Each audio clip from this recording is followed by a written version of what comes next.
And she showed a different dimension here tactically, where she took advantage of other horses not having as much forward position.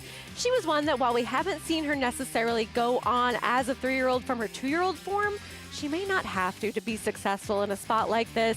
She'll be towards the rail now with the scratch of Opulent Restraint towards her inside, and she just has the class edge on this field with what she's done so far on the racetrack. Now she's also shown a different dimension. She can be a little bit more forward if need be, and I think today the need might be. Did kind of jump up and stumble at the start, 2 starts back, really taking her out of it. She finished an okay 4th behind some very good horses in the Belmont Oaks, was aggressively handled last time, and it seemed like she was a little bit of a horse that took a bit of time to kind of come to hand this year as a 3-year-old after traveling to Japan, after finishing 2nd in the Breeders' Cup as a 2-year-old. She's kind of getting back on track, and I wouldn't be surprised if we see her take a little bit of a step forward today. Chad Brown scratching Opulent Restraint, as you mentioned, though. He is still represented by Griselda, who we saw make her U.S. debut last time out in an allowance race at Saratoga, and it was a winning one. It was, and look, she was able to get that nice inside-out split in here. As you can see her towards the outside, the full head of steam and clear running room, but she's very much so with the flow of the race in this spot where she's picking up some pieces as the pace starts to come back to her. I think that she's one that's going to need to improve a little bit to compete here, but looking around at this field, it seems as though you are a little bit hungry for horses that have the proven turf routing form, and she is one of them. She is. We'll see if she can make it 2 in a row. That Winter Memories part of the program of what we will cover today on America's Day at the Races, as always, presented by Claiborne Farm. We have that 2-day Pick 6 carryover starting off in race 6. Late Pick 5 carryover starting off in race 7. We'll also be showing you a couple of the graded stakes over at Parks. It's Pennsylvania Derby Day. You can watch all of that throughout our coverage today. As always, you can bet any track, anywhere, anytime with Naira Bets. Sign up and get up to a $200 deposit match bonus with promo code MATCH200. Enjoy betting on over 300 tracks around the world and start winning today. Join now at nairabets.com. Race 1 to kick off the program, New York Bred Allowance, sprinting on the main track for 3-year-olds and up. No surprise to see National Identity as a very short price. Let's meet the rest of the field, though, starting off, Sarah, with last out winner at Finger Lakes, Uncle George. He's one that's had some success on this circuit in terms of running competitively. We'll see if he has that same early speed he showed last time. Here's another one with speed, Roofer. Has to really improve off of that last start where he did stumble a bit at the beginning. He's better than that last race suggests. Leo's Reward, been a long time since he's seen the winner's circle. It has, but he does have some consistent efforts and did run well 2 starts back, enough so to possibly factor here. National Identity coming out of Stakes Company, but off a bit of a layoff. We haven't seen him since a wet track non-effort where he finished 3rd, but seems to be the class proven so far. How impressive was Long Pour last time out? Big step forward for this horse in his 2nd start, taking that first maiden victory. If he can back it up, he's a factor. And detail-oriented, cutting back and onto the main track. This one certainly seems to benefit from less distance and switching back to the main track. I just wonder if he's necessarily good enough. That's the field. Early Pick 5 does kick off here as well. National Identity, first start since April, 4 to 5 right now. But for how they look, let's welcome in for the first time today, champion jockey Richard Migliori with us. Hey, Richie, what are you seeing from these horses in the opener? Yeah, thanks, Acacia. Yeah, good-looking group here, and we'll start first with the 2 Roofer. Richard Greeley, the owner, he is a roofer, hence the name Roofer. Now, horse looks great. Mitch Friedman does a really good job, you know, with the horses that he gets to train. This horse has a lot of speed. And I do think he's going to run his A race if he's allowed to freewheel and show that speed. The 3 Leo's Reward looks good for trainer Dave Donk. I like this horse. He's going to be my top selection. I just think he's going to trip out. I think he's going to sit right in behind horses and make a run. And I thought he was at 5 to 1, maybe a logical alternative. The 4 National Identity, your favorite, big favorite, coming off the layoff, looks very, very fit. Have no problem with him from a physical fitness standpoint. Looking at him from, you know, just his shape, his dimensions, boy, he looks like a horse that really would appreciate going further. Now, maybe he's just too talented. He might be better than this group. He looks fit off the layoff for Danny Gargan. But I do think he's a horse that will appreciate going further. And maybe that makes him a little bit vulnerable. I'm not sure. And then the 5 Long Pour looks great. Steve Asmussen runner really put it together in his 2nd start, showing better speed, finishing the deal, getting a good figure. But I just wonder if the 2 Roofer and the 5 Longpour maybe don't get a little bit involved, or does Longpour have the ability to sit just off of the 2 Roofer, who I think needs to be on the lead to be competitive. I'm just taking a little bit of a stab, guys, with the 3 Leo's Reward. He looks good physically, and I think he's going to sit a good trip. Should have some pace to run at, Richie. Thank you. Leo's Reward currently 5-1 on the board. Let's go back to the favorite, National Identity, the 4. To Richie's point, I mean, this is a horse that ran in the Gander behind soon-to-be King and was beaten just a nose that day as he just got run down. So he has shown that he can handle more distance than what he is going to be running today in the 6 furlongs. In fact, this is the shortest race he will ever participate in. It is, and maybe this is just a starting point for him, a horse that we haven't seen in a little while, who we've seen him mostly at the 7 furlong distance, and he has shown that he can maybe get a little bit leg weary in the late stages of a race like the Gander going the mile, but he's also being defeated by a horse that's decent and soon to be King. Moplex ultimately finishing 3rd in this spot, a horse that would come back with a big effort himself. And so I think that he's one that he's just faced some better company overall than the rest of this group. If he can run back to some of his prior races, he's going to be awfully tough in here. But I also understand if somebody wants to take a shot with someone else who maybe has a little bit more proficiency at this distance than we've seen from him so far. Let's talk about the pace, because I do think that that's a conversation here, and in large part why Richie was taking a stab with a horse like Leo's Reward, because you have Uncle George, who has speed, you have Roofer, who needs to go to the front end, and then Longpour, who wired last time out, though I'm not sold that Longpour necessarily is a need-the-lead type. I agree with you on that, and I think that Longpour perhaps is the most interesting factor in this race, because you could argue that maybe just the first start, the sloppy sealed track going out for the first time, just really did not take to those conditions and had a difficult trip in that race as well. But the improvement last time being forwardly placed, that is a number that absolutely makes him a major player in a spot like this. There is that upside potential with him. I just want to see it again from a horse who's only shown us that one dimension so far, when it does look like there could be other horses that want to have that forward position in here. It was such a drastic jump from first to second start, and I was in the paddock for his debut, Longpour, and I actually really liked him that day. He just was very green before the race, and it seemed like he was way more focused. Obviously, he set the pace in his next start, but I wonder if it really is just a kind of natural progression, and the figure makes it seem like such an outlier. He is the wild card of this race, but you would imagine the inside 2 horses should be the ones to send. Is being drawn outside maybe a little bit of a benefit? It is. I think that with National Identity, you are looking at him as one that hasn't necessarily shown us he is proficient at this short of a distance, but how far back are they really going to be with this horse? He's one that when he's been more successful, he's had more forward position, he's gotten himself into the race a little bit more, and I think he's just that tactical type that Flavien Prat, getting aboard for the first time, will look to still have the same kind of forward position with him, and I think he's just a little bit better quality than some of the other horses that are going to want that early speed.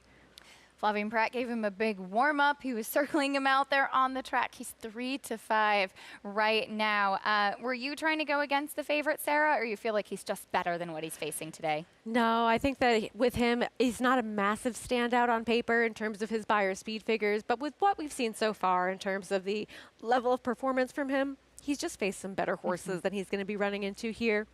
I had the built-in excuse of the wet track last time, the subsequent layoff as well when he was favored and finished a well-beaten 3rd in that spot. He has that excuse for that regression and just not showing up that day.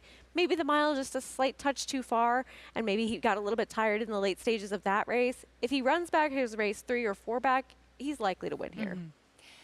What about a quick mention? He's a big price, the 6, detail-oriented. He likely not as good as what he's facing in here, but it does seem that he's getting back to doing what he wants to do.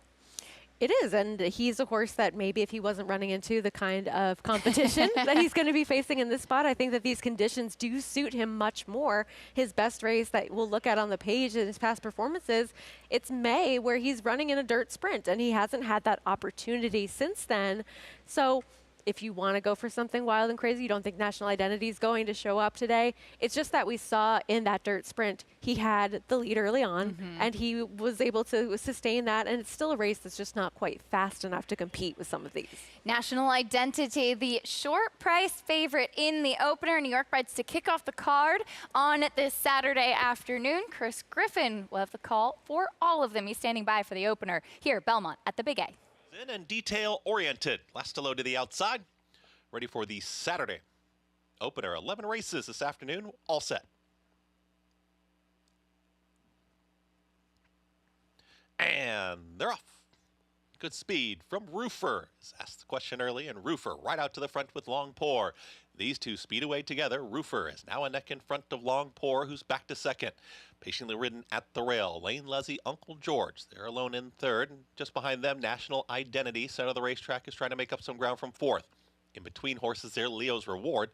And the trailer, detail-oriented. 22.31. Roofer is loose. It's Roofer who's loose on a 3-length lead. Long Pour is trying to cut into the margin, and here comes the favorite, National Identity. Flavien Prat, they're on the move. They're now a challenging second, getting closer to Roofer. The long shot has got the lead, is still up by a length as they approach a quarter-mile left to go, but here comes National Identity ranging up. Roofer is still ahead in front. They reach the top of the stretch, and National Identity ready to challenge and now takes the lead. Roofer is trying to battle back here inside the final furlong. Long Pour is third. Late run here, Leo's Reward. National Identity is doing it easily, has a 16th left to go, and National Identity will draw away and win like a favorite should. It's National Identity to win it. Long Pour second, Roofer and Leo's Reward in 1 minute 9.69 seconds. National Identity, the class prevails and gets the victory, as your favorite certainly did get a nice setup. He did, but at the same time, he was one that once he was asked to start moving in towards those early horses, he was already positioned by the time we get to the top of the stretch in here. And we did see a couple of others try to take a shot. A horse like Long Pour was aggressively handled. They at least really made an effort to go after a horse like Roofer, who does his better running on the front end. Uncle George is just not quite fast enough to keep up, but National Identity, you could tell here that he was just going to win by as much as he liked and was able to really pour things on in the stretch. Just a little bit too much class for the rest of this field. Yeah, certainly was. New York bred back on track, back into the winner's circle today, as well as we mentioned the class prevailing here. National Identity and Flavien Prat getting the victory 4-5-2-3. Long Pour actually came back to finish second. I thought he looked like he was absolutely beaten there at one point. Yeah, interesting. He was able to really stay towards the inside and have a little bit more fight, so maybe he's one that is worth taking a look at next time. A horse who tried to do that battle with Roofer and ultimately was able to win that, just not enough for National Identity. National Identity making his way back to get his picture taken, taking the opener under Flavien Prat. When we come back, the top 3-year-old fillies will go head-to-head today in the Cotillion at Parks. More on that after this.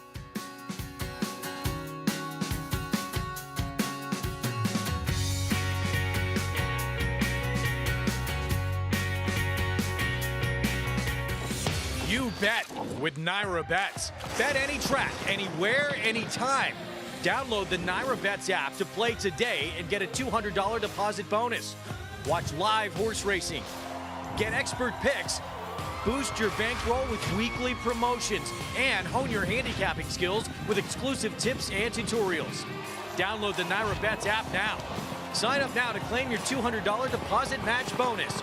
You bet with Naira Bets.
Welcome back to America's Day at the Races, brought to you in part by Claiborne Farm. 100 years of doing the usual, unusually well. Race 1 in the books. It went to National Identity with Flavien Prat aboard, as he was just too good for what he was facing today.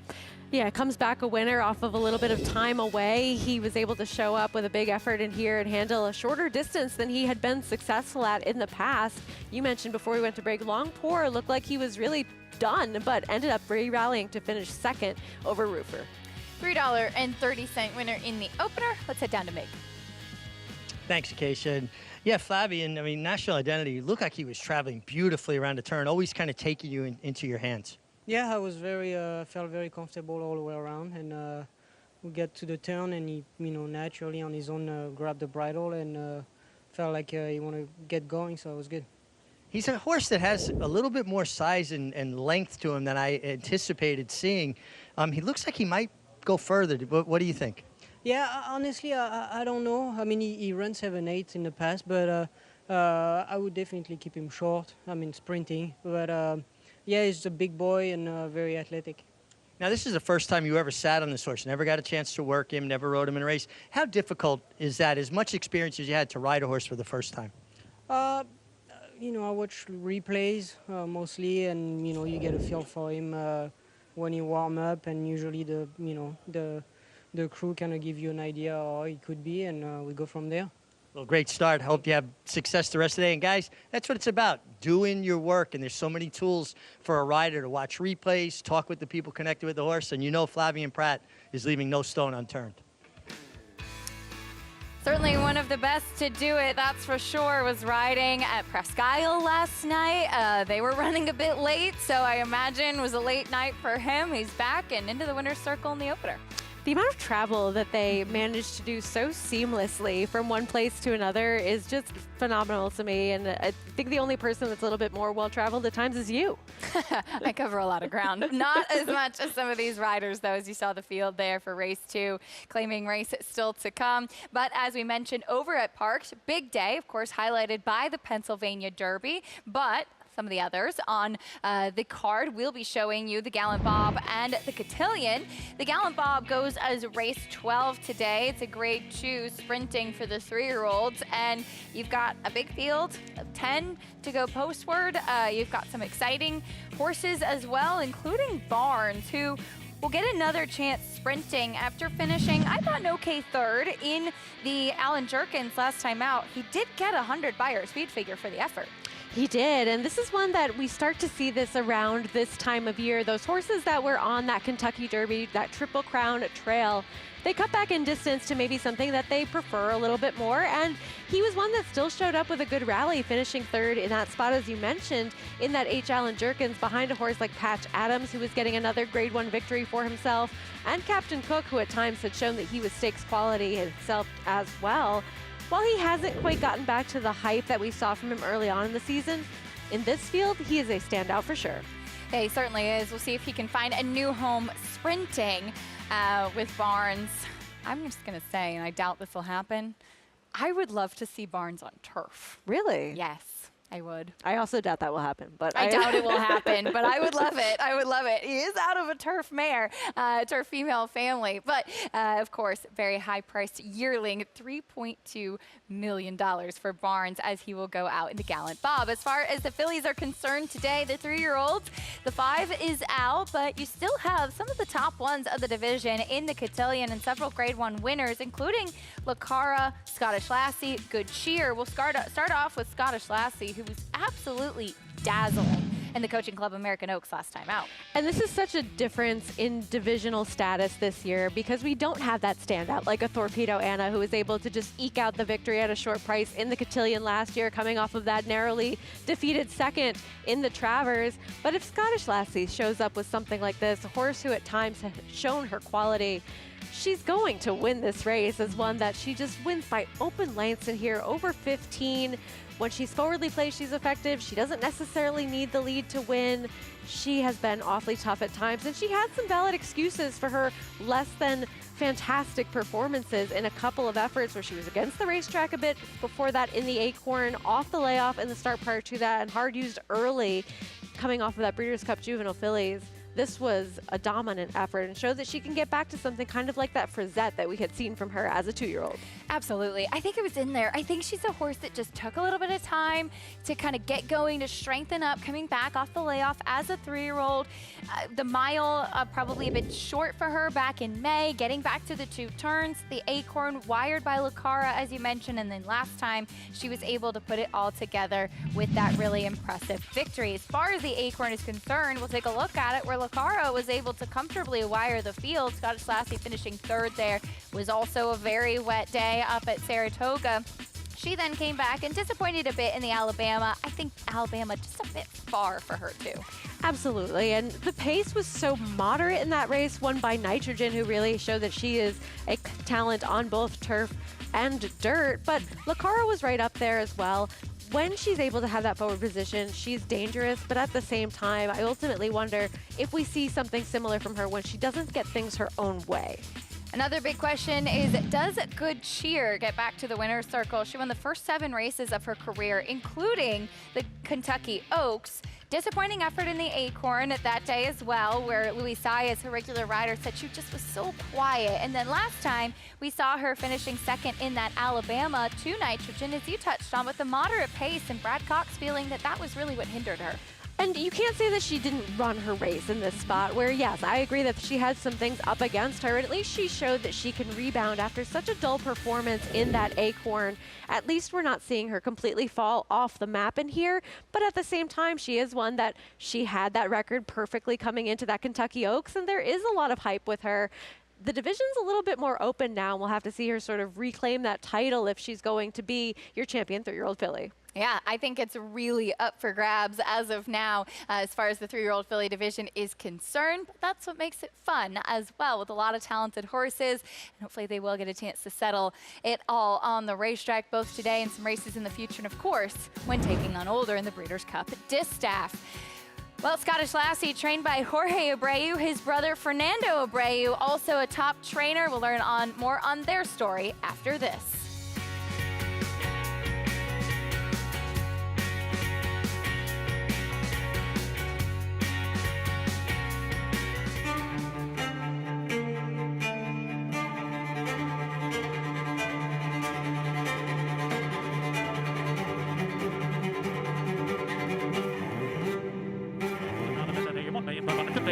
$1,600,000 $1,600,000 bid today, $1,600,000 bid now $650,000 $1,650,000 $1,650,000. Anybody else want $650,000 bid today, $1,650,000 $1,600,000. Thank you.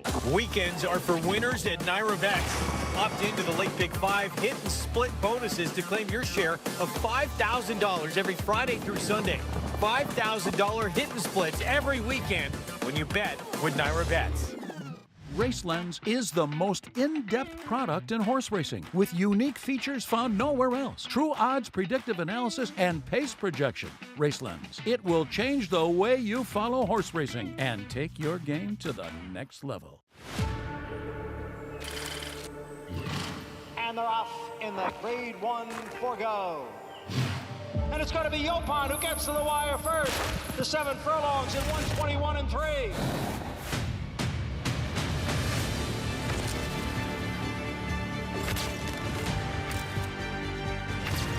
The leader is Yopon, 6 furlongs in 1 minute 8 at 2:57.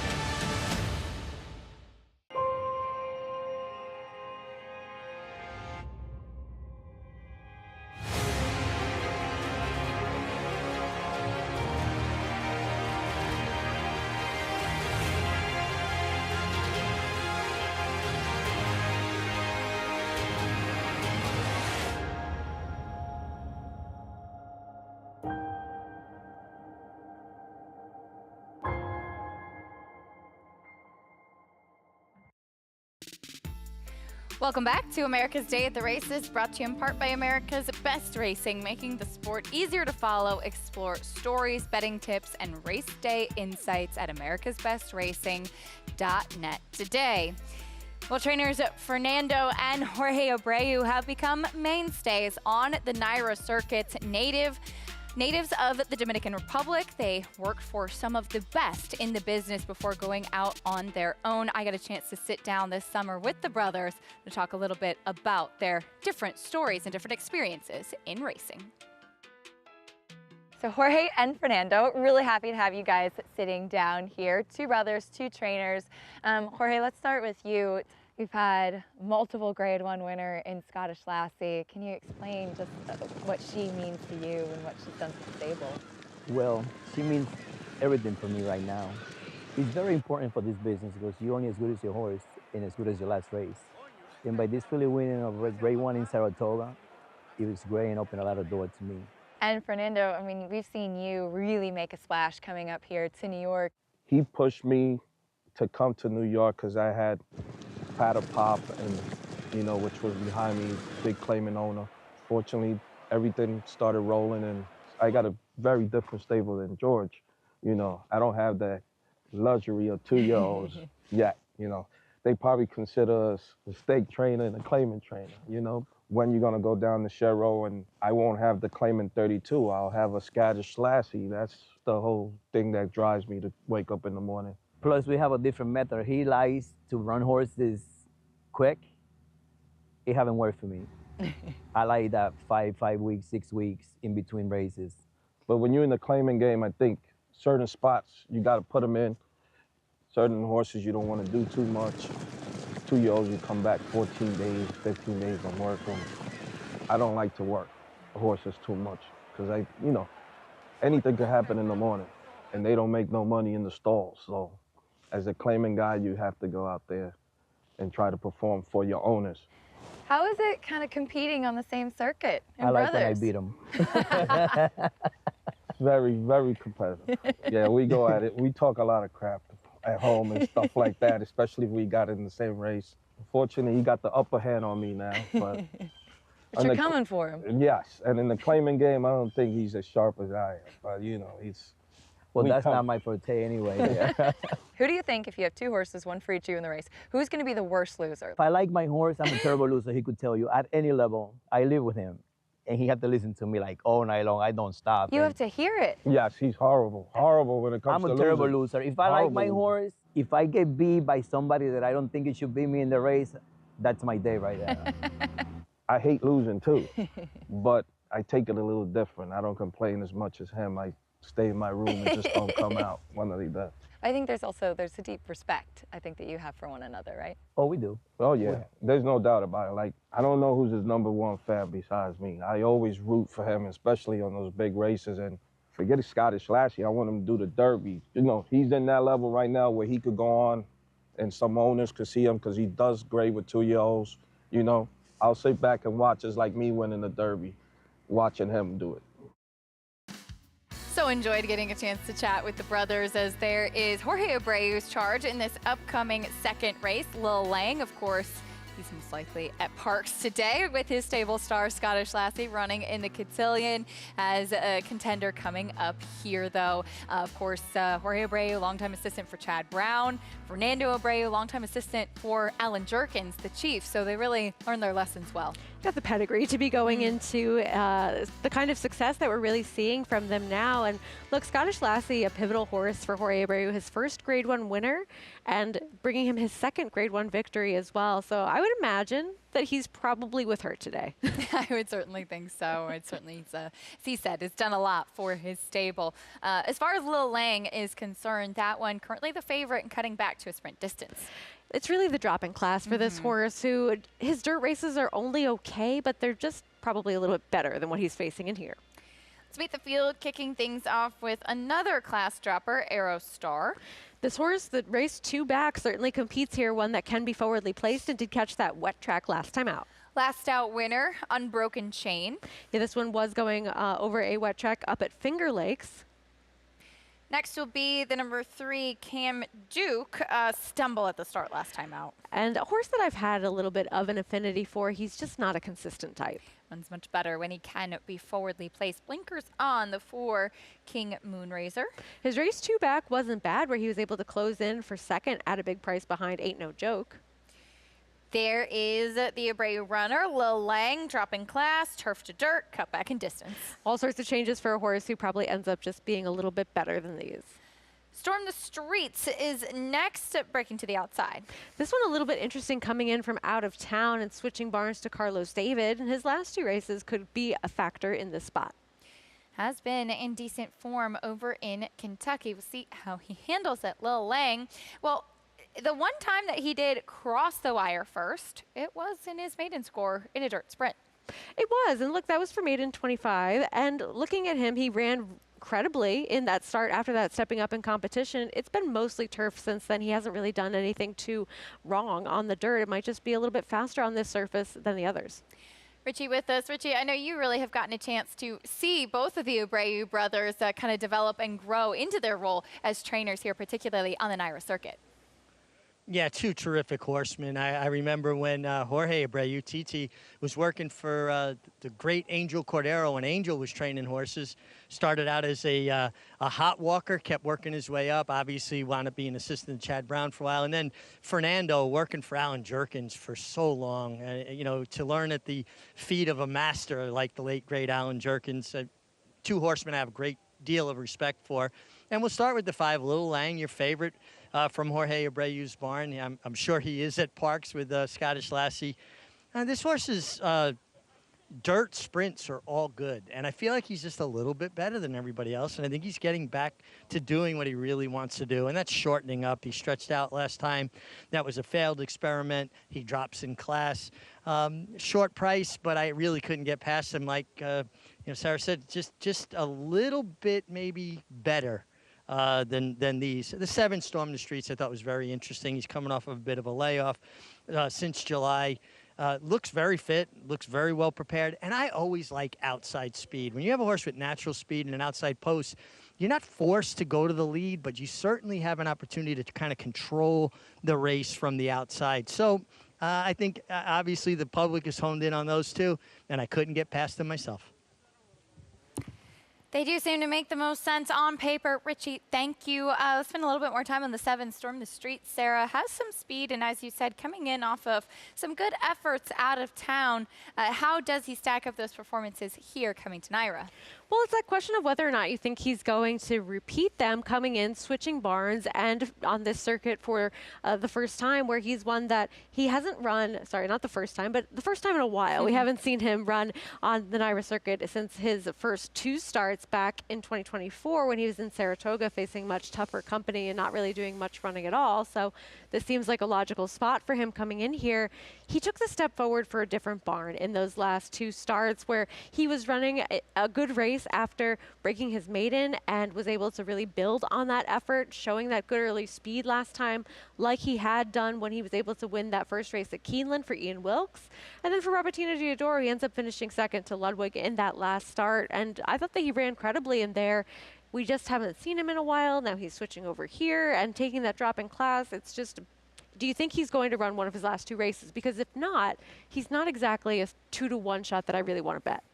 Seemed like Ramiro Mirage giving him a big warm-up, moving constantly out there on the track. See if he is aggressive in here. But you do have a couple of other horses who have the potential to be forward. Typically, we see Cam Duke forwardly placed, just stumbled last time out. Yeah, and he's one that, look, he can show up with some efforts that absolutely do compete here. And he's a horse that I always have sort of liked as one that seems to be that hard-trying type when he's able to at least get himself out of the gate.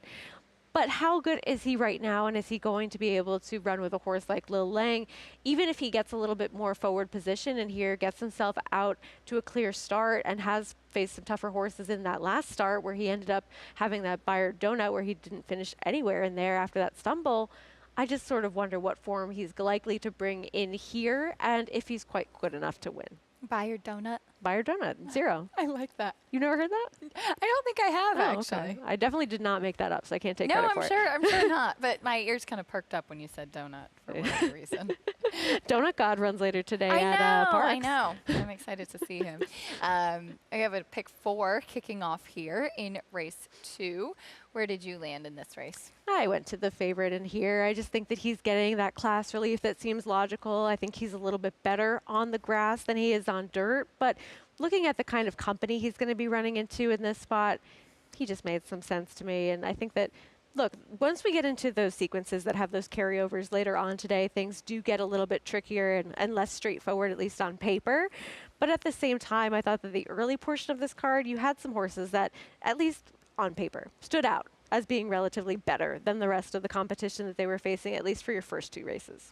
Yeah, we have those carryovers, 2-day pick 6 carryover. The pick 6 starts in race 6. After that, you have a late pick 5 carryover as well. Was there a lean for you in the sequence? Well, I think that the Chad Brown entrant is going to be one that many do focus on later on in the card, and that's coming up in race 9, where you have Worthy Charge, a horse who seemed to be a buzz type of horse that was coming in that ended up finishing 3rd in his debut, able to come back and win by a couple of lengths in that next start, a 96 Spire speed figure. And while that's not the easiest field to be facing winners for the first time, it just seems as though he's one that he has all of that upside and potentially could be a stakes quality type for connections that are able to get those horses to the next stage of competition. And then the race right before that, the Winter Memories, I think that the dynamics do change a little bit with a horse like Opulent Restraint coming out, and that does make things a little bit easier for Mayday Ready, a horse who we've seen the tactical ability from her last time. I agree completely. And maybe Ready for Candy is now going to be that speed type of horse, but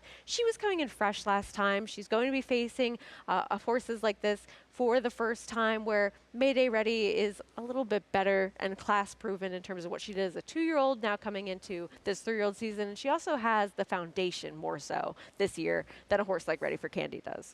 Yeah, Ready for Candy still kind of lightly raced this year at least, came back and beat lesser foes last time out, go back into stakes action in the Winter Memories. Again, 2-day pick 6 carryover kicks off in race number 6 today. After that, late pick 5 carryover as well. So plenty of action. You don't want to miss out on that.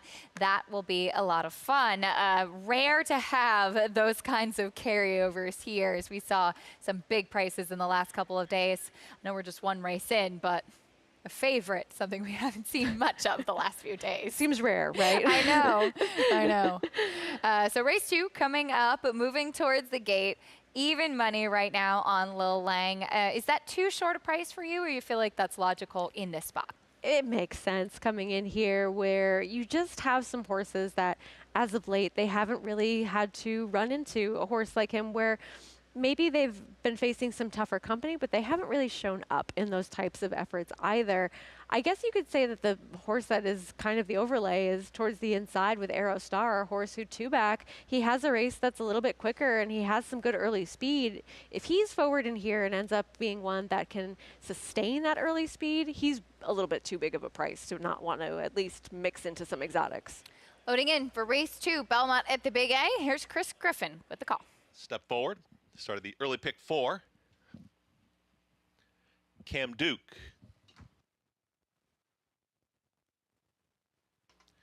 Cam Duke hesitates briefly. Eric Cancel. There's Cam Duke. Hesitates once again. Now moves in. King Moonracer. Still 3 out. King Moonracer steps forward. Lil Lang. Ricardo Santana Jr. Lil Lang. 6-5 right now. So they're loading. Storm the Streets. Last to load. Storm the Streets. Goes in. All set. And they're off. Slow start for King Moonracer. Broke last. The leader is Aerostar. Aerostar is up by a half length. Now a full length as Aerostar sprints away early. Cam Duke is now well settled towards the outside, has taken a shared second with back to third. That's Unbroken Chain. Lined up as Little Lang wants to join the early mix. No choice but Storm the Streets is going to be very wide up the backstretch. And the trailer, King Moonracer after the tardy beginning. Less than 4 furlongs to travel, 22.59 for the opening quarter mile. Aerostar has got the lead. Cam Duke is ranging up on the outside under a tight hold. Little Lang is on the move 3 wide. Losing some ground was Unbroken Chain, is shoved along, trying to get back in it, is right there in fourth, making hard work of it at the rail, is going to try and squeeze on through. Aerostar's got the lead. They're going to be 4 across the racetrack here as they approach a quarter mile left to go. The rail is open and muscling on through, trying his unbroken chain.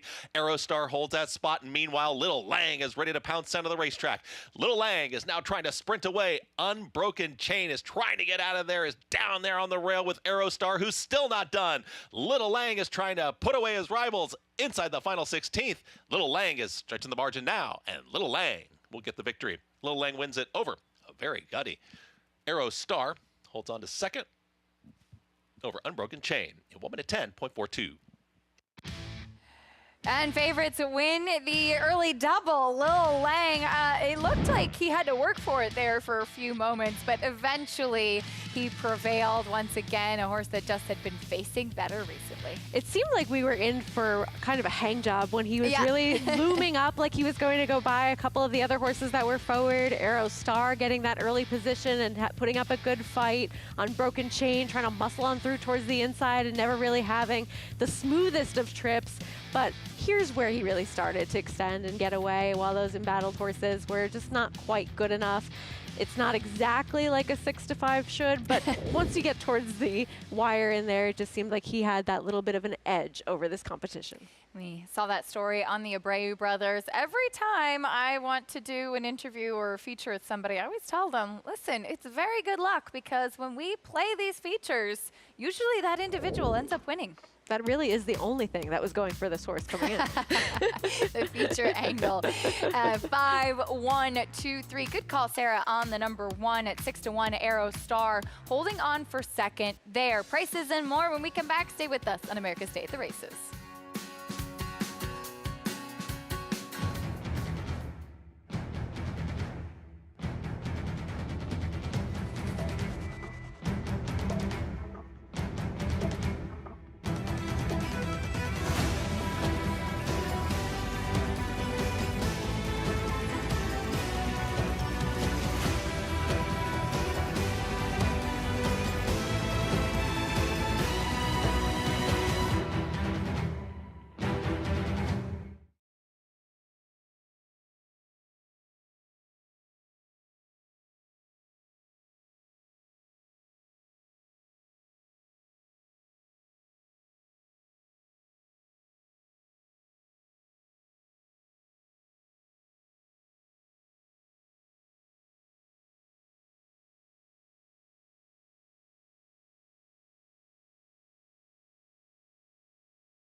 We're back on America's Day at the Races, brought to you in part by Naira Bets. Bet any track, anywhere, anytime. Get started at nairabets.com today.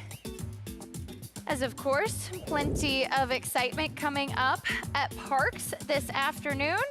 We have a Naira Bets money back guarantee for you. Bet the Pennsylvania Derby today with a money back guarantee. Hit a $10 win bet on the Pennsylvania Derby and get your $10 back if your horse finishes second. Be sure to opt in at nairabets.com. Today over in New York, though, we saw Lil Lang, favorite, sweeping the early double. He gets the victory with Ricardo Santana in the saddle. Let's head down to Vegas. Thanks, Acacia. And Ricardo, Lil Lang looked like he was traveling so easy turning for home, like he was going to win by 3 or 4 lengths. Did he wait on horses when he hit the front? Well, that's what I was telling the owners. He was traveling so good, and at 3 I got so much horse.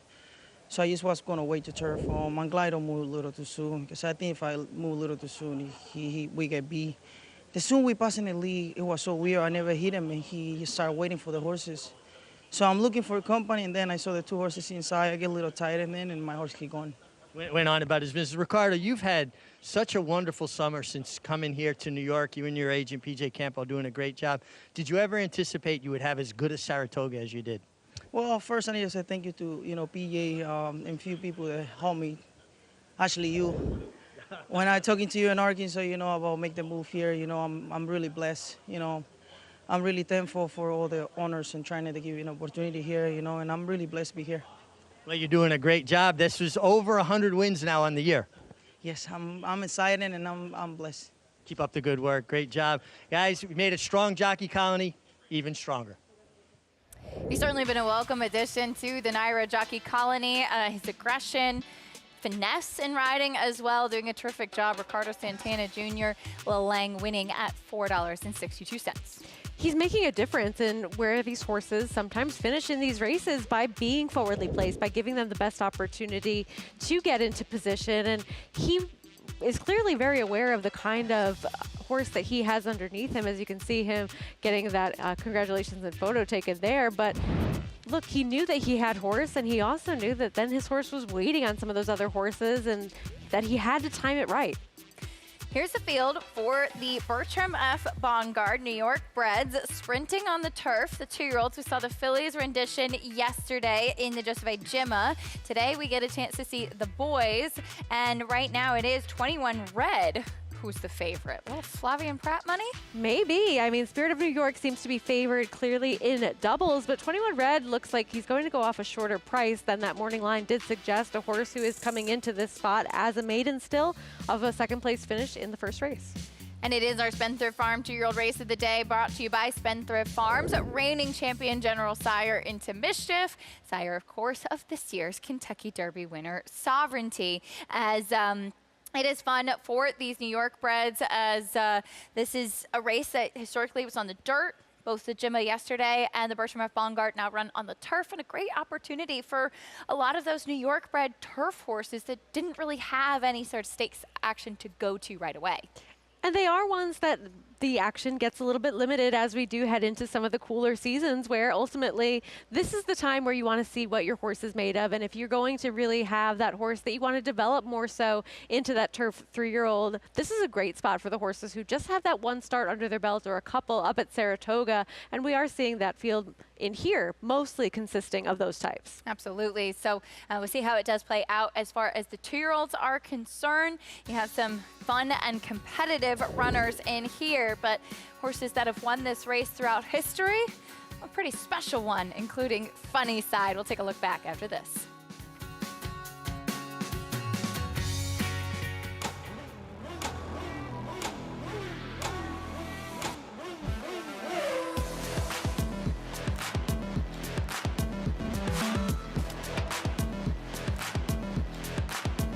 Prince of Monaco's too good for Moose, an impressive winner of the best pal. Miramonti's all hot, but Prince of Monaco too good. Prince of Monaco, standing at Claiborne Farm. You bet with Naira Bets. Bet any track, anywhere, anytime. Download the Naira Bets app to play today and get a $200 deposit bonus.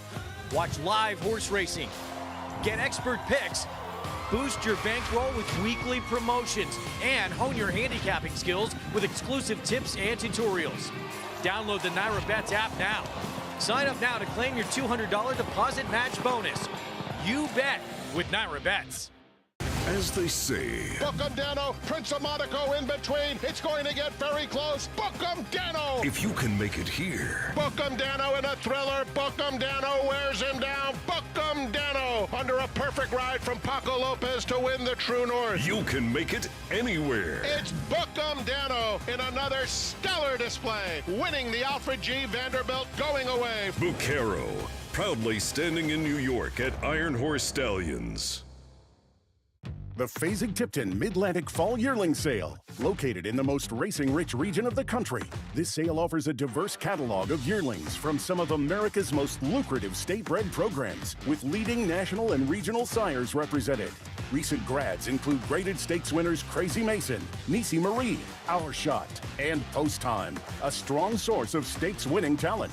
The Fasig-Tipton Mid-Atlantic Fall Yearling Sale, Tuesday, September 30th in Timonium, Maryland. Where will you be? Under the Twin Spires, where history is written year after year, the Derby crowns its champions. From this place, generations of greatness are measured. And the story of the Derby's greatest sires is traced through time and bloodlines.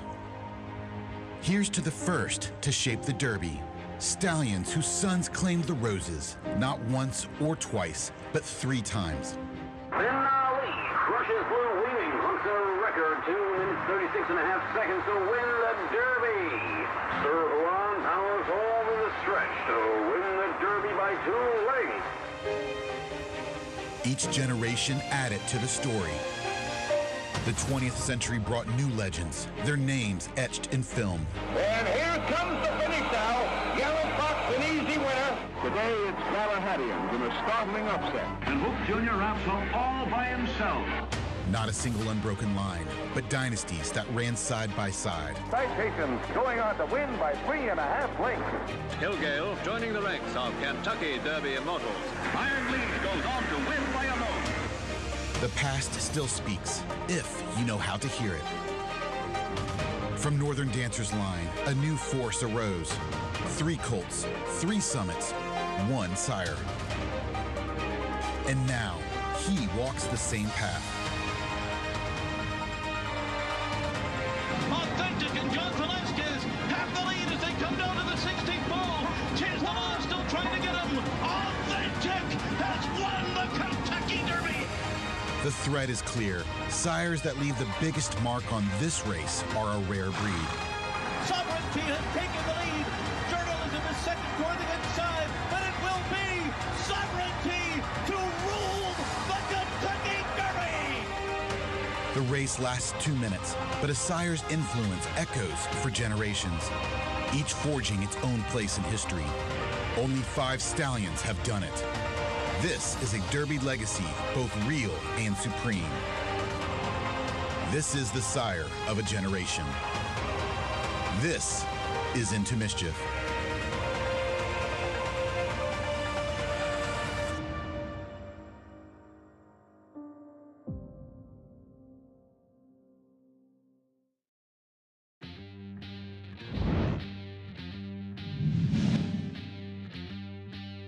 Funny Side off the turn with a 2.5 length lead. Funny Side opening up on the field under a hand ride is in front now by 5. Spite the Devil, Storm Cadet, Infinite Justice, all giving chase. Farther back, Look Out Evan is a distant 5th. But it's all Funny Side, and Jose Santos aboard another winner, and Funny Side won. Funny Side in the 2002 Bertram F. Bongard Stakes. He was just coming in off the back of a maiden score, his first stakes victory. He would then go on to win the Sleepy Hollow, and then from there it was a pretty steady diet of graded stakes company as he proved a New York bred who was very good against opening. I would say very good. If you get to the Kentucky Derby and the Preakness, win both of those, coming in off 2 seconds in the Louisiana Derby as well as the Wood Memorial, and having the longevity of a career that he did following that, He didn't quite get that Triple Crown sweep, but there's really not much to pick apart in terms of his overall campaign. The talent was certainly there as well as the earnings, and that was just the beginning. On races like the Jockey Club Gold Cup as an older horse as well, loved to see just how durable he was and how fun of a campaign he had being a gelding. That certainly made it possible for him to stick around a little bit longer, but really a wonderful experience watching him.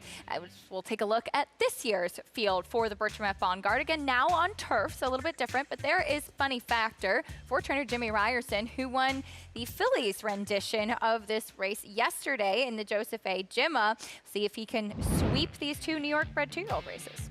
Yeah, absolutely, and maybe a little bit of the funny side to the Funny Factor connection here. This horse had such a bad trip first time out and still ran well to finish 4th on the grass with a wide journey at 50+1 in there behind Spirit of New York as well as Cristobal. Last time getting back over to the turf, he was able to have more forward position, show a little bit more of the dimension where he can sit up closer and get himself in the game more, and was able to get that victory over 21 Red, who is that horse coming in here off just that one race. Clearly, he's got some ability, having shown it going up against adversity. First time out, taking the step forward in the 3rd start and 2nd time on turf. And now perhaps he could be the speed if they want to go forwards with him, given the scratch towards the inside of 313.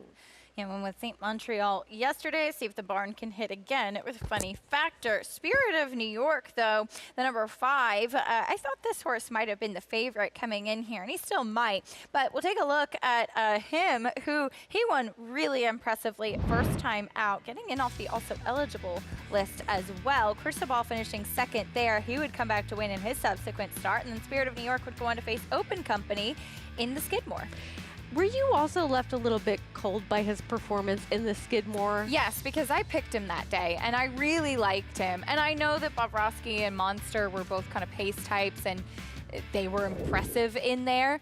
But I did not think that Spirit of New York really ran that much in the Skidmore. I don't think he did any running in that race. And I think that, look, maybe it's just a situation where he was facing some horses that we'll see later on this year prove to be quite good. And he was just not quite up to the same level and not necessarily getting the right kind of setup where the race was coming back to him. But at the same time, I just wanted to see more from him as the horse who was such a short price in that last race. There's 21 Red, currently your favorite. He finished 2nd to Funny Factor on debut, and I know that certainly he could take a step forward in his next start, but we saw George Weaver win with a lot of first-time starters this summer. They were cranked up and ready to roll. Not necessarily the type of barn you think of them kind of needing a race. Why is he favored in this spot? That's really the big question for me. A horse who has yet to win a race. He was favored last time, although it was a tepid favorite at over 3-1 in there. I thought he ran fine to finish 2nd in that race, but he doesn't have the credentials coming into this spot to be your favorite versus horses that have already done this before, have more than the one start under their belt, and have shown that they are capable of running faster than we've seen from him as of yet. See what he can do taking a step forward as this pick 5 carryover starts here. And what is the board telling you as far as horses that you would want with the way that this sequence is kicking off and with this carryover? Who are the horses you would want to include in this first leg? Well, I did end up picking a horse at like Funny Factor on top in here just because I really liked him coming out of that first race where he was such a big price. And I thought that he was getting back to a surface that he's shown he's proficient on, where he had some things up against him, where maybe he's one that is a little bit overlooked given that he finished ahead of a horse that is your current favorite in a 21 Red, who, yes, he could take a step forward in here, but I would probably lean heavily on a horse like Funny Factor, maybe give Spirit of New York another chance in here, but I would probably try to beat 21 Red. Big opportunity here with this pick 5. Be sure to participate. Mandatory payout pick 5 starting here. Race number 3, the Bertram F. Bongard will meet the field, kicking things off with Jimmy Ryerson's runner, Funny Factor. Christopher Elliott was also aboard for the Philly Stakes win yesterday. Yeah, we'll see if they can go back to back and here. Maybe a horse that ends up having some forward position if Christopher Elliott does decide to use some of the speed he showed last time. 3-1 right now on Funny Factor. There is Cristobal kind of being ignored on the board. This one would have to get a little bit faster, but has been competing against some similar types as these. There's Black Volt. Turf debut was a winning one last time. This horse a little interesting coming in from out of town, one that did have a good trip, but ran very well. Spirit of New York trying to get back on track. We'll see if he can show up with something similar, more so to his debut. If he does, he's a factor. 21 Red, still a maiden. Being bet and still looking for that first win of his career. And Lawyer Mason coming back from a try at Kentucky Downs. Never want to hold those Kentucky Down races against horses too much. This one getting back in against State Bred Company and does have that win two back. 9-2 right now on Lawyer Mason. That's the field for the Bertram F. Bongard. There's Black Volt. This is a horse who I remember from the 2-year-old sale because he's a half-brother to soon-to-be King, who is a dirt horse, a stakes winner, beat actually National Identity, who we saw run in the first race. But this one by Cairo Prince and just built more like a turf horse, and that's exactly what he proved to be. That big step forward in that second start, switching over to the grass, ran very well. Well, let's see how the horses are appearing out on the track and check in with Richie. Yeah, thanks, Acacia. Real nice addition to the Bertram Bongard, by the way. Bertram Bongard, the founding director of the New York Thoroughbred Breeders. So nice to have a race named in his honor. I'm all about the 4 Black Volt here, guys. Horse could not look any better physically. Trained by Kenny Black. Kenny was a terrific rider, rode with him, competed with him. And then I actually got to ride races for him in California. He's a terrific horseman, somebody that people probably aren't as familiar with here on the East Coast, but they should get familiar because this guy's the real deal, and Black Volt checks the boxes for me. First time he's actually facing New York Bred Company, and a race that I feel like there's not a tremendous amount of speed. I think this horse will be well placed from the start. The 5 Spirit of New York, more of a closing type for Adam Rice. I don't know that he's going to get the pace to really help set up his late run, but he looks terrific from a physical perspective, as does the 6 21 Red. And I'm always intrigued, fascinated by genetics, by breeding.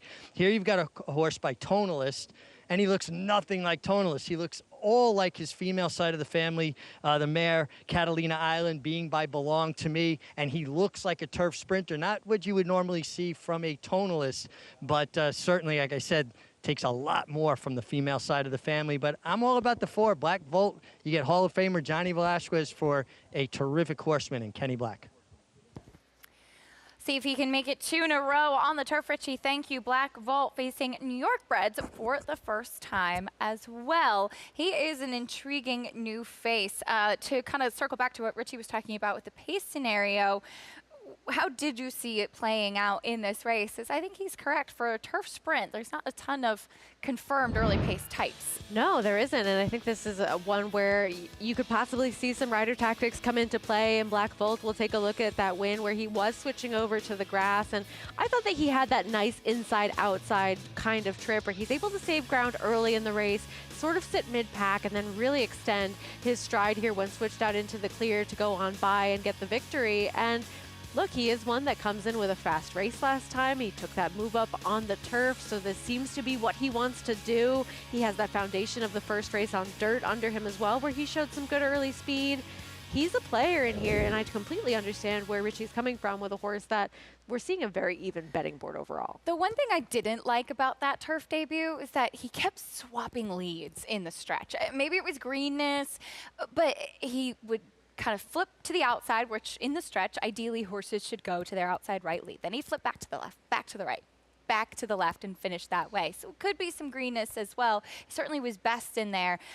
We'll see what he does coming in to face New York Breds for the first time. But to me, as he's now actually tipped over to favoritism, he's a horse that seems to still be a little bit of a work in progress. Yeah, and that's what you get with some of these 2-year-olds, right? And I think that this race is being bet in an odd way to me when you are dealing with a horse that was your favorite for quite some time who has yet to win a race. So talk about a work in progress. And then you have a horse in Black Volt who's coming in with those lead changes back and forth that you mentioned, but facing the New York Bred Company for the first time in here. And yes, an impressive effort, but there are horses that have equally fast races that, I don't know, I feel maybe it's connections, but Funny Factor is sort of being ignored a little bit as the horse who has a couple of races that absolutely could compete here. his race was just as fast as Black Volt's as well, both running a 73 Beyer speed figure. Only 2 turf sprints for Funny Factor, as this is a horse who debuted against Spirit of New York, and he finished actually an okay 4th at 50-1, and then on the dirt next time, and I just kept writing down, want to see him back on turf because he's by the Factor progeny. Great sprinting on grass, and that's exactly what he got to do last time. And he was caught wide in that first race where he had absolutely no opportunity to save ground whatsoever. And I thought, like you said, ran very well up against it and completely was ignored on the betting board in that spot behind Spirit of New York, who we've touched on didn't really show us quite as much as we were expecting in his next start behind Bobrovsky. But at the same time, you're looking at the difference between right now 5-1 versus 5-2, and 5-2 on a horse who he defeated in that race. So I think that he does benefit a little bit from the horse towards the inside scratching in here as one that showed that good early speed last time, but I think he's a little bit too big of a price. What about the 7 Lawyer Mason? This is a horse in his first 2 starts up in Saratoga. He was a very bad actor. Haven't heard any or seen anything of him being naughty today, which is certainly a plus, but he's shipped over to Kentucky Downs, coming back here. He's had a little bit more time since that race, where he actually did run on a touch late in that race at Kentucky Downs, but maybe one that mentally is kind of coming along race by race. Well, and I think he can be a little bit more forward here in the compact field that he's going to be facing, especially drawn towards the outside, where he was just a little bit further back and didn't get quite as involved in that race going the 6.5, which the undulating turf course, maybe a little bit more than some would assume based on that for the juvenile sprint that he was in that last race, a little bit more trying ground. Maybe he just didn't appreciate the course, and we see that so often with horses that really go over to Kentucky Downs to try things out. I don't think you can hold those races against them too much. Completely agree, and especially for a young horse, maybe mentally taking a little bit of time to come to hand or to get focused. Racing will certainly help, and you do see a lot of them that maybe were a bit green or revved up in Saratoga be far more settled here at Aqueduct. Very quiet paddock, much more settled than just a short ship over from their stall. So there he is on his toes, but knock on wood, not doing anything naughty today. 21 Red, 5-2, Spirit of New York, 5-2, Black Vault, 5-2. Just kind of goes to show how it seems like these races, these horses, I should say, pretty evenly matched. But do you think that this race is kind of ignoring the horse who's at least a little bit as equally proven as the ones that are all the shorter prices in here towards the inside? Meaning the 2? Yes. 100%. Too big a price. Yeah. He should at least be involved in that conversation with some of the horses that have that equal opportunity versus the horse that he defeated who's slower than him. I get the upside and I get George Weaver, but I don't know. I think that he's being a little bit underestimated. Yeah. I think you can genuinely make a case for every single horse in here. You know, you think maybe Cristobal needs to take a step forward, which is possible at this stage. Lawyer Mason has the questions to answer coming back from Kentucky Downs, but coming back to New York Bred Company, I think you can truly make a case, and the others are all shorter prices. So that'll make it fun as we'll see what takes place in the Bertram of Bongards. 2-year-olds sprinting on the turf in our Spencer Farm 2-year-old race of the day. Chris Griffin standing by for the call. Slow to the outside. Here's Lawyer Mason.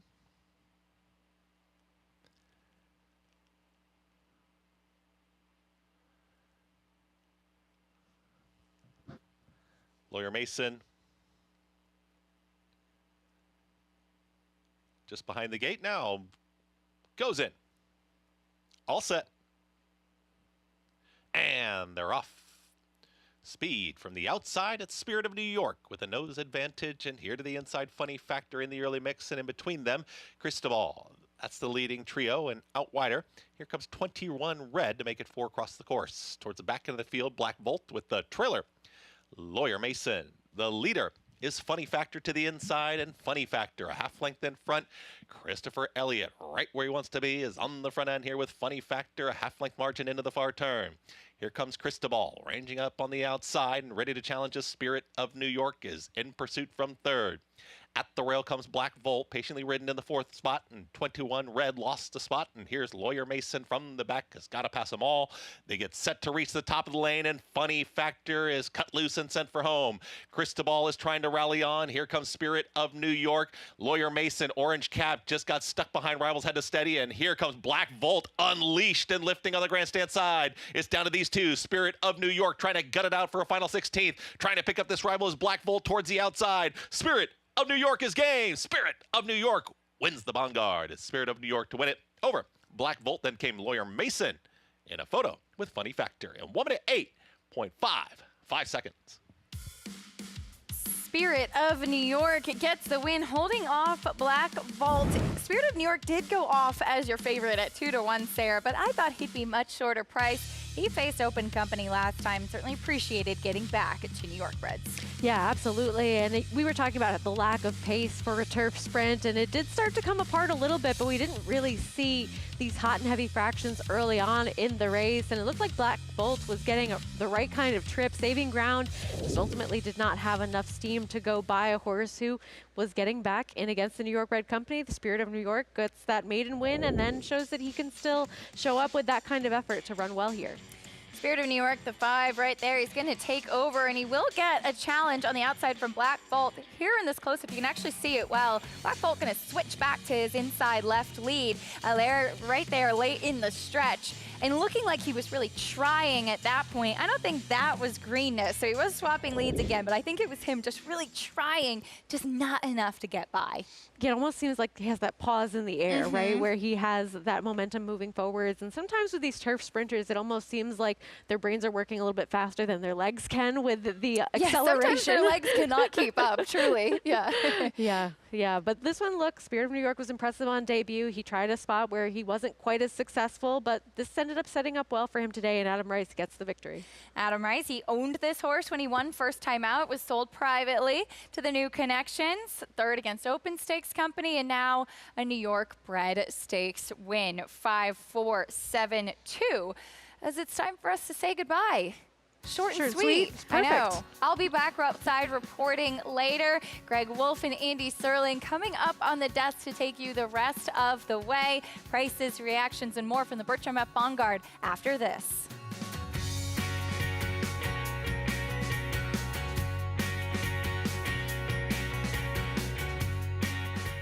The Best 2-Year-Old by legendary sire Quality Road. Hit back, $1.5 million. Very, very impressive debut. Cantering home. Could not have been more impressive. Coast to coast in the American Pharaoh. He's the real deal. Undefeated and unchallenged at 2. He's just too good. He wins the Breeders' Cup Juvenile. Corniche.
Welcome back to America's Day at the Races. I'm so pleased to be joined by Adam Rice, the conditioner of Spirit of New York.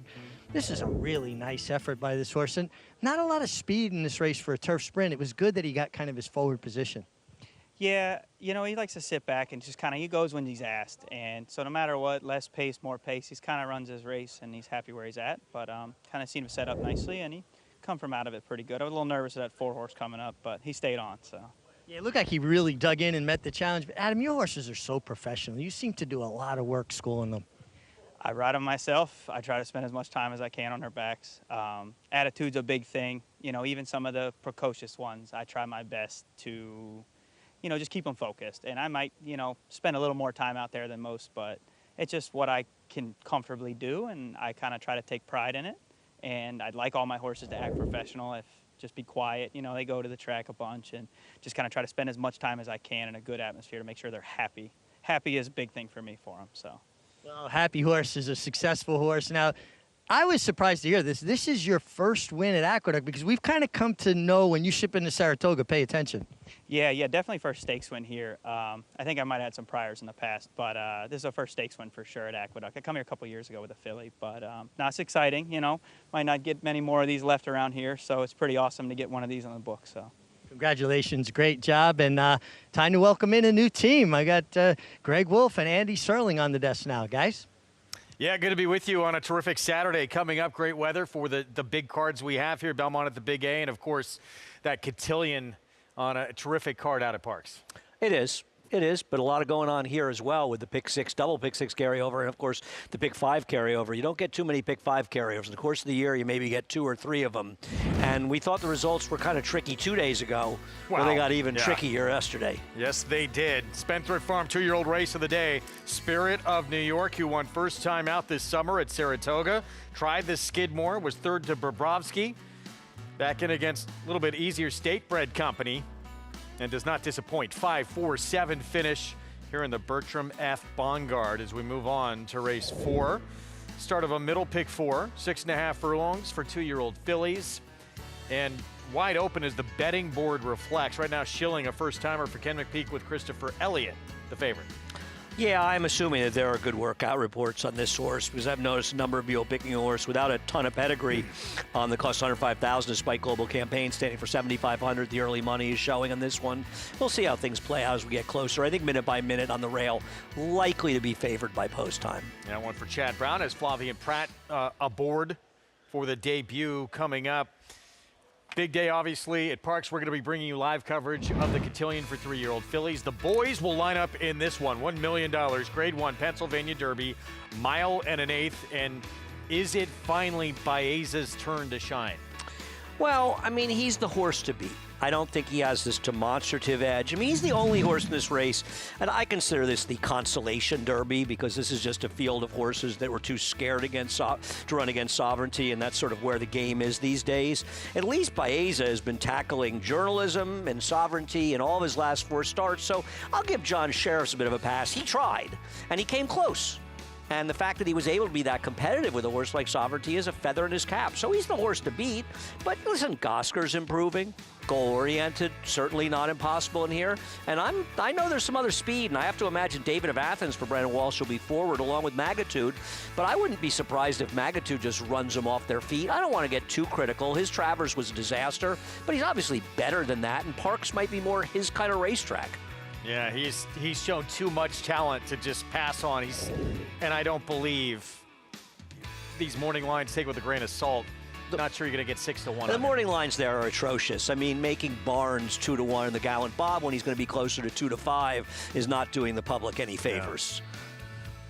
But your Gosker looks like he's potentially sitting on a big one. Goal-oriented, so much asked of him so early in his career. It's Baffert getting later in the year, improving 3-year-old. Interesting race. He's a little bit of the mind frame of this 3-year-old crop, right? A horse that's sort of asked to do quite a bit early in his career, and he's run reasonably well. The mind frame ran better than he did. Mind frame, obviously, a very good horse. But goal-oriented seems to be coming through with it, and with Bob Baffert, you never want to discount him. Well, let's go to Mig on Baeza, and as Andy was touching on Mig, he has not ducked any of the big fights. I'm sorry, I'm having a little bit of technical difficulties here. I'm kind of getting a lot of reverb, but that being said, listen, I loved Baeza's effort in the Jim Dandy. I thought he gave journalism a pretty, hard try. I think journalism probably wasn't at 100%. He was using it as a springboard to the Travers. But Baeza did everything right. I mean, he fought with him. He came down to the wire with him. He took every challenge from him. He just came up second best. And I just think he lands in a group that he might be just a little bit better than. John Sheriff's, to me, terrific horse trainer, conditioner. His horses get better with racing over time. And I just think it's Baeza's race to win or lose. I mean, the path to the winner's circle is through Baeza. And I liked what I saw from him in Saratoga as far as him putting weight on, carrying weight the proper way. I think he's just primed for a good effort in a spot that is a little bit easier than what he's been facing.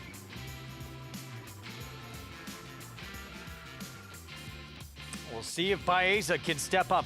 Interesting race, a lot of intriguing. I've been a huge fan of Big Truz. He finally stepped up on a track that's favorable to speed. We'll see if he can go longer against some of the big boys here. Yeah, I mean, he's not an absolute one-number type horse, but his last race was so much aberrationally higher. I'm interested to see what he can do against a tougher field off that last race. And look, John Sheriff felt Baeza was ready for a big breakthrough. Didn't happen in the Jim Dandy. Maybe it happens today. He believes he's a lot better than what we've seen to this point. Well, here's my question. Are we sure it didn't happen in the Jim Dandy?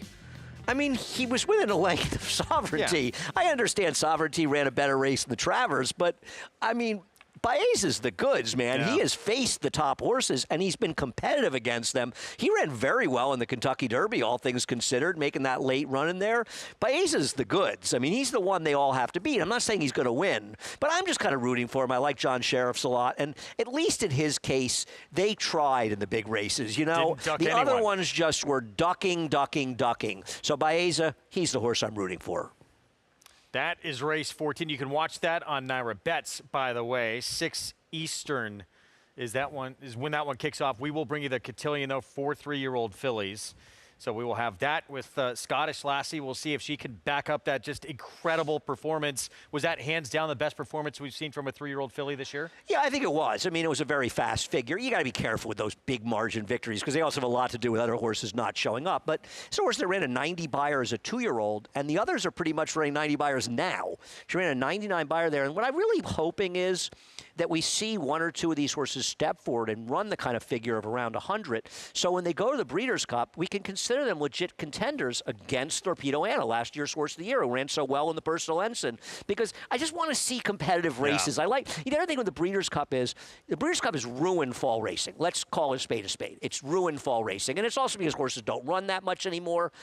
It used to be in the fall, man, the 3-year-olds would square off against the older horses 2-3 times. Now the only real chance we get to see is the Breeders' Cup, so I want to see it.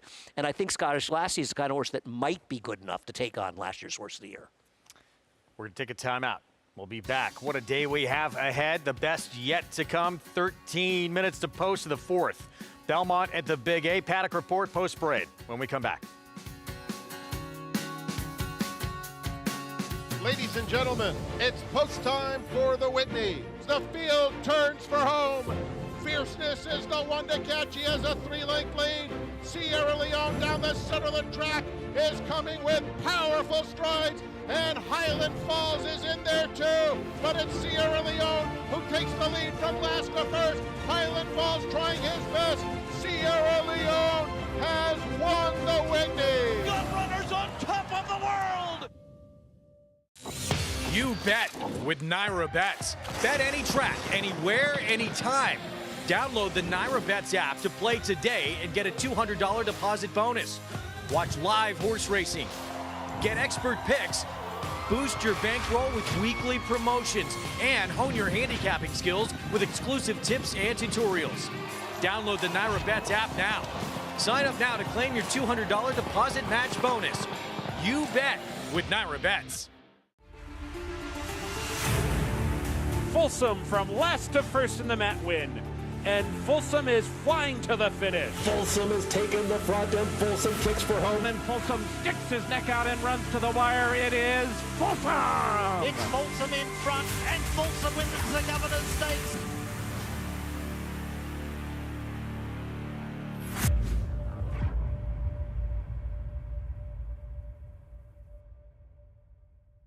Racetrack Television Network brings you every race, from every track, on every screen, every day.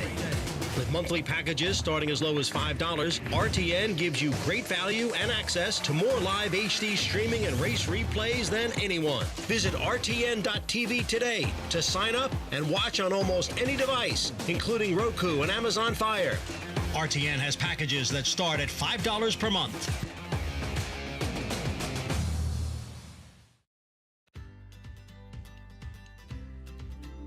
Back with you on our Saturday coverage.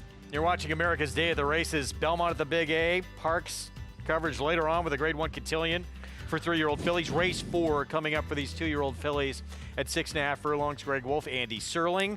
And a race that is a little difficult to decipher with most having not run yet. No, first-time starters, live barns. I think the most interesting horse taking money right now on the board, and it's early, is the 8 Smitten. The Dam Lovestruck was a turf runner for Bill Mott. I remember her well because she broke her maiden on closing day at Saratoga and should have been disqualified. She wasn't for Godolphin. And the fact that Bill Mott is running this horse on the dirt, despite the fact that Dam never ran the turf and Bill trained her, to me means maybe he thinks this horse can run. So while I picked that one second to minute by minute, I'm interested to see how much money she takes because she could be a big price in here. 4-1 on Smitten in this spot. As we head downstairs, there's a look at the current favorite, minute by minute. Chad Brown, Flavia Pratt. Let's check in with Mig. Yeah, guys, interesting group of maidens here. Kind of, looking at everybody here, I was taken with the 3 Shilling trained by Kenny McPeak. Jimmy Jerkins is his assistant trainer here in New York, so he's, basically hands-on, and anybody knows Jimmy knows what a tremendous horseman he is. To have him as an assistant trainer is just huge, and Shilling looks very, very well prepared, very fit, has that kind of focus you look for in a first-time starter. And I just thought she was kind of interesting, really good gate work coming into this 47 out of the gate at Belmont. Have to take those gate works on the Belmont training track with a little bit of grain of salt. They're usually a little bit faster because of the placement of the gate and where they start timing the workouts. You want to talk about the ultimate run-up there, but looks very well prepped here. The 5 Irresistible, really good-looking daughter of Munnings. Do get the impression she'll be better for a race under her belt, but I do like what I'm seeing from her. Just maybe a race to really tuck up, tighten up.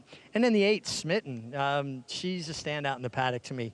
Got it very well posted towards the outside, making a nice impression. Has been training steadily down here at Belmont Park for Leanna Williford, Bill Mott's assistant trainer, and she's taken money, and I think it's meaningful. And looking at her from a physical perspective, I do think she's going to run well first time out.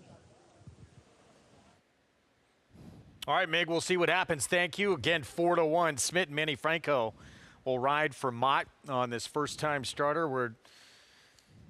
We just don't know. There's only one with experience in that spot, and that's a horse who is 9-1 right now. Did not do a whole lot of running in the debut. Every time I think of you. Yeah. Nice pedigree. Yes. $1 million pedigree for that horse, but she didn't do any running. Now Michelle's horses often need a first start. This would be an extreme case of needing a first start, but you just never really know with firsters, and this horse is actually taking a little money, right? Well, another one out of By the Moon was dismissed at a big price too, and actually. But she won her debut, right? Yeah, at 24-1, and then she never did anything against, right? Came back in a stake and was very disappointing. I think she ran again recently. Look at Ricardo Santana Jr. What an impact he made this summer and is making on this circuit. He'll be on Irresistible for Todd Pletcher, the 5. So here's a question. Todd has 2 in here. Squander, who, by the way, was a very good Phipps horse in the 70s that maybe some people remember, and Irresistible. And Johnny V is riding Squander, and Santana is riding Irresistible. Now, there was a time when a lot of people would say, well, the 2 must be the good one, right, with Johnny V riding. Yeah. I'm not so sure that's the case anymore. I don't have an answer to it. I'm just kind of wondering, right? This one's a half to Kings Barnes, who won the Foster 2 years ago to get a Grade 1 win, and I think was injured and retired after that race. There's Johnny V, laughing it up with Mig. They competed against each other for many years on the circuit. That's right, they did. Well, I'm just kidding. Yes, and they're good friends going back a long, long way. Listen, I guess the question with Todd is, does he still have bullets left to fire with his 2-year-olds after what he did in Saratoga? Yeah, it's amazing. I mean, he had so many talented 2-year-olds, and we talked about, too, especially on the grass, which we weren't used to seeing from him. Well, that was the biggest. I mean, that's the reason that he tied Chad Brown.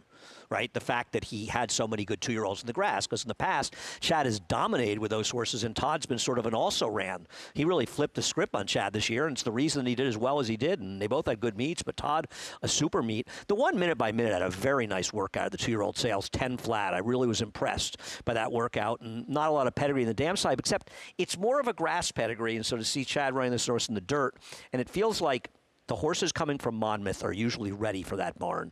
So I pick minute by minute. What an impact that the sire is making, too, not this time.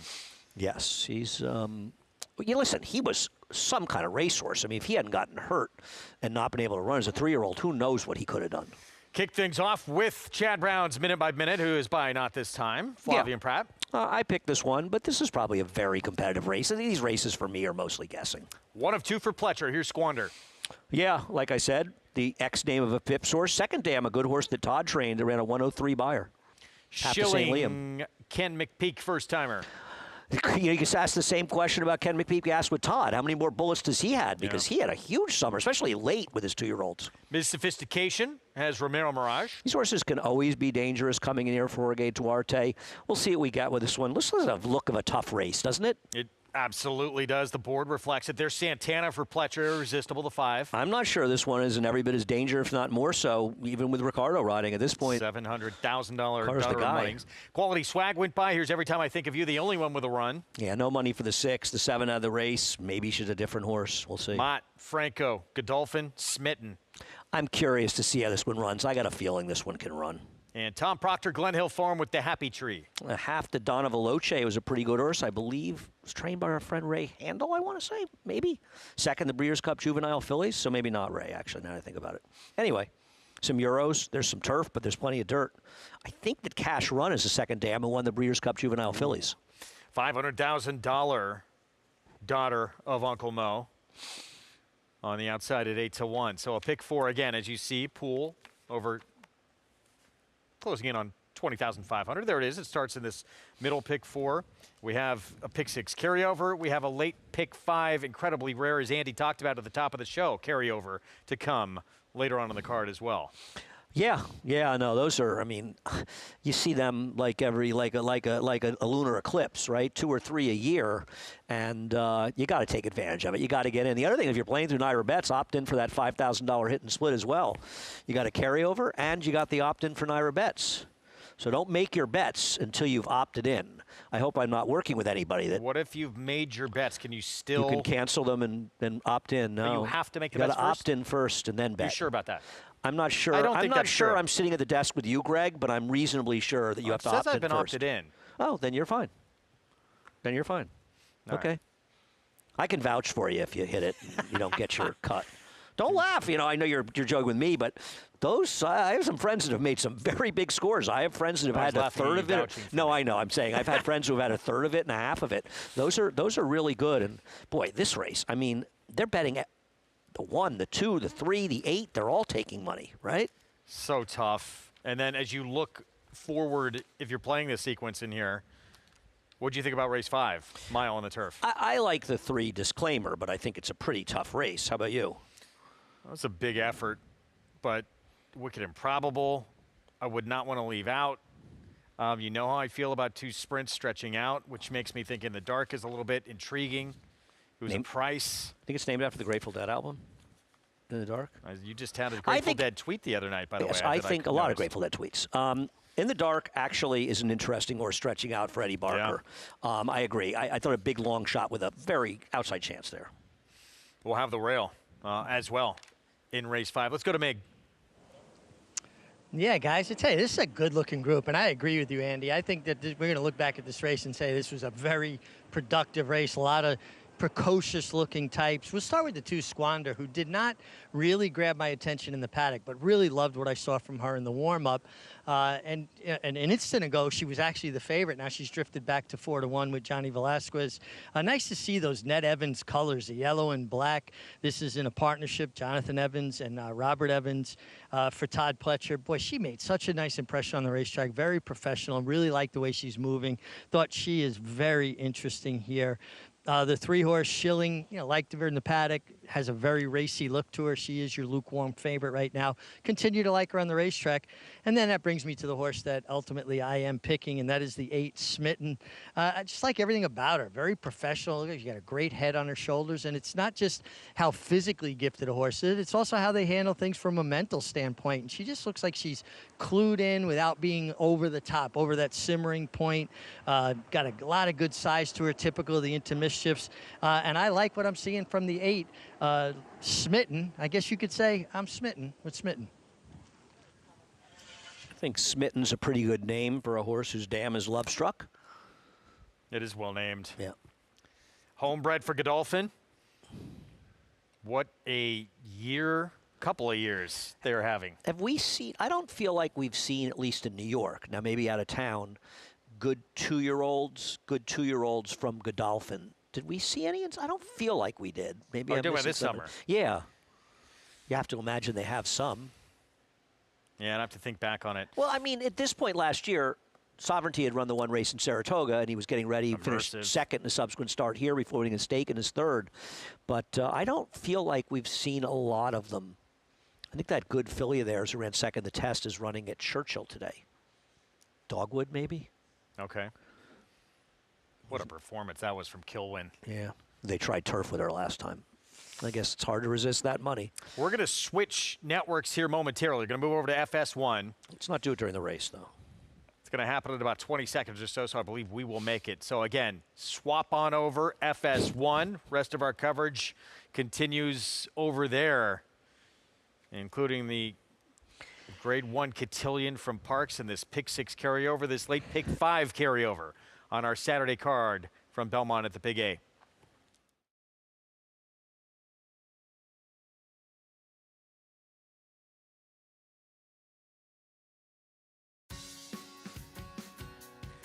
Good to have you with us on our Fox Sports 1 coverage. You're watching America's Day at the Races. Live action from Belmont at the Big A. Grade 1 Cotillion, 3-year-old fillies. $1 million purse from Parks ahead. Greg Wolf, Andy Serling with you. New York Racing Association handicapper. A lot of excitement with all these carryovers today here in New York. No question about it. I mean, you just don't get too many Pick 5 carryovers. We've got 230 plus or two in the late Pick 5 going there. Pick 6 249.23. Just under 241, excuse me, in the late Pick 5. Greg and I have both gotten involved a little bit in that. And you've got the Pick 6 carryover as well, starting in race 6. We'll talk about more of that. In the Grade 3 winter memories, by the way, huge scratch. Opulent restraint has come out. Speed from the rail for Chad Brown, so changes things quite a bit in that race.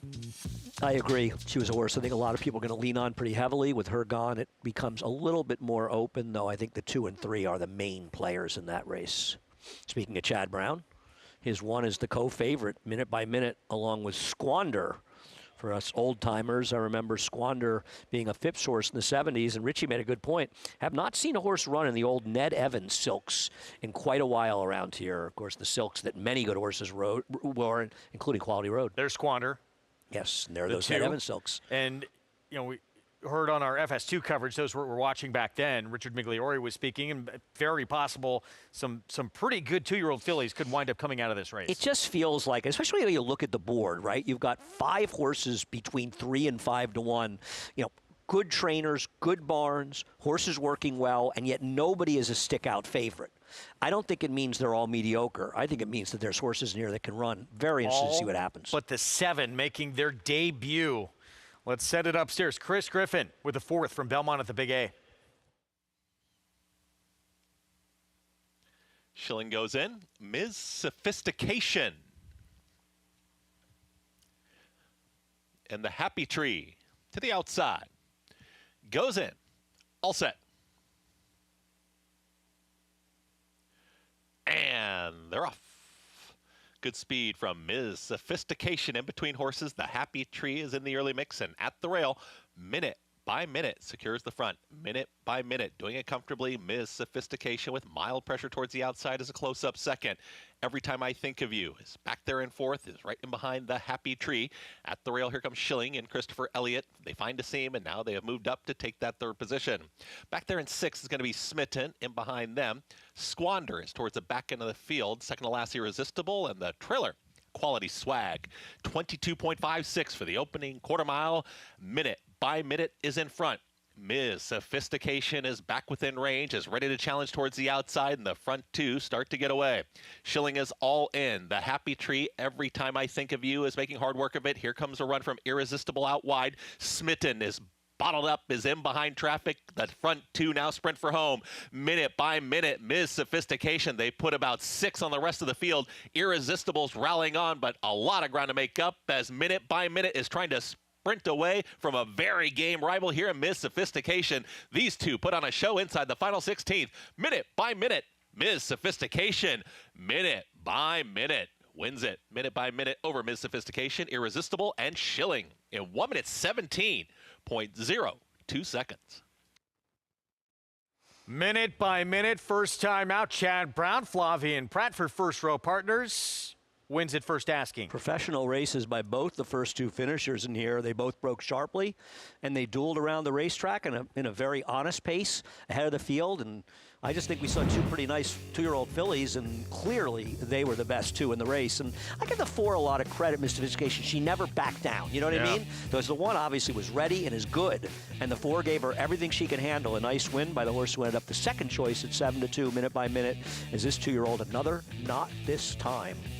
Man, who's just been remarkable, including the arguable, but maybe the fastest 2-year-old we've seen this year. It's Our Time. Tom Amos, our colleague. He's the house horse that we're all rooting for, and we're unabashedly rooting for our friend Tom. And, you know, the sire of the second horse, Into Mischief, he's pretty good, too. Yes, he is. Probably the 2 best sires out there, right? It's incredible. 1-4-5-3 finish. Minute by Minute, kind of forced in a little bit there slightly, but did not hinder this one at all. No, that was a nice effort by both of these horses to get it done in here. And, you know, it's funny, trainers with first-time stars, especially 2-years, they hate getting the rail. And, you know, I have this conversation with Chad, and I understand the point of view. But you can see right there the perils of it. Yeah, no, there's no question about it. And, you know, it's a little easier if you break a little slow and stuff. But the truth is, the good ones, they win down on the rail, as this one is. 7-2, Minute by Minute.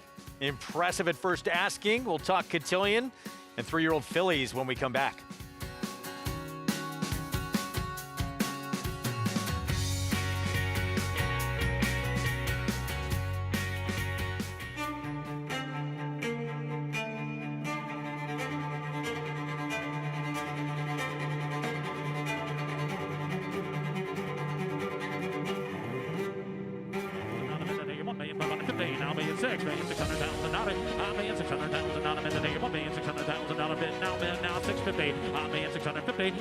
$650,000, not anybody else won. $650,000, not a bid today. $1,650,000, not a half. $1,600,000, thank you.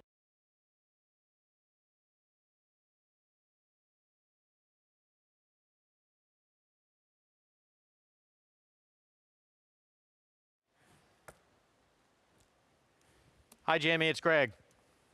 Hi, Greg. Jimmy here. Thank you. Yeah, I can hear you. Luke, I need this now.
Good to be with you in our Fox Sports 1 coverage. Live look at Aqueduct here from South Ozone Park, New York.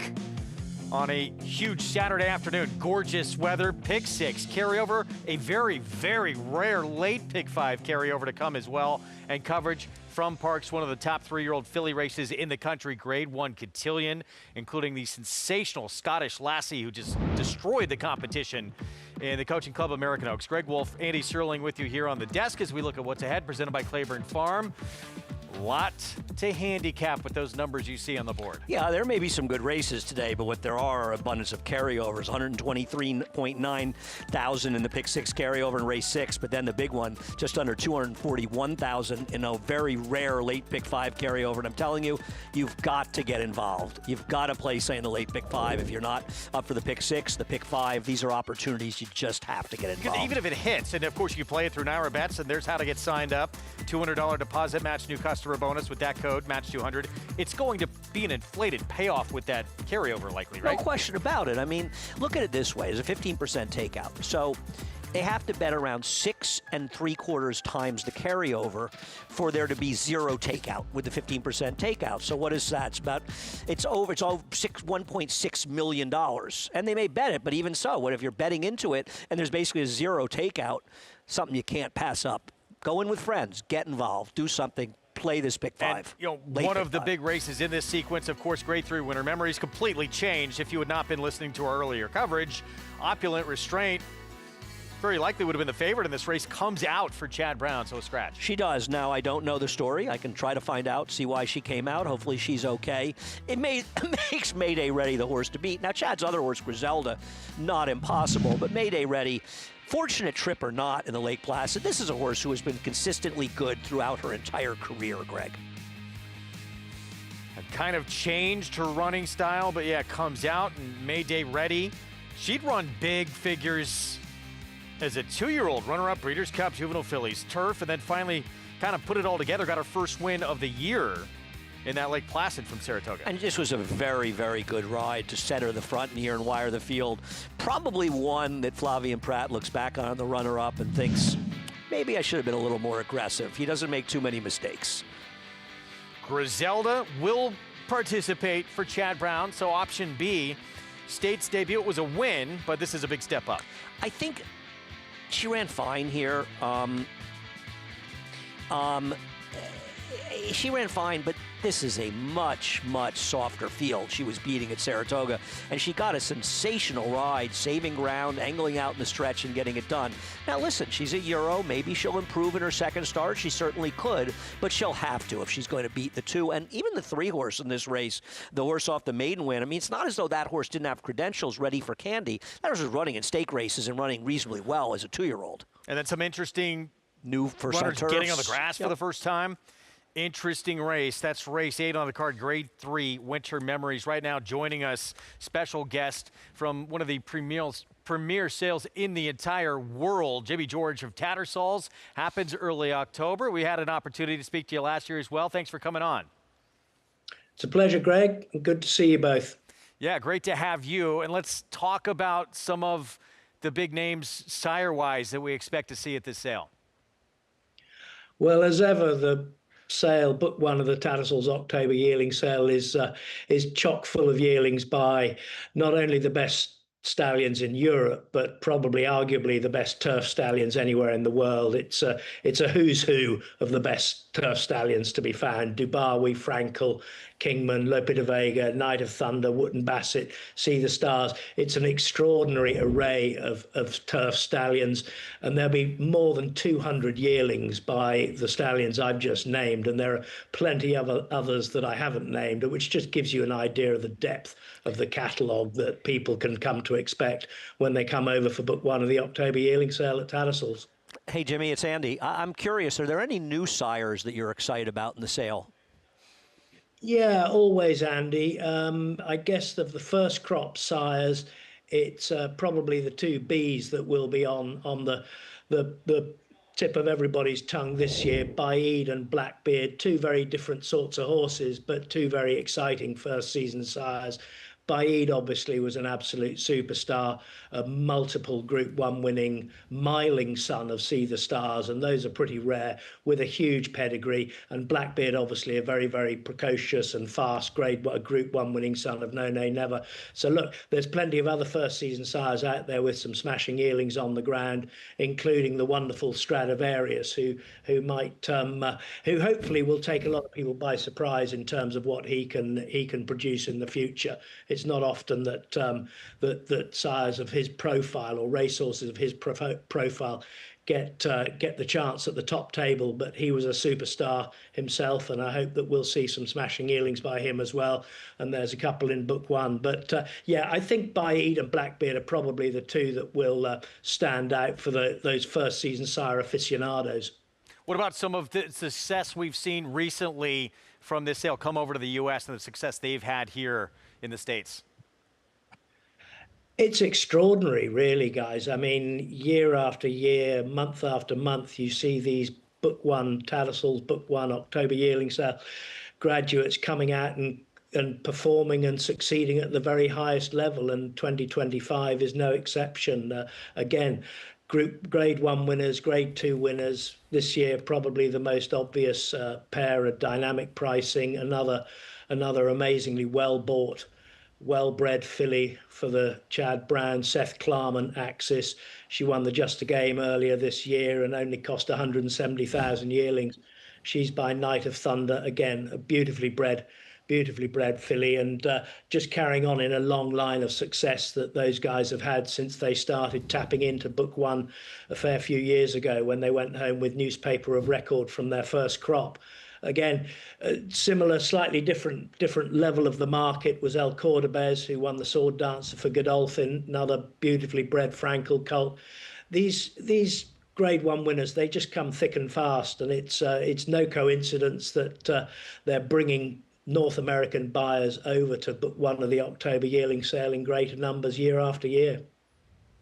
We've seen trainer Chad Brown kind of start this process, and now a lot more American buyers are getting involved, and it has really started to pay off with some of those names that you have mentioned. Jimmy, thanks for joining us once again, and we look forward to seeing what happens at the sale.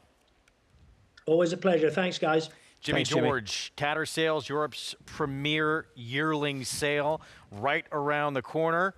And we're going to see some of those names here showing up in the States. No, I mean, it's interesting. You mentioned newspaper record. Her first foal, Giselle, was okay. The second foal was already a great Group Stakes winner, I think, at Leopardstown last week. I don't know if we'll see that one at the Breeders' Cup, but I know it's one Peter Brandt has, as he now owns newspaper record. Dynamic pricing, King of Gosford, Program Trading, and Italian, McCulloch, so many on and on have come out of that sale. We're going to take a timeout. We'll be back more ahead on this sensational Saturday coverage, including a mandatory payout pick 5 when we come back.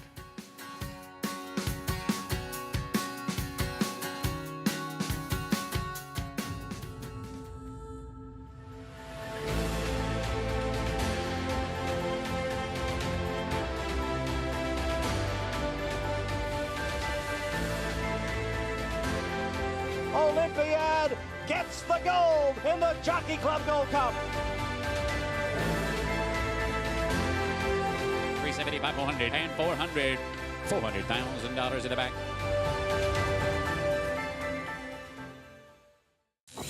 You bet with Naira Bets. Bet any track, anywhere, anytime. Download the Naira Bets app to play today and get a $200 deposit bonus. Watch live horse racing. Get expert picks. Boost your bankroll with weekly promotions and hone your handicapping skills with exclusive tips and tutorials. Download the Naira Bets app now. Sign up now to claim your $200 deposit match bonus. You bet with Naira Bets. Connect, a Grade 1 winning millionaire, making his mark as a sire. With Rattle and Roll, a Grade 1 winning 2-year-old. Graded Stakes winners Whitwater's Rand. Implicated, Apple Picker, and Forever After All. Connect, a proven sire in the making. Standing at Lane's End Farm.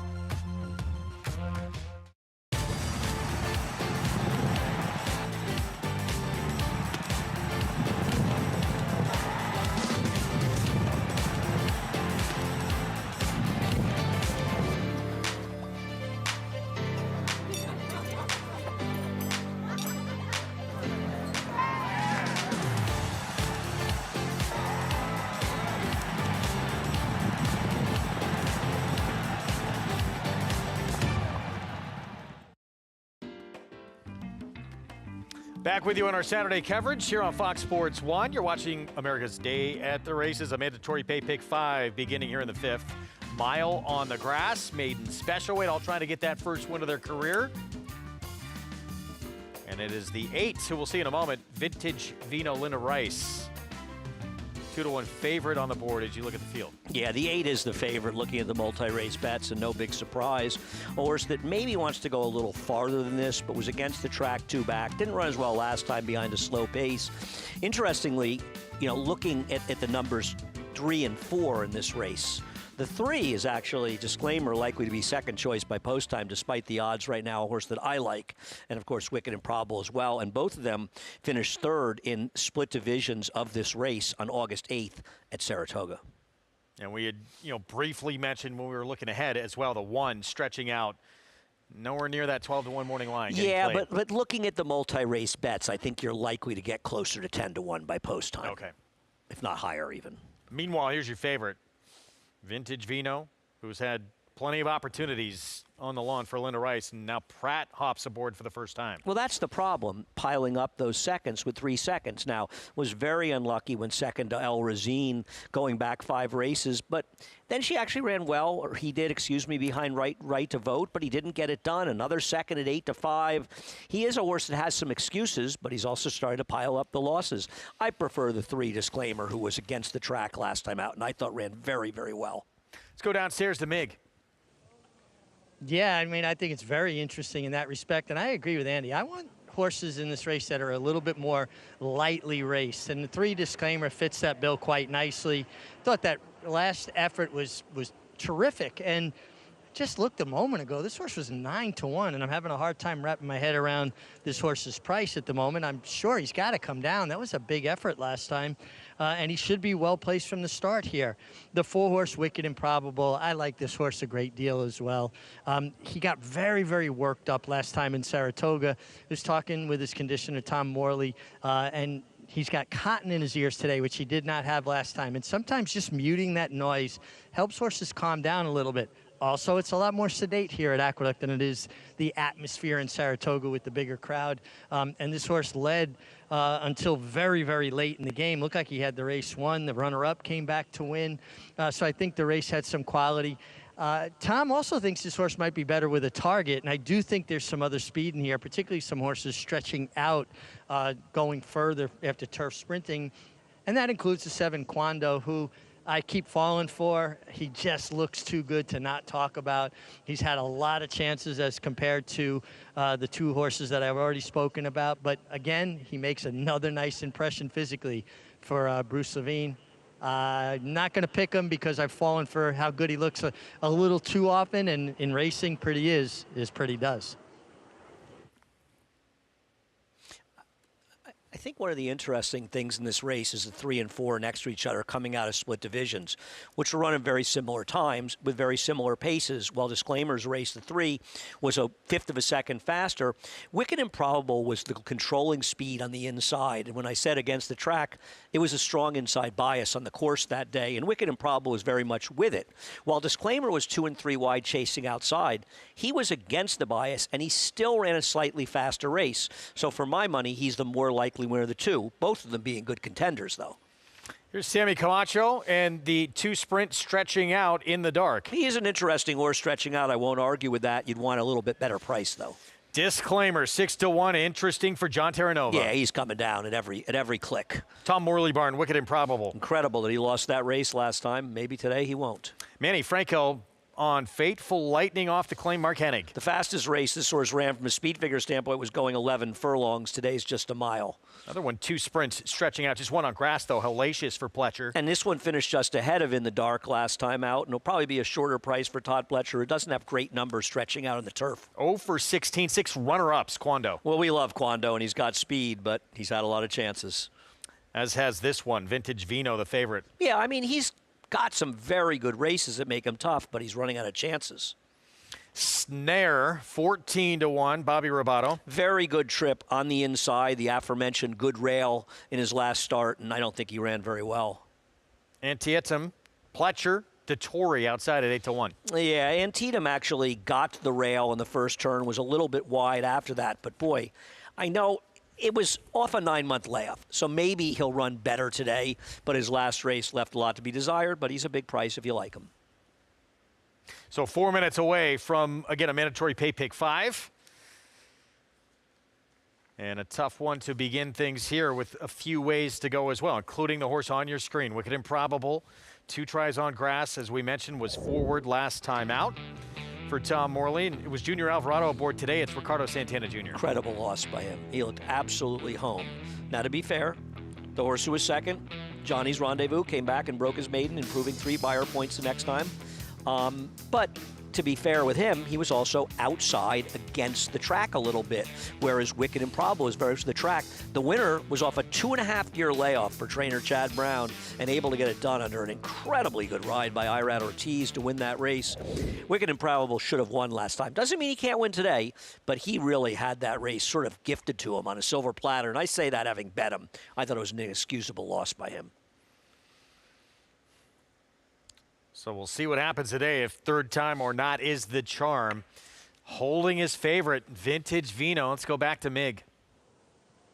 Yeah, guys, not a lot has changed from my impressions in the paddock. The 3 disclaimer looked good in the paddock, continues to look good on the racetrack. Major player here. He's gotten down to 9-2 now, so money has been coming in steadily for the 3 disclaimer. The 4 Wicked Improbable, he is my top selection. You know, he was 7-7 last time. I thought he had to rush up a bit. And just the fact that he was kind of keen and washed out, and he's just acting so much better today. And that's energy that he's going to get to save and be able to use through the stretch, where I think it kind of caught up with him late last time. Despite him being with the racetrack, I just thought he was a little bit too keen and maybe used himself a little bit too much. And not as far as how fast he was going. It's not how fast you're going. It's how you're going fast and how, well you're, efficiently using yourself. So the 4 Wicked Improbable looks great, will be my top selection. Listen, the 8-horse Vintage Vino, I totally understand why he's favored. He's consistent. Gosh, he runs basically the same race every time. But I also thought there were a few races sprinkled in there that he could have won. And some horses are just not as, dominant as other horses, where they're more content to run with horses as opposed to running by horses. And, at 2-1, I just prefer the 3 or the 4 at a little better prices, guys. 9-2, 5-1 respectively. In the dark, though, those 2 sprints stretching out at 6-1. That Pletcher stretching out, hellacious. The 6 at 6-1. Are you intrigued by him at all? I picked him 4th. Wouldn't be shocked if he won. I think he and the 1 are very similar in the sense that they sort of hit the wire together. I don't have a strong opinion either way. I will say some numbers for Todd Pletcher. Stretch outs to the turf. 22 for 144, so you're talking about 15% with a $1.53 ROI. With maidens, he's just 13 for 97 with a $1.44 ROI.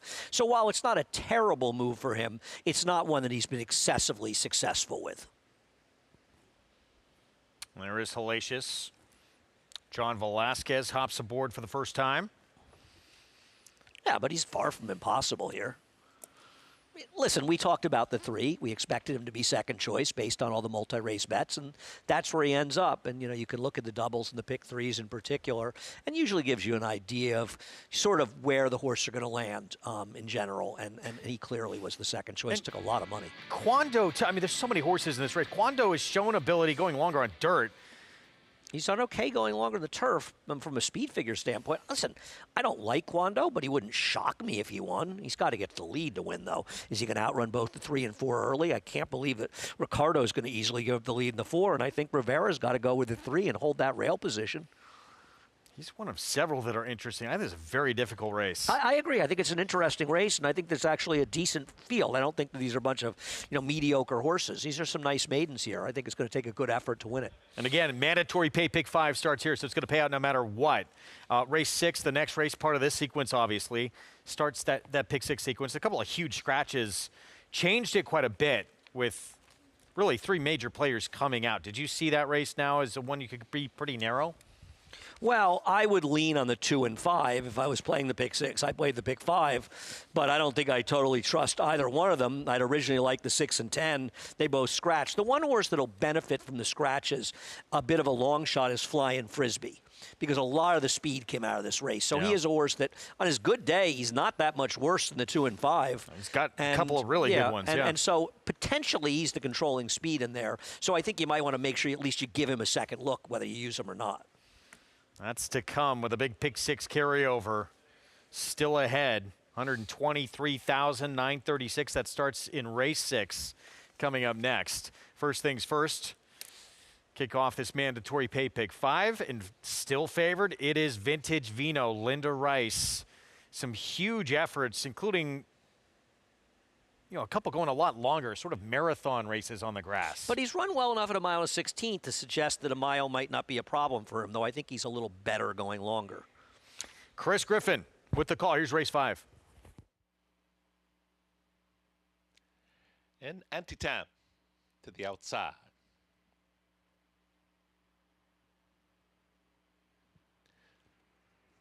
Antietam goes in. All set.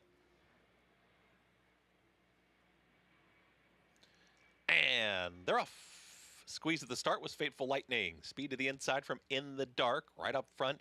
Joining this leader is Quando, and now Quando will press on as Quando, who's up by about 3/4 of a length. About to be joined on the far outside from Antietam. It's a lineup of 4 in behind the leader. Quando, Ruben Silvera takes him to that turn In the Dark. Just got now drifted out very sharply there at the rail. Is now Keen and Rank in behind horses and nowhere to go for In the Dark. A little trouble in that turn. They're starting to sort themselves out. Quando is the leader, followed by Antietam. Now trying to settle is In the Dark. In the Dark has had a tough journey there in 3rd. In behind them, Hellacious in 4th. Further back comes Snare, who's now a patiently ridden 5th. It's to the outside of Wicked Improbable, who's in 6th. Also is Disclaimer, Luis Rivera Jr. towards the back end of the field. Fateful Lightning with Vintage Vino. 23.32 was that opening quarter mile, 47 seconds flat for a half-mile time. Quando, well settled, just moving right along, approaching a half-mile left to go. Antietam is engaged to the outside of In the Dark, who's now shoved along and trying to re-rally after the tough journey. Losing some ground was Hellacious. Also moving forward, here's Wicked Improbable. Santana Jr. in 4th as Quando's trying to get away, and Quando is now sprinted clear, is in hand, and now gets the cue. It's Quando who's up front, chasing In the Dark, is trying to run that leader down. Wicked Improbable is unleashed, has a lot of ground to make up on Quando, and Quando is almost there. Quando's approaching this final 16th. They're making up ground, but not quick enough. Quando got to the front, and Quando takes them all the way. Quando wins it over Wicked Improbable. Then came Disclaimer. It was another photo. That was Vintage Vino to the outside of In the Dark in 1 minute 34.51 seconds. Quando with the win, aggressive, and it pays off here in 0 for 16, 6 runner-ups, but on the turf it only been 0 for 6. But able to control in a very moderate pace up front when the 4, surprisingly, wasn't as 4 as you would have thought he would be. The 3, who broke a step slow, Louis Rivera, showed no sense of urgency and probably ran maybe the best race of anybody considering the way the race was run. But this horse was able to get away with a very, very soft pace up front. And in this turf course and this horse's ability, that was too much for these horses to overcome. Once again, I just don't understand why riders are taking speed horses back. How Disclaimer was like 7 lengths off the lead and 7th early is something that I really think should be explained. Opens up here on this group, 8-1. Start off a mandatory pay pick 5. Ruben Silvera forward, and it makes the difference, stretching back out. And 7th time on the lawn, the win at 8-1 here. Yeah, Ruben does not take back speed horses. I'm surprised that Ricardo, who's usually so aggressive, was unaggressive with Wicked Improbable, and Louis Rivera, I mean, I don't know what to say. 8-1 start to a pick 5. Bruce Levine, Two-Tone Farms. Another not this time with the win. We'll be back. Prices from this. We'll start the pick 6 carryover next.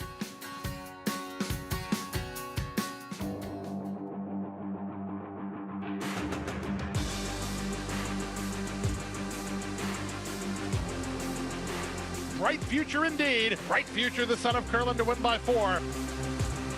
Bright future, Proxy, here's the line. Photo finish, Bright future. Bright future, look at that.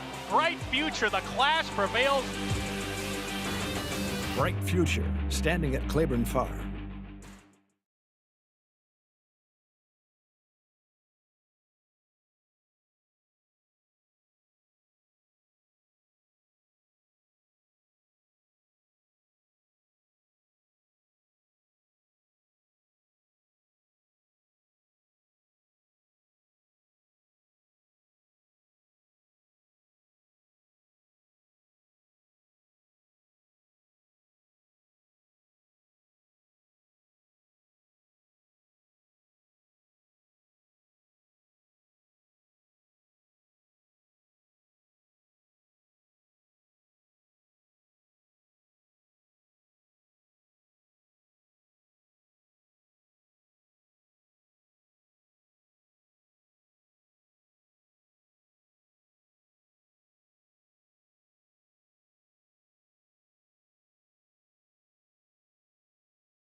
Back with you on our Saturday coverage on America's Day of the Races here on Fox Sports 1. It's brought to you in part by America's Best Racing for the love of the race.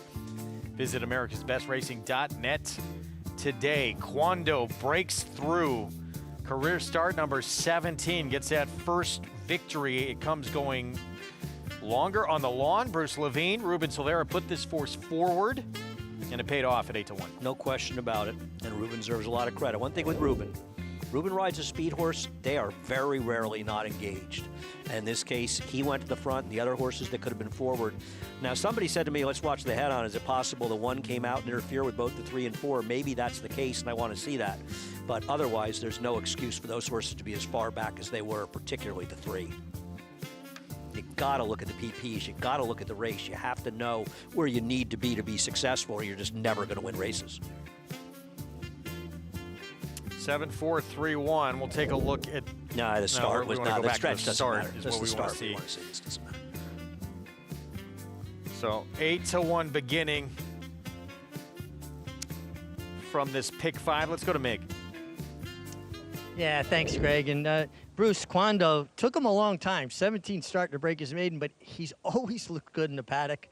I finally jumped off him today, but this was a big effort. No, he ran really good today. You know, we put him in short. The race didn't fill. I said, you know, it's better to run him than sit in the barn another month. Who knows if it was going to go. It was a mile, which I figured out's about his maximum. So we took a shot, and, you know, he run good. He got loose on the lead, and he ran a big race. You had to feel really good when he got into the first turn, and his head was bowed, and he was all collected up. He's been doing really good, but I've said that before. He's done well a few other times, and he's, you know, he's always a bridesmaid. Today he was the bride. Now, this is a horse that, like I said, always looks good in the paddock, carries good weight, his coat's always good. Has it been a little bit surprising that he hasn't gotten it done until today? It's amazing. He trains so well. It's shocking to me how this horse, he just trains so good in the mornings, and at least today he showed it.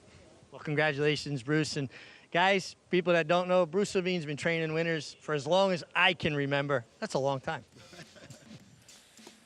A lot of big wins in this game, and here's a look at the start. See the 1, 3, and 4, if anything See happens if the 3 there and 4 get a little impacted. bit. Here it is. Well, 3 bumped into the 4 a little bit initially. No, but the 1 came over. The 3 was already deciding to rate. I don't know why Louis Rivera, after, I know he broke a step slow, but to be a successful rider, especially at this level, I think you need to be really paying more attention to the PPs and the horses you're riding, because that was not, I mean, he did break a step slow, but still, he shouldn't have been as far back as he was. Well, Quando takes advantage. $18.44 for the victory. Up next, just a little $123,000 pick 6 carryover. That's all. That begins in the 6th. It is a difficult sequence. First leg made a little bit easier with 3 key scratches. Yep. Non-winners at 2 life condition. They're all in for a claiming tag. Can be purchased for $17,500. And all 3 of the horses scratched, the 3, 6, and 10, were all forward horses. It kind of only leaves the 11 as a speed, though I think that, you know, the 1 has enough speed. Yeah. But horses like the 2 and 5, you're going to have to see Ricardo Santana with Dark Vector. He'll probably try to be a little more aggressive, and even Flavien Prat will see it as well. But it definitely helps the 11. Yeah, who's taking money right now as a result, and should be, from that 12-1 morning line. This will start off the pick 6 carryover. We'll have much more on the sequence when we come back. Already an additional $200,000 bet into this pool. It's going to be a big one. Get involved at Naira Bets. We'll be back right after this. You bet with Naira Bets. Bet any track, anywhere, anytime. Download the Naira Bets app to play today and get a $200 deposit bonus. Watch live horse racing, get expert picks, boost your bankroll with weekly promotions, and hone your handicapping skills with exclusive tips and tutorials. Download the Naira Bets app now. Sign up now to claim your $200 deposit match bonus. You bet with Naira Bets.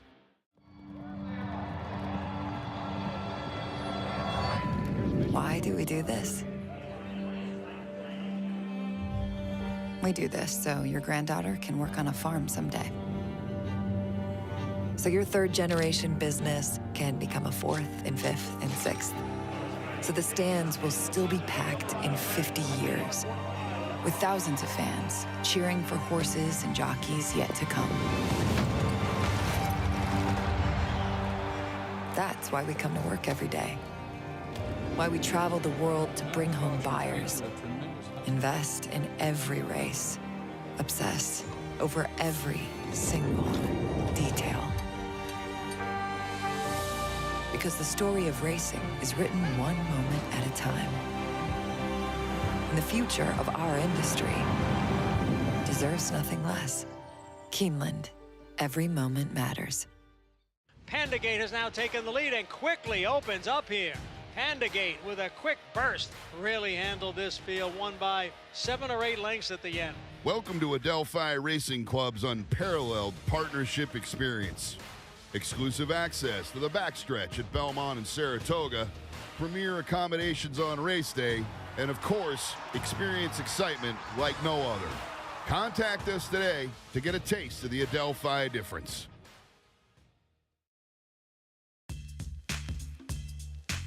Back with you on our Fox Sports 1 coverage. America's Day at the Races with a pick 6 carryover. $123,936 coming up in just 18 minutes. You can play it through Naira Bets. Get involved. Still time to put your tickets together. We're going to be joined by Jonathan Kitchen here in just a moment. Begins with this 6-furlong sprint.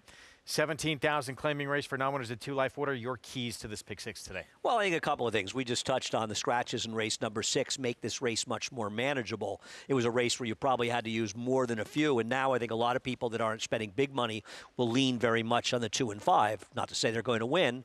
And the other horse that's probably the most likely single for a lot of people, now I did not single in the pick 5 I played, but I think the biggest single will be Worthy Charge in race number 9, a very, very talented horse for Chad Brown coming off a maiden win. So only started twice, but yeah, looked incredibly good last time out. Right, run very, very well in both of them, and the last race was very fast. He's the horse to beat. We'll see what happens. Wish you luck if you're playing. So that's it. It's that simple.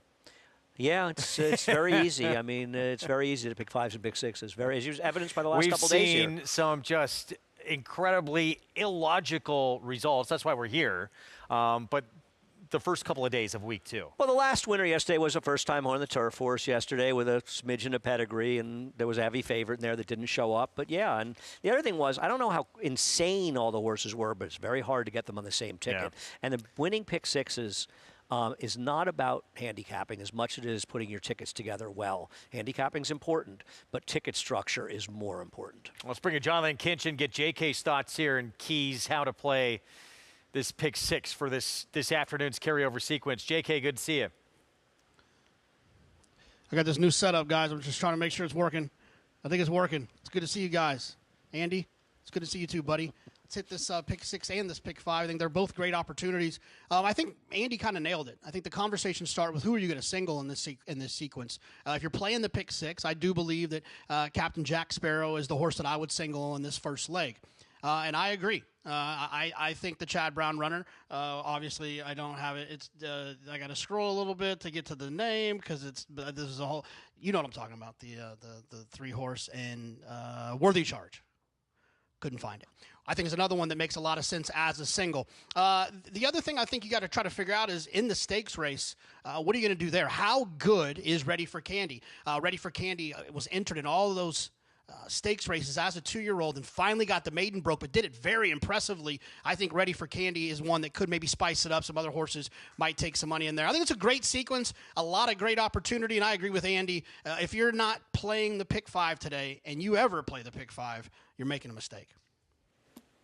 One of those must-play days with this carryover, not just here in this pick 6, but yeah, in the late pick 5 as well, which is incredibly rare. Good luck to JK, everyone else playing this afternoon. Meanwhile, Cotillion, 3-year-old fillies, $1 million purse, and we finally get to see her come back. Passed on the Alabama after that lights-out performance in the Coaching Club American Oaks. Scottish Lassie is back for Jorge Abreu.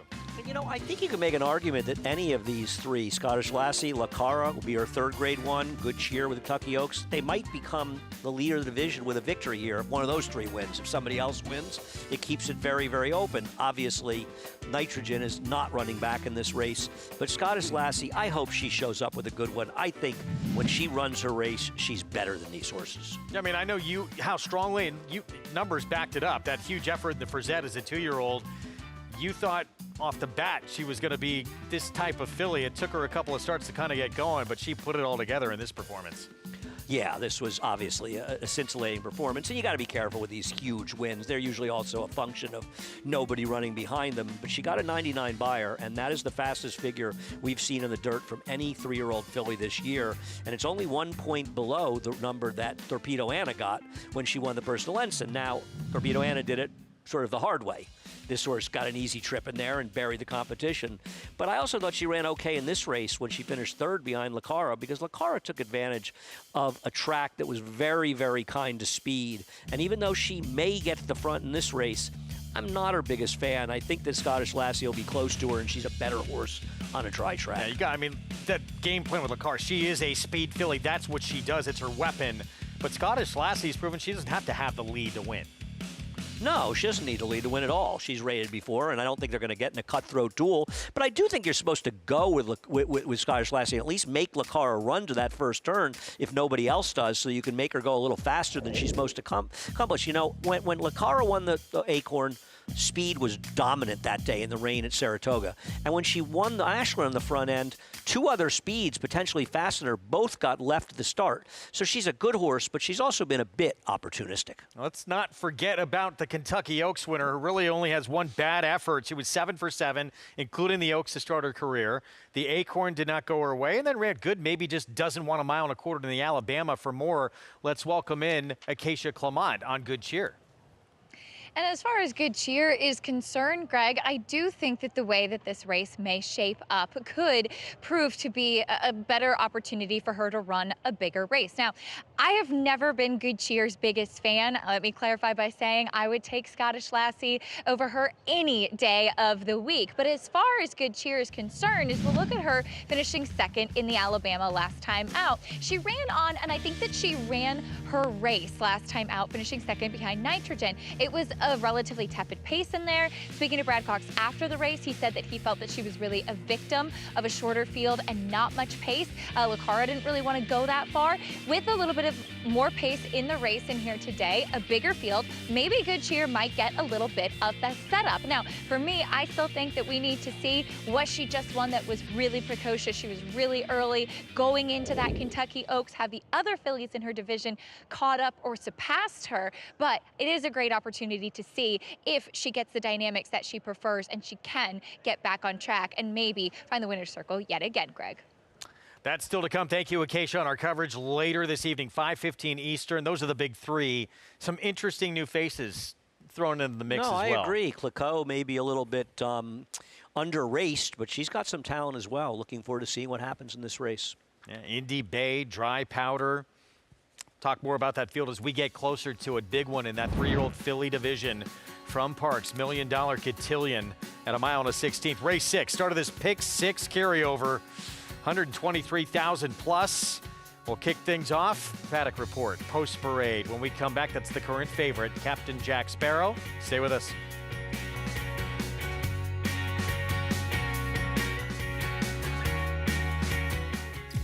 A dynasty in motion, reshaping the sport's greatest tradition, channeling the legends of his line and surpassing them. 4 of the last 6 Derby winners carry his genes. A Golden Son, a Horse of the Year. Another chapter written beneath those iconic spires. Derby dreams fulfilled for the titans of our industry. From authentic to sovereignty, a legacy both real and supreme. Into mischief.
Thanks for being with us on this Saturday afternoon here on Fox Sports 1. You're watching America's Day at the Races, Pick 6 carryover.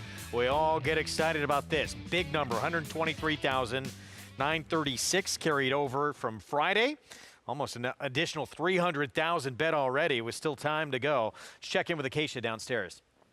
And taking a look at a couple of the logical runners in here, the two, Captain Jack Sparrow got the win last time out. Now, you would notice that he was getting out throughout the running of that race. He kind of had his head turned. He was a little bit tricky to handle in there, but he was much the best in that spot, and a horse that just made a ton of sense. Getting a touch warm, much as he did last time, that's typical for him. He looks very well turned out and very fit coming back off the back of that win, but as he faces winners for the first time, physically, I actually do prefer some others, though I respect his effort most recently. I thought the 5 Dark Vector was a bit interesting. I love the cutback and distance for him. To come back off of that kind of layoff and try to go a mile last time, you could see him start to drift out late as he was tiring. I think shorter should really bode well for him. He's very fit today, much more settled than he was last time as well. Great in his coat, and a horse that I think is going to run an improved effort today, Greg. Here is our post parade. We start with Majestic Arc, who does have some speed from the rail. I think Romero's going to look to stay close with a horse that's got figures that are close enough in his last two. The 21-to-1's an overlay. Here's the favorite, Captain Jack Sparrow, Mike Maker, Flavian Pratt. I agree that the main two are the two favorites, the 2 and 5. For me, well, I'd use Captain Jack Sparrow. If I have to single, I'd single the 5. Messi the Magician went by at 22-to-1. Here is the 5 Dark Vector. Yeah, Dark Vector second off a long layoff. Ran well going a mile in the slop last time. Cuts back to 6 furlongs. And if he can find a semblance of his good form, he wins. Diabolico, little interesting. Has a couple of races. He's a fringe player somewhere in there. Solar Glare, good form at Penn National. My problem is his form in New York stunk, and then he went to Penn National, where a lot of horses seem to improve. Renew the Blue, David Donk, Katie Davis. This would help blow the... How's this horse only 8-to-1 in Wow. here? This horse could be 28-to-1. You wouldn't bet him. And Flying Frisbee, intriguing with his speed and who came out. I agree. He's still horse I think you have to take another look at. Now, he's no bargain if I'd one. To me, the horse on the board that's the overlay is the 1, who I picked third, Majestic Arc. I can't explain how he's 22-to-1 and horses like the 9 or 8-to-1 and even the 11 at 5 or 6-to-1. This horse just came down to 18-to-1. I don't love him, but he would be a C for me if I was playing a pick 6. I'd use the 2 and 5 as A's and the 1 and 11 as C's. Well, let's look at the 8-to-5 favorite. JK thought this was, put this horse as one of his keys on his pick 6 play. Comes off a pretty dominant state-bred maiden claiming win at Saratoga. But also, let's say that again, Greg. A state-bred maiden claiming win. These are opens. I understand they're a lower level claiming race, but they're still opens. And also, when you see one for maiden 30, conventional wisdom is you break your maiden to maiden claiming race, you come back at half the price. So he's basically doing that. It's not like he's taking a drop in class. That was a very weak field he beat last time. The positive for him is he's paired up a couple of buyer figures that make him kind of the horse to beat if you don't trust Dark Vector. But if Dark Vector shows up, in my opinion, that's the 5 Dark Vector, he's a better horse than Captain Jack Sparrow. You big Knights of the, what is it? Knights of the Caribbean or the Pirates of the Caribbean, isn't that? Yeah, Pirates of the Caribbean. Johnny Depp. I like Johnny Depp. Donnie Brasco. So, JK, I know you, one of your keys was this 2 here. What do you like about him? Well, Wolfie, I'm very disappointed in you that you allow Andy to yell at me constantly about movies and you didn't get on to him about Pirates of the Caribbean. Everyone should see that movie. It's very good. Captain Jack Sparrow for me. I thought his last 2 races were better than anything else has really run. But here's the other thing about Captain Jack Sparrow. It's not even so much about him. It's about these other horses. When I look through these other horses' past performances, I see disappointing performance recently after disappointing performance. Even a horse like Dark Vector, who's a second choice in here, his last 2 races weren't very good. Every horse in here's last 2 races, except for maybe Solar Glare, but the figure wasn't that quick, weren't great. And for me, I just want recency. At least I know I'm going to get a good run out of who I believe is the best horse in the race. That's enough for me to get started here with the single, because the rest of this sequence has spread written all over it. See how it goes. I mean, different, whoever you talk to, there's varying degrees of thinking that way. You look at race 8, the Winter Memories? Mayday ready for some. And ready for Candy, maybe those two. I mean, there's interesting horses for sure. Yeah. You talked about Worthy Charge in race 9, might be a single for many. Yeah, I think what you're sort of leading to is these are tough races to single because these are unreliable horses. Now, I happen to agree with the public, and Jonathan and I have a basic disagreement here. I don't know what he's saying that Dark Vector's last race are terrible. I think if Dark Vector runs his last race, then Captain Jack Sparrow will be looking around for him and thinking I should be in the Caribbean because I can't beat that horse. I don't say I trust Dark Vector completely second off a long layoff, but I think he is a much likelier winner than the 2 Captain Jack Sparrow. Yeah, I should have had JK's back on that one, by the way. Here is the 5. Dark Vector comes back off the bench. Credible effort off a long time away, and a little move forward when this horse has been facing so much tougher. Looks tough. Yeah, I mean, his last race going a mile, coming off a 19-month layoff, trying to go a mile at Saratoga, I thought he ran really well. I mean, he's also got back races. Now, I understand they were, a year and a half to 2 years ago, but he has consistent back races that'll make this, he'll look like Secretariat at the 8th pole compared to these horses. Now, I'm not guaranteeing he's going to win, and I'm certainly not rushing to bet him at 8-5, but I think an argument could be made he could be 6-5 or even money in this race. I think he's supposed to be favored. Jonathan and I disagree. Love the way he looks as well. 2 minutes to post. As we look at the 11 here, 9-2 from the outside. Yeah, I mean, I think you have to ask yourself, where you want to spend your money.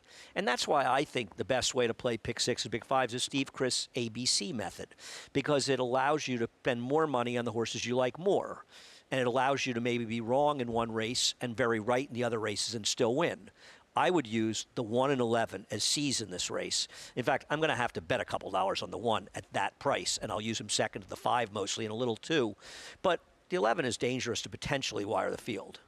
Let's go to Acacia. Yeah, as far as a physical standpoint does go, Greg, you touched on it. For me, Dark Vector was the standout. But I have good things to say about the 11 Flying Frisbee because he is a horse that can be very tough before his races. Sometimes those kind of speed types are really amped up and very rambunctious prior to the races, and he is one of those. He's doing really well today by his standards, as he's getting just a little bit more anxious out there on the track. But again, that's just typical for Flying Frisbee. If he can kind of keep a lid on it, I think he's incredibly dangerous getting back to the dirt. Also, his weight has looked the best that I've seen it for in a little while as well. He's a pretty big horse.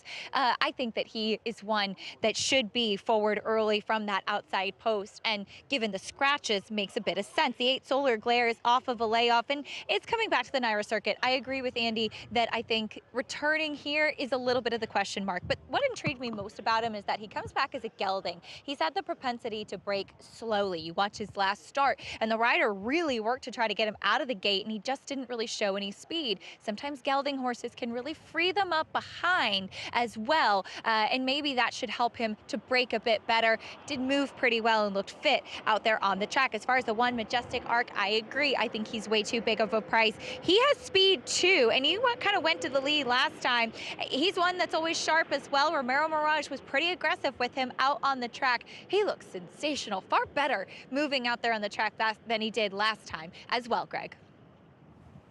All right, thank you, Acacia. Here we go. Pick 6 carryover starts here. $445,000 additional dollars bet into that $123,000 carryover. Good luck to everyone playing.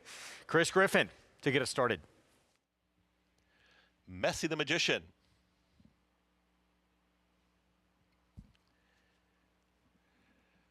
Renew the Blue. Dark Vector. We have a horse really acting up in the gate, and probably a delay here as the horse is turned around. That's Majestic Arc, so stand by.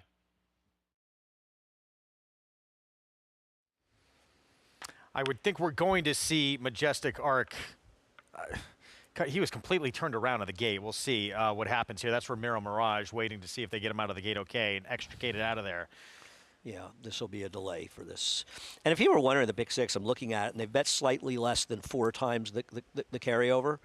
I think a lot of people that might have been playing it, if there hadn't been, are looking at the pick 5 sequence as well. The pick 5. That's why this pick 6 probably would have about a $600,000 or $700,000, but we see a lot in the pick 5, and people are allocating their money in those ways. The 1 is scratched. All right, so take out the 1. Majestic Art comes out, and so look, hopefully horse appears to be okay. This changes things though quite a bit because the 11 now is potentially the absolute even looser lone speed, unless maybe Dark Vector shows a little more pace. Let's go back to Acacia real quick. Yeah, just to clarify on the 1 Majestic Arc rearing up there, he did throw Romero Mirage, so he's on his feet, which is great news. And the stewards have, stewards have said he is a late scratch because when flipping over like that, when they flip, it's an automatic scratch. The starting gate crew did a tremendous job with what they were able to do, holding on to his reins and keep him from trying to flip all the way over those gates, but struggling to extricate him out from the starting gate. And from my vantage point, looking where I'm seeing, he is out of the gate and on his feet, which is great news. Greg. Good to hear. Thank you, Acacia. So take out the 1, and look, at 30 some odd to 1 long shot comes out, but a horse that was a little bit interesting, but more importantly, one of really just a couple of speeds in the race. Right. Of the 3 horses that are taking money, the 2, 5, and 11, the 11's the speed, and I think you're going to see Ricardo second. Now, I do understand that Flavien Prat will probably look to be a little aggressive with Captain Jack Sparrow and get him a little closer, but he's not a natural speed, whereas the 5 and 11 have more natural speed. So the reality is that while the 2 is a more likely win, the 7, 11 on ability, from a tactical standpoint, of all 3 of the horses taking money, as 11's now 3 to 1, isn't the 2 the one that's the most compromised from a dynamic standpoint? A little bit. Yeah, Dark Vector in the past has shown speed against better, too. Ricardo Santana Jr. aggressive, but look, Pratt is as well, but this one, it just has not shown the ability really to lay that close. We shall see. Late scratch of the 1, and that has held things up here as they get, I believe, everyone being backed out of the gate. But again, with this, and the price reflects it, certainly the 11 becomes a whole lot more interesting. I'm amazed that he's taking as much money as he is, but I guess when you look at it, the 2 is sort of a maiden breaker that I don't think is that reliable in here. And the 5, second off a long, long layoff, a little unreliable. At least you know with this horse what he's doing, and that's going to the front. We're going to take a quick break. We'll be back.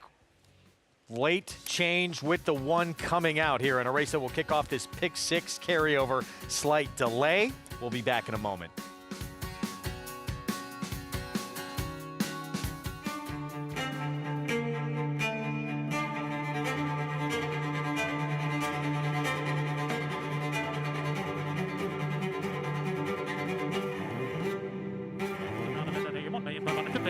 $1,600,000 $1,600,000 $1,600,000 bid now $650,000 $1,650,000 anybody else want $650,000 bid today $1,650,000 $1,600,000 thank you. Now's the time to subscribe to the Naira Bets YouTube channel.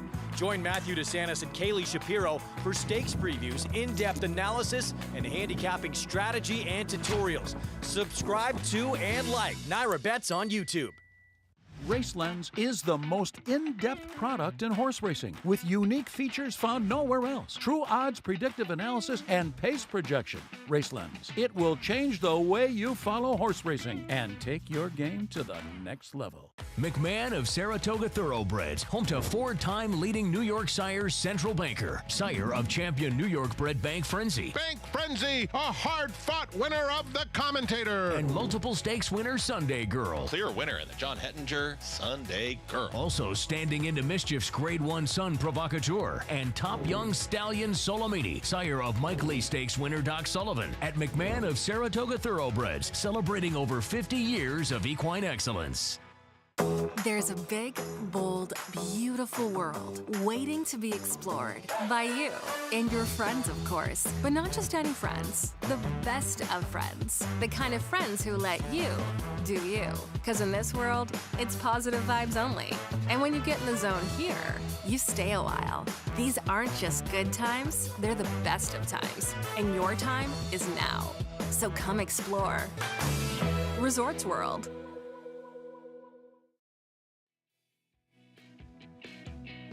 Back to this pick 6 carryover and a slight delay here. get back to it momentarily. Over $500,000 additionally into this $123,000 carryover. So this pool's getting up there. Yeah, no, it's actually just above the theoretical break-even point with the 24% takeout. So it's slightly less. You know, you're probably getting about a 98 and change cents back for every dollar you bet. But those are rare situations. And the only reason it's a little less appealing today might be that because we have that pick 5 carryover. You know, and you look at that one as well. All right, the reason for the delay, that scratch with the 1. Let's go to Acacia for more. Yeah, and I can report that the delay was they were waiting for the equine ambulance to come to behind the gate, and can report that Majestic Arc was able to walk on his own power. They just had to wait before loading the rest of the field until that ambulance was off the track. There is a backup over there that will follow the field, as the precaution is for every race. So luckily seemed that all of the horses kept it under wraps behind the gate, and we do have jockeys back aboard and moving in for the start of this pick 6. Greg? All right, Acacia, thank you. So here we go. We're going to load back up here right now. And Flavien Prat about to move in on second choice, the 2. Captain Jack Sparrow has been off since July 5th, that maiden breaking win, Saratoga. We've not seen this 3-year-old since. First time in against winners. 2-1 on the board. Dark Vector, your favorite, who steps in now, the 5 at 8-5. For the level, it was impressive off that long time away, and you expect a little improvement. It's going to be very tough. I think if he runs back to that race, he's going to thump this field. 8-5. But you never know with horses second off long layups. They don't have to come back and run as well. We'll see. Chris Griffin to get us started. Opening leg of this big pick 6 carryover from Belmont at the Big A. Good luck to everyone playing. Flying Frisbee will be last to load. Renew the Blue. Flying Frisbee, pick 6 starts here. All set. And they're off. Flying Frisbee broke with a lot of speed, a little awkward, but is clear and now sprinting away. Flying Frisbee is the leader. In between horses, there comes Dark Vector as a challenging second. Just behind them comes Diabolico. Back there in 4th is Messy the Magician. Watching from 5th, Captain Jack Sparrow. The 2 at the back, it's Solar Glare and Renew the Blue. Flying Frisbee, free running, center of the racetrack. The rail is open for Dark Vector, who works on through. And Dark Vector, Ricardo Santana Jr., they've now pushed to the front. They're up by a head. Flying Frisbee comes right back towards the outside. Diabolico, Ruben Silvera, they're in 3rd, trying to make up some ground as Flying Frisbee challenges this leader. Messy the Magician, Captain Jack Sparrow has come into the frame, is trying to get out of touch as they reach the top of the stretch. 22.76 for the opening quarter mile. 4 across the racetrack here. Dark Vector to the inside, Flying Frisbee. Here comes Captain Jack Sparrow. Captain Jack Sparrow has now swarmed these leaders, has taken the front. Battling on is Diabolico, but Captain Jack Sparrow, full of run here, is sprinting away. Captain Jack Sparrow, much the best winner. Flavien Prat picks up another one. Captain Jack Sparrow dominates. Diabolico finished 2nd. Dark Vector and a late rally there from Solar Glare. In 1:10, seconds flat. Captain Jack Sparrow, easy time to start off this pick 6 as the second choice, one of JK's keys. Good call to Jonathan. He was right. He was the single of the 2. I think the pace ended up being a lot hotter than we could have expected. Another situation where everybody was so concerned the 11 would be loose, the 5 forced the pace, but I don't think he was beating this horse anyway, as he won pretty facilely. Now, 5, forward early. Dark Vector on the front end at this point, but he had to battle, and here comes the 2 to swoop by everybody. Under Pratt for the Maker Barn, homebred for someone we've seen have a lot of success on our program, Buck Butler. Yep, second choice, but one that everybody's pretty much got in the pick 6. We'll see how things go going forward. Where will the potholes be? Did not seem like a race where anyone, whoever it was going to win that easily. Did it? I agree. It did not. I think the 5 got maybe a little bit of an over-aggressive ride, but I don't think it mattered. This horse was going to win anyway. And I'm never going to criticize a rider for being aggressive. It just worked out that way. So Captain Jack Sparrow with the victory, 2-1. Second choice on the board, 2-7-5-11. And Pratt Maker team up to kick things off in this carryover.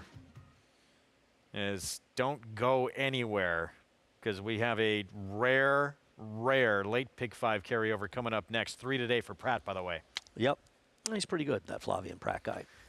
Do we think he's a slight favorite right now for Irad to get the Eclipse? I would think he's about $2.5 million ahead earnings-wise. Do you think that Junior's going to get some, and not knocking Junior, but we do get people that sometimes get mesmerized. You know, last year where Chad Brown should have won overwhelmingly, it was close because of the top horses in winning the Derby and winning the Oaks. But sometimes the voters are not following the game as much as they should, especially in those awards. Maybe he's a nominee. It would be hard to see. Yeah. And listen, I don't mean this as a knock, been but terrific. Irad and Flavien have had better years. I guess you have to see what happens in the Breeders' Cup, too. Yeah. 2-7, 5-11. Captain Jack Sparrow. Pratt Maker with the victory. Look, Pratt does it all, even cooling the horse down. Well, it's a true Renaissance man. So, look, one leg in, looked like a race that obviously there were some where you felt could upset potentially, but could have been formful. Got a long way to go, including that last race on the grass. On Thursday, I really liked the first winner, the pick 5, and he was 7-1. I used him as 1 or 2. I was 3 by 3 by 3 by 2, and I felt really good about it. I got eliminated the next leg, and I thought, now I'm going to have 4 or 5. I had nowhere close in the next leg and nowhere close next leg, but I did have the winner of the last race at about 8-5. So sometimes you think you're sitting pretty, and you know, you and I were talking about you were frustrated when you got knocked out yesterday in like the 3rd leg, and then after that horse won the last race, you texted me and you said, "Well, I wouldn't have had that one." No. So and when you get knocked out, you almost feel glad to see in another leg that you lose. Yeah, any little bit makes you feel better, right? Yeah, you would not have had it anyway. It's tough. Captain Jack Sparrow kicks things off in this big carryover. And we'll get that final number, but we were well over an additional $500,000 into the pool. Yeah, just about around 5:30. I'll take a look and see when we get it, when it goes official. I can actually look right now on my phone and tell you what the final pool was. For those two that are looking at this pick 5 carryover, when you look at Mayday Ready or Worthy Charge as potentially the more reliable single, who is it to you? Oh, it's not close as Worthy Charge. Really? I don't love Mayday Ready. I don't think she has to beat the 3 in that race. Okay. So, no. Worthy Charge shows up. He's going to be tough. Now, I also think Vetriano. It's a maiden win. I think the 8 Vetriano was very dangerous in there. I don't know what you think, but I think Vetriano's a big player in that race. So, I won't be surprised to see him run well. He should be the speed in there. But Worthy Charge is good. Let's go to Acacia. Very happy to be joined by owner breeder Buck Butler, getting the win here with Captain Jack Sparrow 2 in a row. Has to be pretty fun. It is fun. He's been a lot of fun for me. You know, he's hit the board on a regular basis, and 2 wins now. All the best. Absolutely, and a really fun name. I always look forward to the ones that you name. Very clever. What was the thought process behind this one? Oh, come on. Honest Mischief? Well, no, we're missing an eye. And my farm basically is a Disney fan, and I needed a pirate, so we went with Captain Jack Sparrow.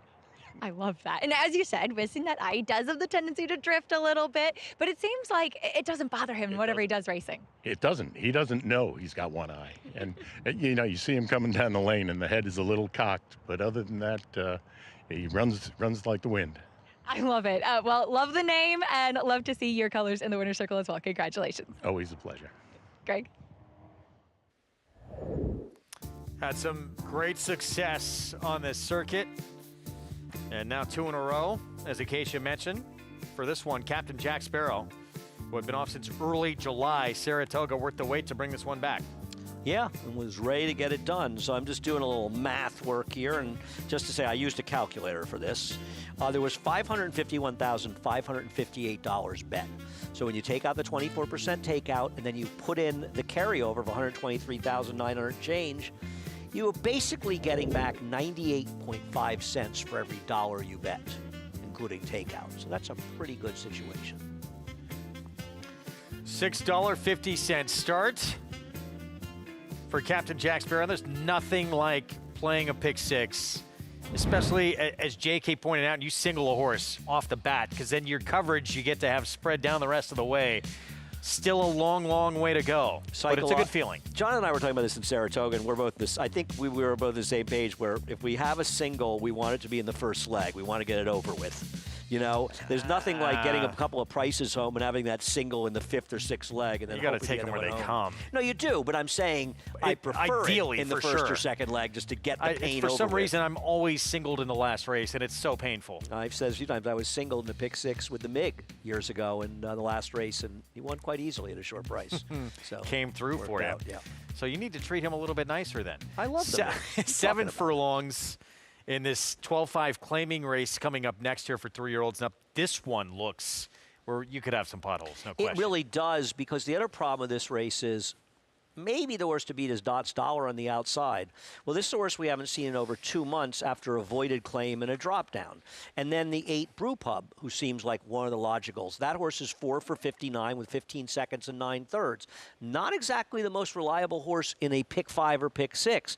And after that, I guess the logicals are Funny Joke, the 3, maybe the 7, who's taking way too much money, a deep closer, but not impossible. I think Quiet Wisdom's a little bit interesting in this race. I did play the pick 5. I used Quiet Wisdom, the 2 Quiet Wisdom, and the 12 Dot's Dollar as my A's. I used the 7 as a B, and I used the 3, 8, and 9 as my C's. All right, let's shift gears and talk parks. We have that coverage of the Cotillion coming up. Gallant Bob as well, and that means Bob Baffert is back, and that means Barnes is back, who was 3rd off a long-awaited return. I hadn't seen him since the Santa Anita Derby when he was behind Journalism, and Baez had been 2nd to Journalism. San Felipe runs 3rd, hits the board in a grade 1 in his return. Well, he's a virtual cinch on paper in this race, Barnes. I mean, obviously his races are just faster. I thought he ran very well last time in the Jerkins. He was probably 3rd best, but he did run well in that race, and 3rd best in there is probably too good for these horses. You know, he's a preposterous 2 to 1 on the line. He's going to be 2 or 3 to 5. I'll take a look at the doubles right now, and he should be. He's just better than these horses. He's too fast for them. I would think, totally agree with you. The one interesting runner is Neo Equus on the outside, don't you think?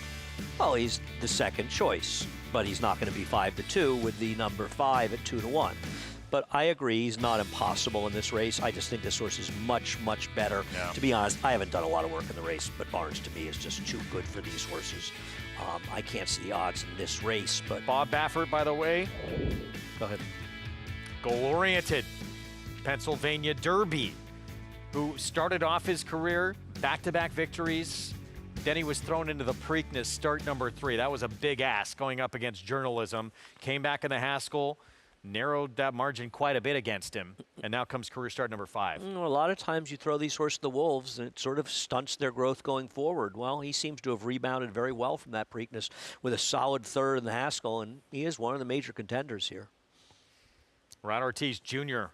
will get them out, and Bob Baffert are remarkable at how he's, you know, gets so much out of his 3-year-olds, but gets them to stick around and continue to improve. And this horse really could just be coming around here at the right time. Yeah, he could be. I don't disagree. I'm interested to see if I'm going to root for Magnitude. I kind of got some love for Magnitude. I hope they just send him and he wires the field. But Baez is the one to beat in the sort of consolation derby here.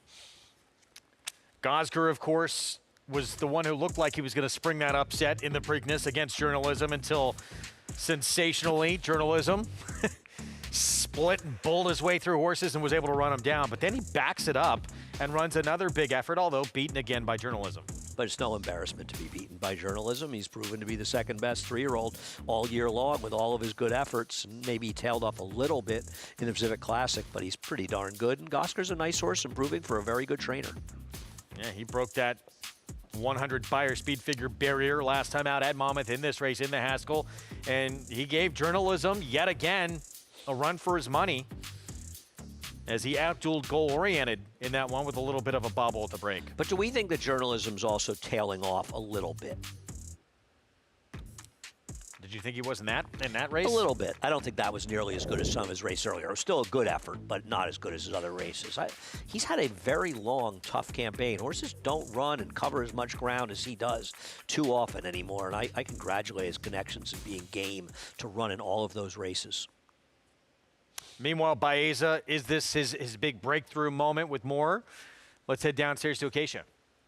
Oh, very well could be, Greg. And though Baeza has not yet won a graded stake, he is arguably the horse to beat because, unlike many in this field, he has not avoided the likes of sovereignty and journalism, and he has danced every dance, not to mention shipping quite a bit, going back and forth from the West Coast to the East Coast after running in the Derby and then trying the Belmont and the Jim Dandy, now coming back over to Pennsylvania for this Pennsylvania Derby. So you have to admire a horse that seems to ship as well as he does. Also, we've heard John Sheriff's talking about how mentally he has come along, how much more settled, how much more focused, how much stronger he was last time in the Jim Dandy.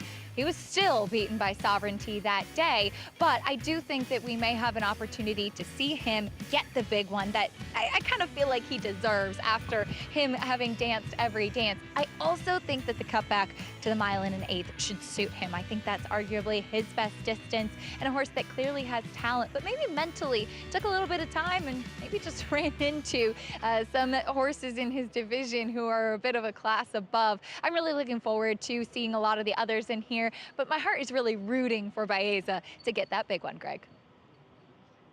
He's danced all the big dances, and now he is the one to beat coming into this spot. But it's going to be a tough test. Goal-oriented, Gosger, some other names in there. Obviously, Magnitude, David of Athens. What a race in that Pennsylvania Derby. You can see it on Naira Bets. We're going to have live coverage. Fillies, 3-year-old fillies, that Grade 1 Cotillion preceding that race in our coverage later on this afternoon. First things first, time out, and then it's a late pick 5 carryover. Ooh, that pool getting up there already. Yeah, already 630,000. It'll be much higher. There's a look at one of many players in the opening leg of the sequence. Beachwalker Pratt already with 3. This would bring him number 4. Stay with us.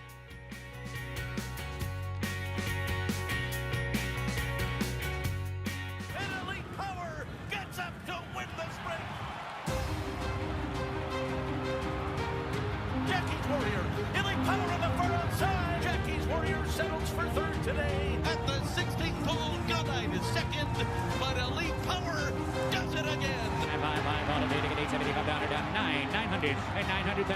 The power of a champion. Please hold your applause. The power of Juddmonte.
Back with you on our Saturday coverage here on Fox Sports 1.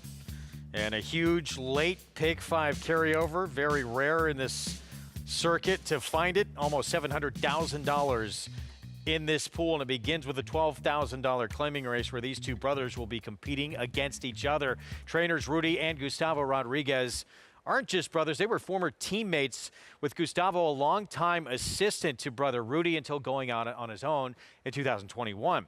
While the dynamic has changed with them now competing for clients and wins, their relationship and bond is as strong as ever. Trainers Rudy and Gustavo Rodriguez come from a family of 10 brothers, 5 of which have worked in the thoroughbred industry. But training wasn't their first job. I was a jockey for almost close to 17 years. And here's the wire, and Frost Giant, a huge upset. I broke a lot of bones. So that was easy for me to change, I guess. You know, when you're riding bad horses and falling down a lot and being in the hospital a lot, you know, it's tough. I had 2 jobs. I was working for Rick Dotro as an exercise rider, and I used to park cars, for Naira. Over here in the back. He was in the preferred parking. Yeah, over here. I did it for like a few years, So maybe more than 10 this years. little spot is still close. Yeah.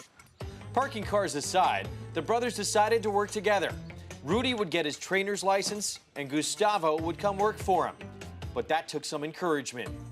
He didn't really want to do it, but I kind of like was pushing him, you know, to do it because he knew a lot of owners, and I thought maybe through him we wanted like to do our own thing, but he didn't really want to do it.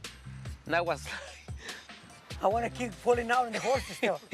I want to keep riding. And little by little, he made it. Vijak to win the Kelso Handicap. Dad's Caps has won the Carter. Condo Commando was splash-tastic. Everything seemed to be going well. Well, most of the time. Was okay. Couple of days, you know, like everything else, you know, some days good, some days bad, but no, for like we keep moving along. For like most of the time, good, you know, we used to argue and this and that. 2 minutes go by, we everything good. This continued until a partnership with Andrew Gurdon developed with Gustavo, and he decided to go out on his own. That would pit brother against brother on the track. My wife, she don't like it when when we run against him. She don't like it. No, because Rudy beat us a lot. Right now, if I need anything, I ask him, and he's there for us.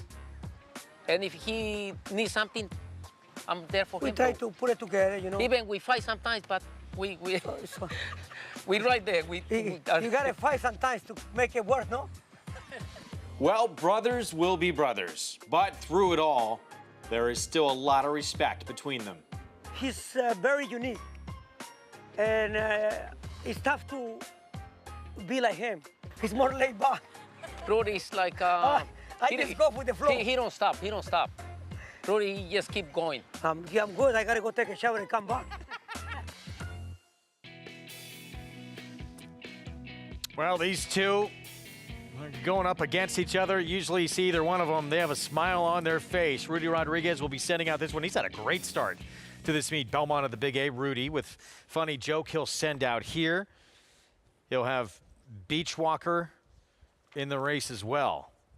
Very different running styles. Funny joke will be forward, and Beachwalker comes from way back. But Gustavo may be the one to beat on the outside with Dots Dollar. Let's go downstairs to Acacia. Yeah, just a little bit of a delay here in the paddock. The number 12, Dots Dollar, has not yet been saddled. Speaking to Patrick Davis, the paddock judge here for Naira, we're a little bit short on ballots today, so some having to weigh in for 2 horses in the race, and thus a little bit of a delay with this big field. So still waiting on some tack to come out, and hopefully we'll be on our way soon. Most of the field saddled. Like I said, just waiting for Dots Dollar for the tack to come out after being properly weighed, and him to get saddled up for this race. Greg. All right, Acacia, thank you. So holding pattern here. Look at that pool. Wow. $240,000 carry over the pick 5. Total pool up and over $1 million. I'm going to guess that it's going to be over $2 million, the total pool. I'm going to guess we'll probably see over $2 million in the pool. Right now, there's $800,000 bet, and we'll see at least another $800,000, maybe even more, million or more. This race, as the board shows, it is completely wide open. The races, we talked about them a little bit. Coming up next, it's the Grade 3 Winter Memories. Mayday Ready's going to be a deserving favorite in that spot. Yeah. There's a couple of interesting new faces on the grass. There's another Chad Brown in the race. There's a horse who just broke his mate for Phil Antonacci, who's interesting. Yeah. But then race number 9, there is Worthy Charge, the 3. Right, and I think a lot of people will be leaning on that horse if you get that far. I've used the 8 Vetriano as a backup, a horse that I believe will be the speed in that race, and I think his last race was a bit of a test drive off the layoff. I used him as a B as well. And then Turf Sprint, you've got a favorite in Disco Star in the 10th race. I thought You Gotta Have Hope was a little dangerous in there as well. I'm not a huge fan of Hangover Heaven, though I use that horse as a C. And the last race, the 4 and 11 and 13, feel like the right 3, at least the most logical 3. Let's bring in JK here. And JK, again, great call to start off the pick 6 with a horse that was one of your keys here to single to start off. What about in terms of this pick 5? Where did you feel was one of the most dangerous races in the sequence? Yeah, I mean, I think this one's pretty dangerous. I think anytime you have cheaper type horses, they're cheaper because there's a lot of inconsistency with them. If they were consistent with their good races, they probably wouldn't be in for tags. They'd be running in starter allowances, allowance type races. For me, I just feel like this race is going to fall apart. It feels like there's a lot of speed in here. It feels like there's some speed in here I don't trust. And it feels like a horse like Brew Pub is the one that I think could take advantage of that situation. You got a horse who ran well last time. I thought closing to a pace that was not very fast, and he was running into it. And now he's been with Ricardo. Ricardo knows that he's got a little kick for him. Ricardo can be patient, and he'll have some pace to close into. Now, by no means is this a single type situation for me with just the 8. I'd probably want a little bit of 10. I'd want a little bit of 7. And then I would also want a little bit of 3 if you're playing the pick 5. And look, this is an exciting opportunity. Like we said at the top of the show, if you've ever played a pick 5, if you've ever played a $48 pick 5, a $500 pick 5, you are contractually obligated to participate in this great opportunity. You don't have to, but it's just, if you've played the other ones, it's silly to not play this one. This is a great opportunity. Racing would be a much easier game. We would all have a much better chance of winning if it always gave us opportunities like this. This is a great opportunity. Get involved and good luck.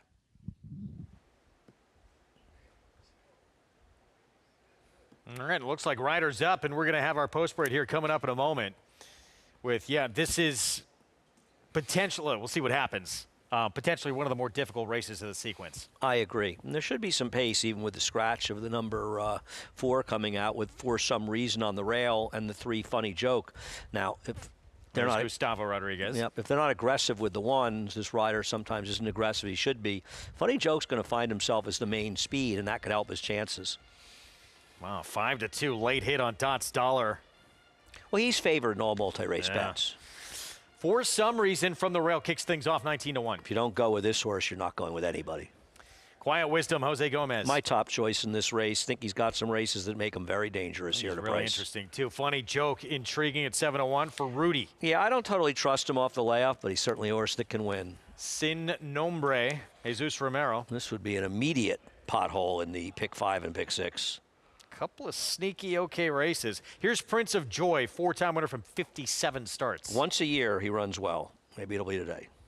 Beach Walker would give Pratt his 4th win of the day. They better be moving up front for this guy to win.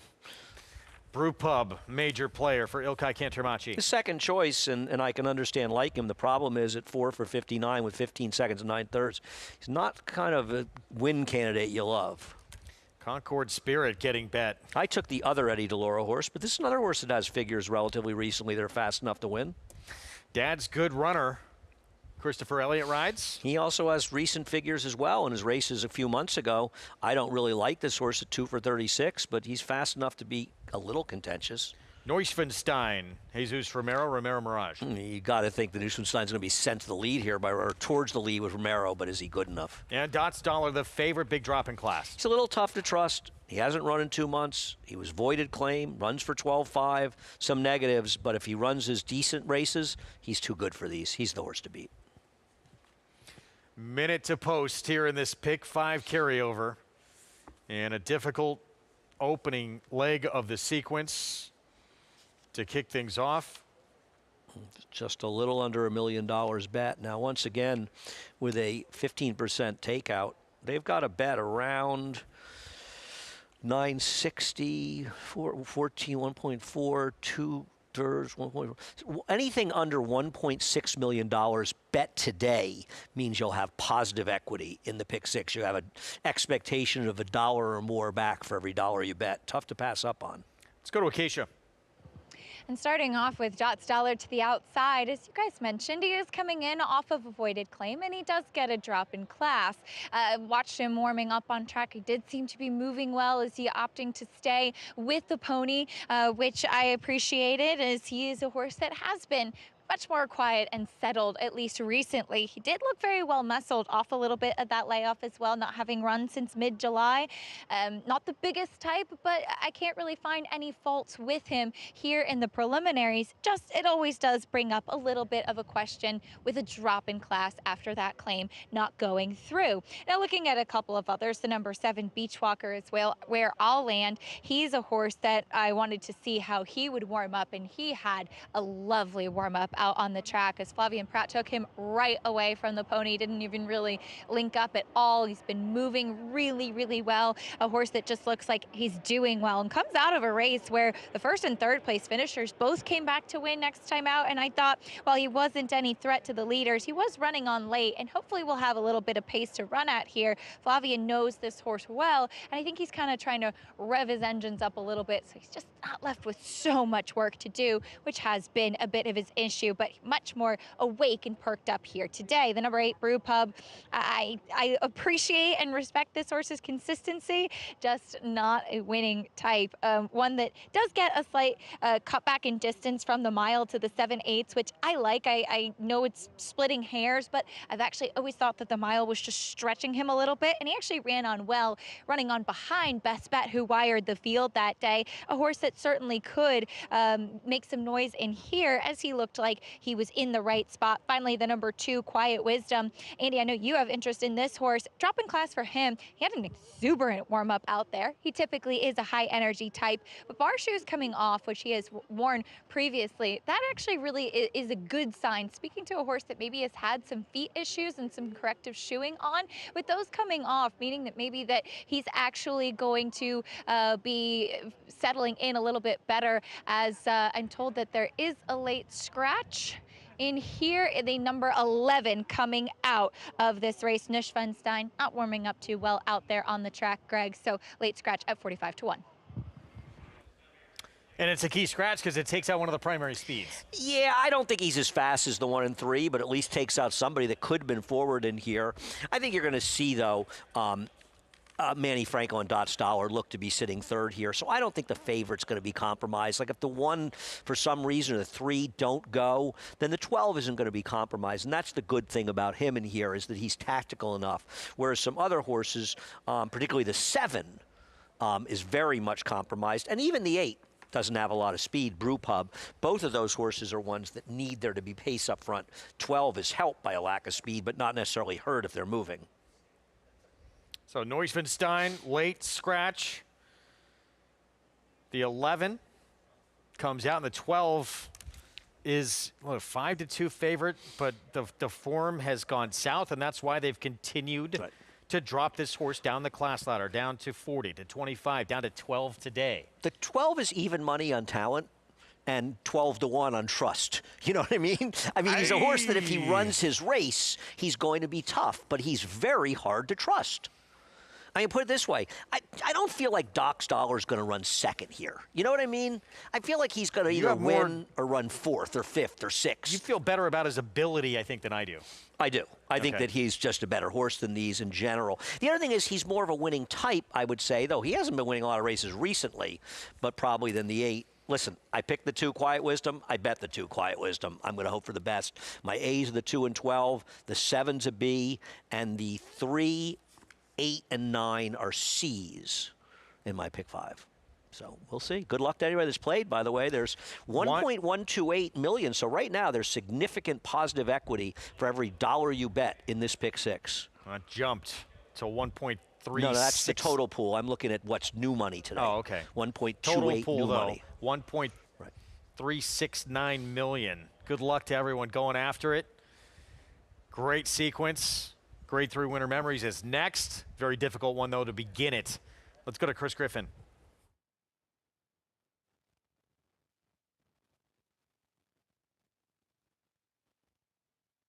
Brew Pub. A few more. Concord Spirit. Goes in. Dad's Good Runner.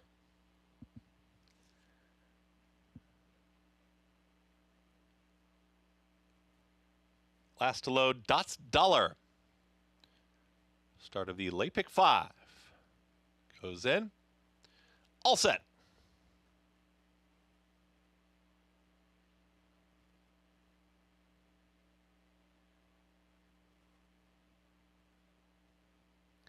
And they're off. Right to the front for some reason. Flashes early speed in the green cap for some reason. Has company now from the far outside. Dots Dollars in that early mix. Dad's Good Runner. And in between horses, that's Brew Pub. That's the leading 4. And just behind them, shoved along by Ruben Silvera, is Funny Joke. Has got rail position in 5th. It's 2.5, almost 3. In front of Sin Nombre, who's a well-placed 6 now. Is comfortable enough with 2 towards the outside. It's Prince of Joy is right there with Concord Spirit. Towards the back end of the field, there comes the gray Quiet Wisdom with the lone trailer far back. Beach Walkers already got to be about 10 off the lead. 22 and 4 for the opening quarter mile for some reason, with company towards the outside from Dad's Good Runner. Dots Dollar gets a nice journey, no excuses, is 3 wide, just ranging up. Brew Pub starts to make up some ground, as right in behind them is a well-placed 4th, and here comes the run from Brew Pub as Dots Dollar is just moving nicely here for Manny Franco. Now gets encouraged to move forward, is not running away from the field yet though. Dots Dollar, Dad's Good Runner, is stubborn down towards the inside, and Brew Pub just makes up that ground. Here comes Brew Pub, center of the racetrack, is trying to push on by. Brew Pub has now taken the lead. Back to second, Dots Dollar, battling on still Dad's Good Runner. Inside the final 16th, though, it'll be Brew Pub. Santana Jr. gets another one. Brew Pub wins it. Then came a rally on late from Concord Spirit. Also from far out of it was Quiet Wisdom and a photo for third. In 1 minute 21.39 seconds. Brew Pub with the win. Ricardo Santana Jr., Ilkay Cantermachi Barn. Give a lot of credit to Ricardo. He was aggressive and got a horse that a lot of riders here would have been sitting in the back of the pack with and would not have necessarily gotten the money. Though this race did fall apart a bit late. The number 2 got left. Would have been second in all likelihood if he didn't get left, but hard to believe. The 2 got left in this race. Probably would have been second if he hadn't gotten left, but I don't think anybody was beating Brew Pub. And, you know, they ended up going reasonably fast up front, and a little disappointing by the 12. 2 for Ricardo Santana Jr. And a 3-1 upset. Mild second choice as we go back to the beginning of the race. Well, we need to see the pan to see how badly he got left. He broke about a length plus slow in this race. The head-on doesn't tell you that, but if you see the pan, he broke about a length or so slow, and in these kind of races, you just end up much farther back than you probably would have been if you had broken with the field. But he wasn't beating this horse. So here we go. Here's the angle we're looking for. Keep your eyes there on the inside. And that shows it much better, the gray in the back of the pack. He got left. So in the end, Brew Pub, 2 races really, look, to start off the pick 6 and this pick 5 that we felt could be very wide open. Not the case. Well, it's hard to be overly confident with the 4 for 59 Brew Pub. The combination of Refua yesterday and Brew Pub, horses that were 7 for 102 between them, end up both winning. That's an improbable event, but it happened here. 8, 9, 12, 2, 2-win day, Ricardo Santana Jr. For for the Cantermachi barn. 3-1 second choice on the board. Starts off this big pick 5 carryover. Chad Brown, will see him next. Grade 3 winner memories. His main players scratched. He's still got Griselda, who won the state's debut and now stepping up at the stakes company.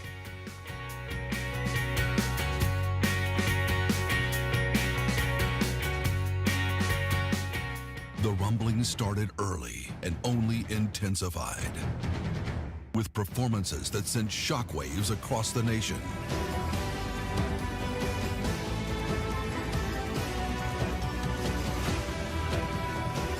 At the center of it all, Epicenter is at the top of the 3-year-old class in the Run Happy Travers. Epicenter, 3-year-old champion by Not This Time. Coolmore America, home of champions. You bet with Naira Bets. Bet any track, anywhere, anytime. Download the Naira Bets app to play today and get a $200 deposit bonus. Watch live horse racing. Get expert picks. Boost your bankroll with weekly promotions and hone your handicapping skills with exclusive tips and tutorials. Download the Naira Bets app now. Sign up now to claim your $200 deposit match bonus. You bet with Naira Bets.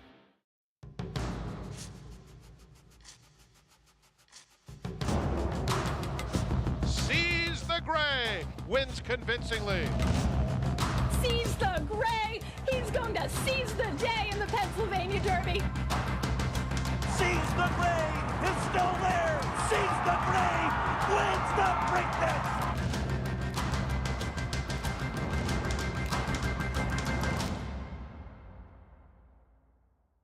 Racetrack Television Network brings you every race, from every track, on every screen, every day. With monthly packages starting as low as $5, RTN gives you great value and access to more live HD streaming and race replays than anyone. Visit RTN.tv today to sign up and watch on almost any device, including Roku and Amazon Fire. RTN has packages that start at $5 per month.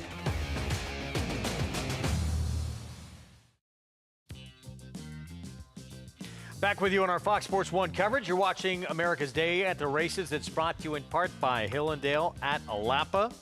We're underway in both our Pick 6 and rare late Pick 5 carryovers on this Saturday card. And it's Brew Pub, who starts off the late Pick 5. 2-win day, Ricardo Santana Jr. and the Silks Flying Pea stable for Ilkay Cantermachi. Yeah, Ricardo did a good job of getting this horse close enough to be in attendance to be able to get it done. It was an easy winner for a barn. It's been a little chilly lately. 5 wins from 60 career starts for the 7-year-old now, Brew Pub, who was second choice again in the race. It was. I want to bring up there was just over $1.2 million bet in this pick 5, and doing the math with the 15% takeout, it appears for every dollar you bet after the takeout, in addition of the carryover, you get $1.05 back in equity. So a rare situation where every dollar you bet is worth more than it was going in. So good luck if you're alive. I'm hanging by a thread, Greg. $8.60 for the win. Long way to go in both the Pick 5 and Pick 6 here, as we have the Grade 3 winner memories coming up next. But Brew Pub there probably has many still alive after that performance. Joining us on set, champion jockey Richie Migliori. Good to see you, Mig. Good to see you guys. Been a while. I almost forgot who you were. Yeah, that's easy to do. No, he was just singing your praises about how you closed out a Pick 6 for him. Good to have you back. Big change in this winner memories opulent restraint coming out. Yeah, I think it changes the race considerably. She looked like she was obviously I wouldn't say a standout, but nearly a standout. Pace factor, I thought she would be in front, and I thought she would probably win, but she's not going to play. Chad Brown's lesser runner isn't there, opened up at 8-5, and if I could book a few hundred at 8-5, I'd be gladly doing it on Griselda. A race named after an incredibly popular runner on the circuit, winner memories, which we'll get to in just a moment. Take a look at the field current odds for this race with opulent restraint out. Does Mayday Ready try and do what she did last time out and go to the front. Well, no, I don't think she's faster than either the 5 Ruth or the 8 Scarlet Sands. They'll probably try with Scarlet Sands, but I imagine that Frankie Dory will look to be aggressive with her, at least be sitting third. It's a pretty temperate pace last time. Wow, there was Zelda, the other Chad Brown, 8-5. Lunacy. Yeah, I don't see that at all. But Mayday Ready just took advantage of a very soft setup last time. Totally agree. So back to who this race was named after. Take a look at the 2012 Diana, and became a millionaire in the process in this win. She was such a nice horse. Unfortunately, this was her last career start, but man, she was really a fan favorite, wasn't she, Richie? Yeah, I think people gravitate to those gray horses, right? Because they can pick them out of the crowd a little bit Made those easier. dramatic closes to win races. And she had that pedigree to back it up. Jimmy Toner did such a good job with it. Yeah, was it the Garden City, which is now the Belmont Oaks, where she was sort of hopelessly blocked in the stretch and she fought her way through to get it done? Yeah, and then she came with that relentless rally. But she had lost to Lake Placid the race before it in Saratoga in a bog. When she just didn't get the right trip and didn't really handle the course at all. But she was good, man. I think she was something like 8 for 10 lifetime or something.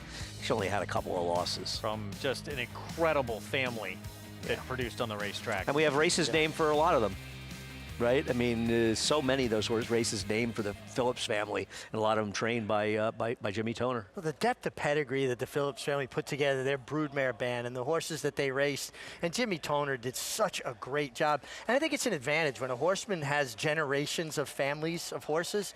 They know what kind of work they need, what they can handle, and kind of tailor it to their specific needs. I miss seeing Jimmy. Yeah, me too. Gallant Bob out at Parks, grade 2 sprint, 6 furlongs, and Barnes back in action after that long-awaited return. We saw him back run third in the Alan Jerkins at Summer Saratoga. Expected him to be incredibly short on the board, and he is 1-9 for Bob Baffert. I think he'll probably go up to 1-5 or 2-5, but he ain't going to be much price, and he never was going to be anywhere near that morning line, that's for sure. Won the first 2 starts of his career, including the Grade 2 San Vicente, was second to journalism. Third start of his career. Then Santa Anita Derby, he went to the bench, but he came back looking like he has not missed a beat. Yeah, he's going to be very tough to beat. He runs his race, he can't lose. Tyler Gaffleone will be aboard for Baffert, Grade 2 Gallant Bob when we come back, and then 3-year-old fillies in the $1 million Grade 1 Cotillion. Frankie Dettori back in town, and will be on the one to beat coming up with his Grade 3 Winter Memories on May Day Ready for Joe Lee when we return.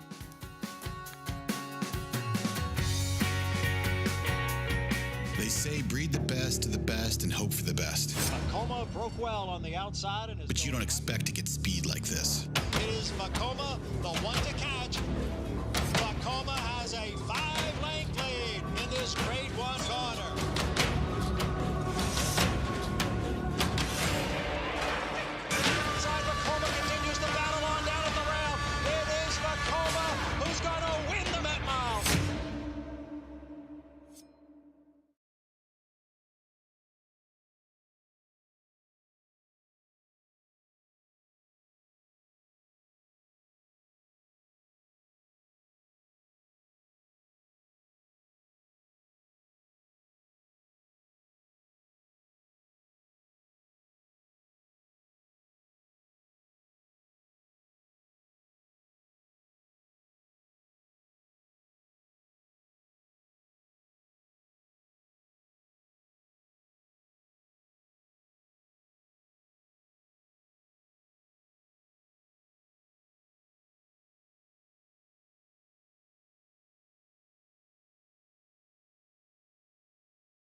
Back on our America's Day of the Races coverage on Fox Sports 1 with race 8 to come. Grade 3 winter memories. 3-year-old fillies, mile on the grass with Mayday Ready, the 8-5 favorite, mainly because Opulent Restraint scratched from the rail for Chad Brown. One thing about Mayday Ready is she's only run sort of one bad race on the turf, and that was when they sort of an ill-advised trip over Japan after running so well in the Breeders' Cup. But otherwise, advantageous trip or not last time, she's consistently pretty good, and she's supposed to be a bit forward with Frankie here. She's just the horse to beat whether you like her or not.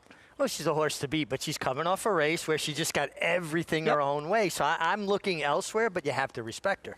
Let's go downstairs to Acacia.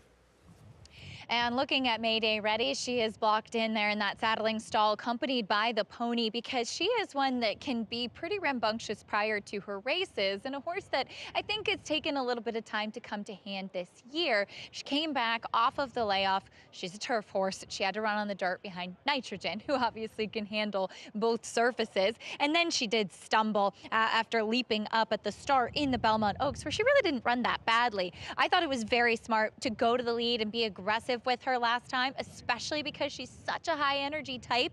Channel that energy into going to the front end. She was very game. She looks great in here. For her standards, she's actually doing pretty well because, like I said, she can really be a lot sometimes in the paddock. They have cotton in her ears with that pony, so taking all the steps to keep her as quiet as possible. But I respect her. Maybe she hasn't taken a huge jump from 2 to 3, but I think it's enough, and we could see another one today. The number 9, Griselda, that is not the problem with her. She is very quiet and laid back here in the paddock for sure. She was actually purchased in December of last year at the Arcana Horses of Racing Age sale for the U.S. equivalent of about $211,000. So coming here stateside, we saw her make her U.S. debut a winning one. I wasn't in the paddock that day, so don't have anything to compare it to, but watching that race, she really had a lovely trip in there, but she finished really well. And no matter who the trainer is, I think it is always impressive that they win their first race stateside, have acclimated to everything, and she seems like she's done exactly that. Kind of a typical European build to her, a little bit more angular, lighter in her hind end, but clearly the type of filly that Connections purchasing her felt that she'd be able to be effective in these types of races, and she fits perfectly going the mile in this spot. There are a few horses that are trying the turf for the first time. The one that intrigued me quite a bit was the 5, Ruth, as she is by Uncle Mo, whose progeny can certainly be effective on the grass. She's the full sister to Grade 2 winner, Grade 1 place Mopatism, who tried the turf a couple of times to no avail, but in all graded stakes tries. Mopatism, best known though now as being the dam of journalism. But I still do think that with that Uncle Mo influence and the way that Mopatism was moving, it does kind of suggest that there could be a little bit of turf in there. There were 2 other siblings in the family that won on the grass, and she has a turf hoof to her as well. The dam was 0 for 1 on the grass, but I thought she was a little bit interesting if she can handle the surface switch, which physically looks like she should, Greg. Thank you, Acacia. We'll get to the post parade here coming up in just a moment. As Ruth getting on the turf for the first time for Todd Pletcher of Johnny V aboard, 13-1 right now. Well, has a little bit of pedigree. Acacia likes some things she saw. She'd have to improve a little bit, but not that much. There are no killers in here. We're going to get to Parks, Grade 2, Gallant Blob, $400,000 purse, and Barnes back for Bob Baffert. We start with Retribution, Cherie DeVoe from the rail. Probably a little bit of an overlay at 16-1, but as the 5 drifts a little, this horse will come in. Gateskeeper next door at 75-1. Yeah, has some speed, would have to improve to be a contender here. That'll win 2 back. And there is Gateskeeper. That was at Churchill Downs off a short layoff. Did you ever see Gallant Bob run? I ran here in the 70s, a Mid-Atlantic horse. Saw him get beat by Christopher here in the Sport another Maryland-based horse. Here's Dylan Davis on Wax Box. Yep. Last race, the best race he's ever run. Now he faces much tougher competition. Alchemism. 99-1, and probably a lot more than that. That's just as high as the board goes. Would be a big surprise. I think it's more likely that you're able to turn to synthetically make gold, and this horse wins this race. Here is Barnes, Grade 1, placed off the bench in the Ellen Jerkins for Baffert. Looks pretty good. Looks like a 1-9 shot on paper, actually. Here is Donut God, who won the first 2 starts of his career. His only beat was in the Jersey Shore. Nice record for the 3 starts and could take a step forward, would need to, but I could see that happening. Yeah, beat behind Neo Equos, and that was off a long time away. He's a And little he got left interesting. That day. Got left Madhouse, 30-1. His last 2 races are fast. He's a speed coming in from Canterbury, making that trip. Fire Pit was a distant third behind Neo Equos in the Jersey Shore. Yeah, also Speed was well beaten in that Jersey Shore, though, 11 lengths with no excuse. Speed with Friday Surprise. I don't think this horse will be Speed in this race. And Neo Equos competed in the Kentucky Derby, was third behind Tapan Street in the Florida Derby. Yeah, but is proven to be better sprinting, is very well placed from the outside under Abreu Ortiz, and I think has a major chance to upset here. I don't think anyone has a chance to upset the favorite here. He is the second likeliest winner. I agree with you. But let me ask you this. Are you that confident in that Park surface that he definitely handles it and runs his race? I don't know. Bob Baffert's good horses have shown up at Parks way more often than not. I trust in Bob running, and I think Barnes is pretty damn good. I think he's way too good for these horses, honestly. I'm not saying I'd bet him at 1-9. He probably should be like 260 to 280, but he's way better than these horses. 2 to 5 would be value, though, wouldn't it? With him I here? think it's a very fair price on him, and the 2-1 morning line was irresponsible, frankly. All right, back to our post-break Grade 3 winner memories. Here is Mayday Ready. Yeah, comes off a nice win in Lake Placid with a soft trip on the lead, probably more of a rating tact. Ready for Candy we're looking at. You should be very sorry. Just I look think up, this horse guys, is the feel horse. free. Hey, I'm not the one who was talking. This horse is the biggest threat to the favorite, I think. Ran very well breaking I'll take the L for that one. Decadent Christopher Elliott, Ken McPeak, first on turf. First time turf. I didn't see an overwhelming amount of turf pedigree here. Gervin, not First a great turf on center. grass. Here's Ruth for Todd Pletcher. Maybe a horse if you're looking for a wise guy horse. Half to a couple turf winners. Pedigree with the 7, first on grass for Saffy Joseph Jr. Not from McKinsey, who's not a good turf sire, and unless you're a Guns N' Roses fan, good luck. Dam, stakes place on the grass. Second Dam stakes winner on the grass. Scarlet Sands, 35-1. Yeah, it was rated in the Lake Placid. I agree with Andy. I think if she's going to be successful, it's by allowing her to use her speed. Griselda, that is a lot of money for this Chad Brown filly. It's respect for Chad. This is a much tougher field than the one she beat last time. She would have to take a big step forward. And See the Sky Cherie DeVoe, second state start. Yeah, another one that's going to have to take a big step forward. And here's the favorite, Mayday Ready. Well, this is a horse. Can we talk about this one now? Wow. This She's is a little horse salty that here his first day back. got a very soft trip last time. Don't see her getting as soft a trip this time. I want to say something about See the Sky. She got left last time. She cannot get left from an outside post and have a chance here. Let's go downstairs to Acacia. And I'm here with Phil Antonacci, who sends out Ready for Candy. Phil, she was impressive last time, going to the lead. How do you expect it playing out tactically today? Yeah, I think you got to play the break, and kind of Ricardo's the boss. As I said, obviously Mayday Ready. She liked to show a new dimension and go into the front last time. She looked very dangerous there. So I think first step out of the gate is going to tell us what we're going to do. But I think if she has to race, she has the ability to do that as well.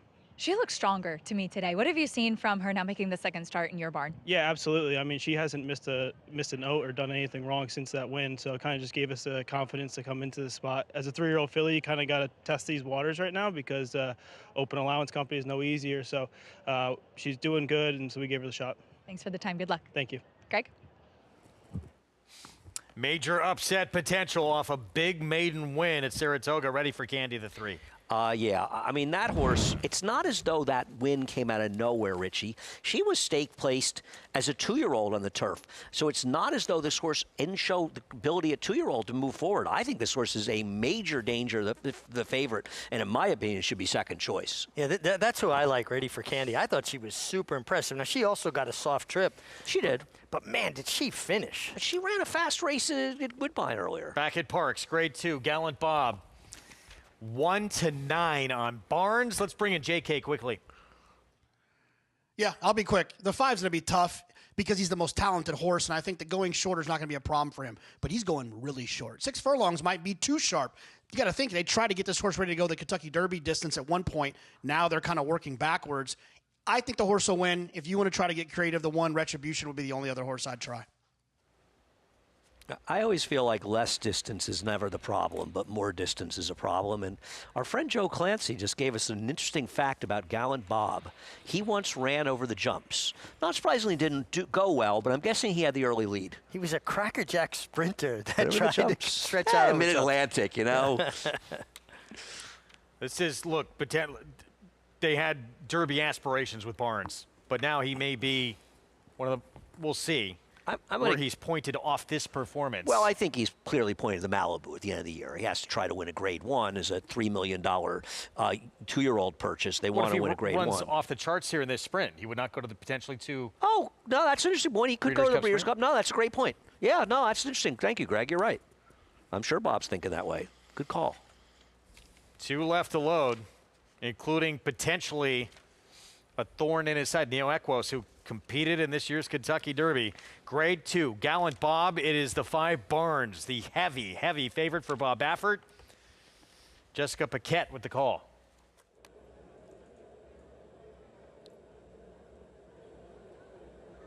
Friday surprise is in.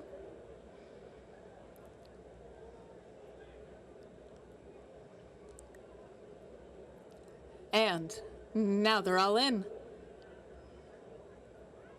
Off and racing in the Gallant Bob, a good start for this field of 10. Neo Equos with some early speed. Madhouse out to join him, and Madhouse comes up to take the lead. Fire Pit, the gray, goes with him.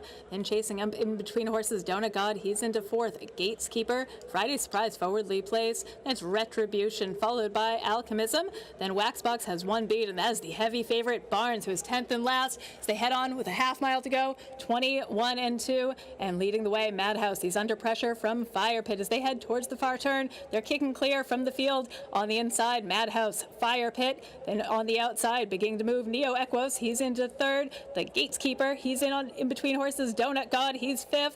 Then it's Retribution as they go around the far turn. Leading the way, Madhouse and Fire Pit. These two have been in tandem throughout. Barnes is getting in gear from the back, but he has so much work to do. Madhouse, Fire Pit, these two, nothing really separating them. Gateskeeper on the outside, he's making up some ground. Retribution's found his stride.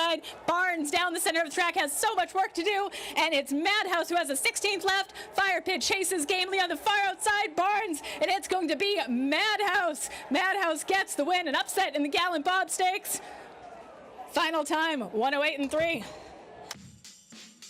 Madhouse 4 in a row. Barnes was dead last in this race. I didn't see the start. We'd have to go back and take a look. He broke a step slow. Maybe Jonathan was right. It was too short. But, I mean, come on. He was 15 lengths or more behind early. How is that possible? He was in Philadelphia when the rest of the field was in Ben Salem. So length and a half off 22 and 1 last time. What's going on here? He won going 5.5 near the lead in his debut. Very strange. Let's give the winner credit, though. Madhouse ran, guys. Came from Canterbury. Love that. Yep. 3 wins in a row at Canterbury. Huge one here. What a big win. Monster upset. We just saw in the Gallant Bob Cotillion next for 3-year-old fillies. But back to our feature here. Belmont of the Big A, Grade 3 winner memory, 6-5 favorite, May Day ready. Runner-up in last year's Breeders' Cup Juvenile Fillies Turf. And just coming off the first win of her 3-year-old campaign. Yeah, I don't completely trust her, and I think at even money in 3-1, the 3 may be a little bit better value here. What do you think, Rich? Yeah, that's where I landed. I thought Mayday Ready just had too sweet a trip last time, although it was her 3rd off the layoff, and it was her best effort this year. JK, your thoughts on the winner memories?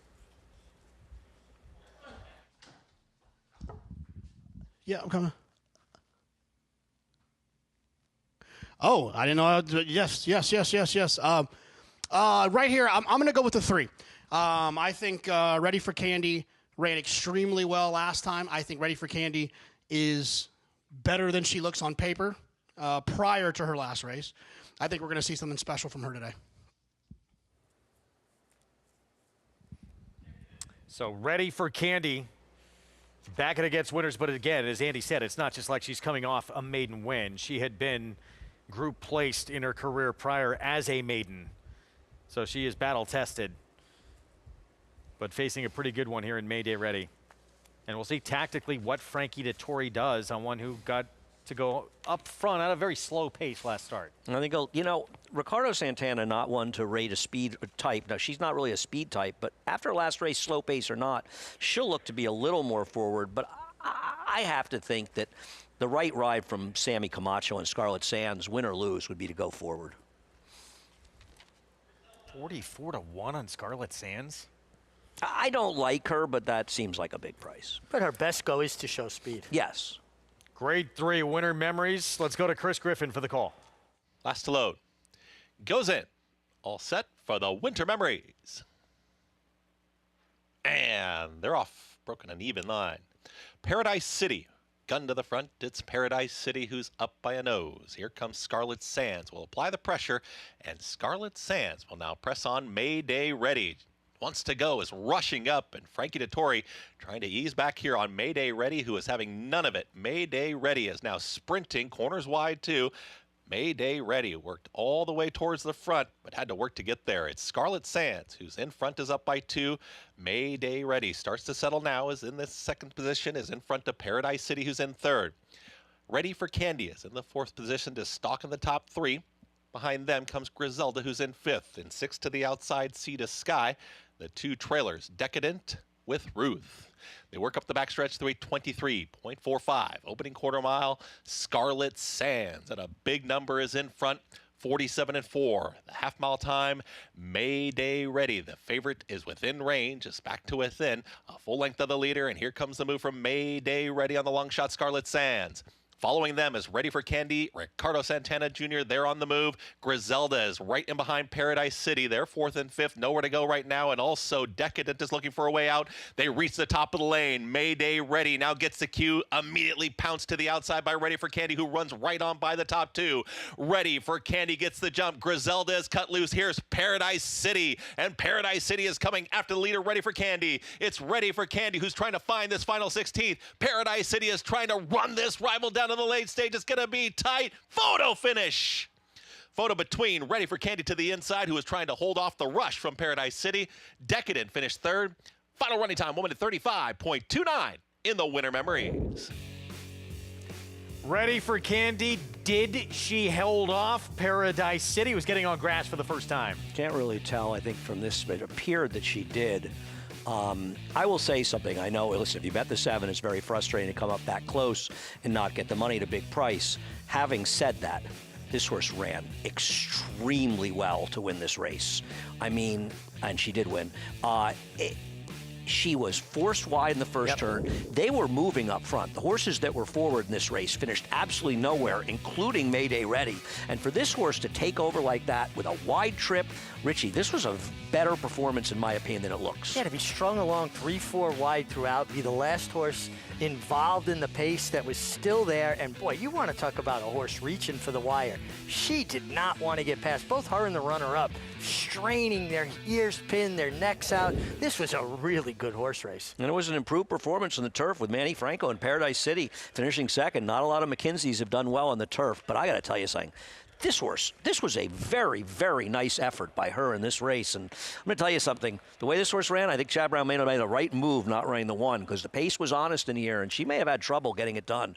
So, and Griselda, by the way, Griselda got a perfect trip. She did not run well. 3-7-4-9. Real quick, chance. we saw Phil Antonacci there on the phone, and he has one who's really coming into form right now. There he is again. Heard from him pre-race, and now back-to-back wins. I mean, he's got to be very happy, not only with the win, but the way this horse ran, Richie. This was a performance, in my opinion, so much better than the margin.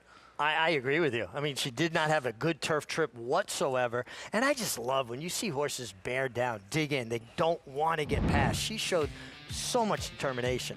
No, I agree. This was a very nice effort by her. Very, very nice effort. Very disappointing effort by Mayday Ready, but I guess the lesson to be learned there is bet against horses to get perfect trips to win. But she really did not run well in here. She was too keen early. She got into a fight with Frankie Dettori. But you know what? She dragged this horse into the race, too.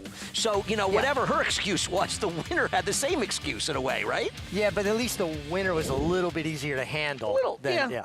But still, this horse ran very well, I thought. What about Paradise City getting on grass for the first time and that kind of performance? Yeah, big improvement for her. Well, out of the gate, watch the two here, and Frankie Dettori fighting with this one early on.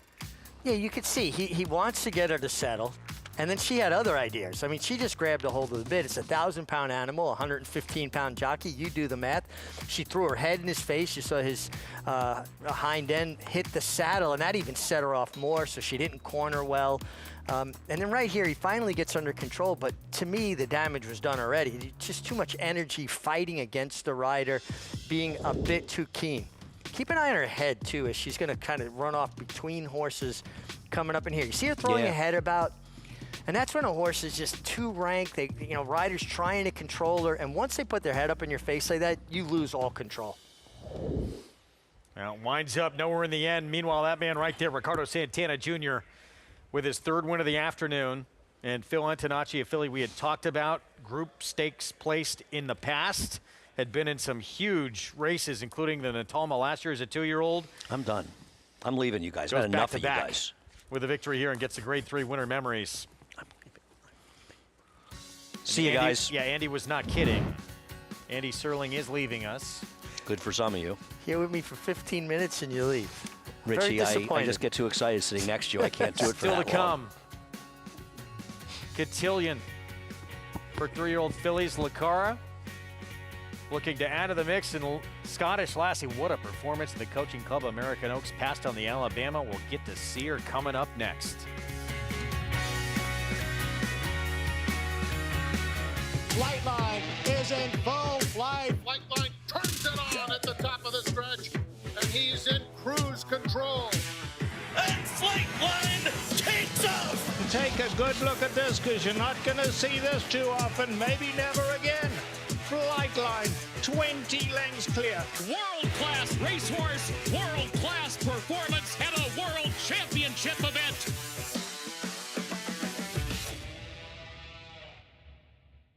The Fasig-Tipton Mid-Atlantic Fall Yearling Sale. Located in the most racing-rich region of the country, this sale offers a diverse catalog of yearlings from some of America's most lucrative state-bred programs, with leading national and regional sires represented. Recent grads include graded stakes winners Crazy Mason, Nisi Marie, Our Shot, and Post Time, a strong source of stakes-winning talent. The Fasig-Tipton Mid-Atlantic Fall Yearling Sale, Tuesday, September 30th in Timonium, Maryland. Where will you be?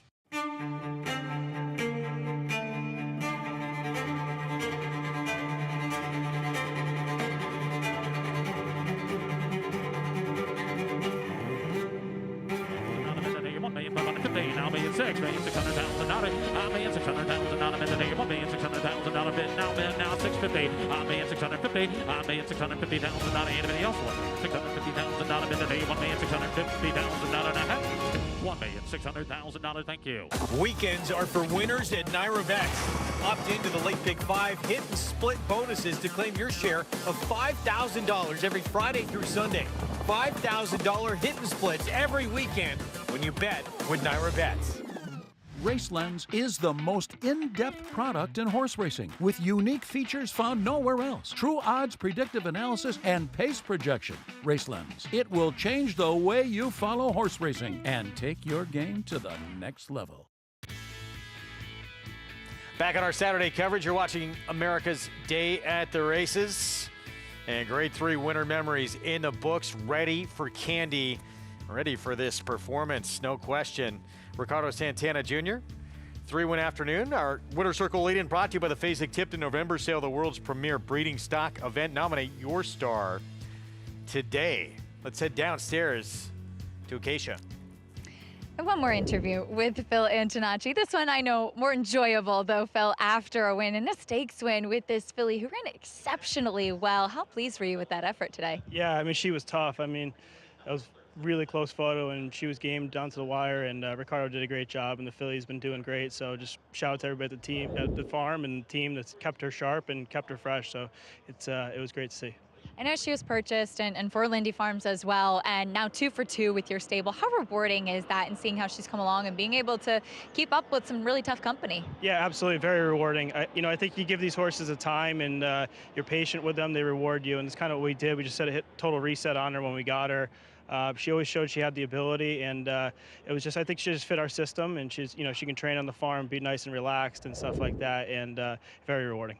She's a 3-year-old, as you said, was obviously able to handle going back into stakes company. What do you think the future might hold for her? Because she was also able to win going a touch longer. Yeah, I think the options are open. Obviously, we got that graded stakes win for her value, which is very important. But I think we just get her home and kind of just let her come to us and tell us when she's ready for her next target. But I think she could go anywhere from a mile to a mile and a quarter, and she'll go to Florida this winter too. So maybe work back from some kind of stake down there or something like that. Well, congratulations on the win today, and she certainly has flourished in your care. Well done. Thank you. Greg?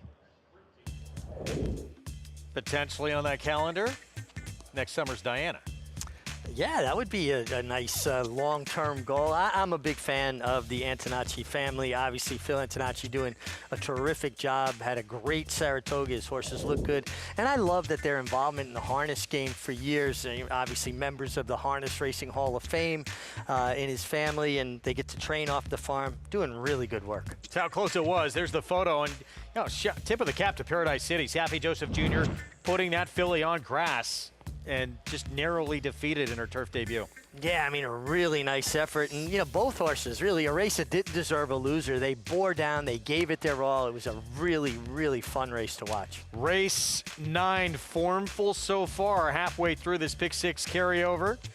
9th race, 7 furlongs. Entry-level allowance group, worthy charge. Going to be a very heavy favorite here for Chad Brown, Flavien Prat, 6-5 favorite. Yeah, what an effort last time. Ran well on debut and then took a big step forward. And opens at 6-5. But look, that was start number 2. It was a maiden win. You're facing some pretty good runners in this field with a lot more experience. Well, I think it's a very deep, first level allowance race, and you got horses with a lot more seasoning, but this horse has definitely shown brilliance.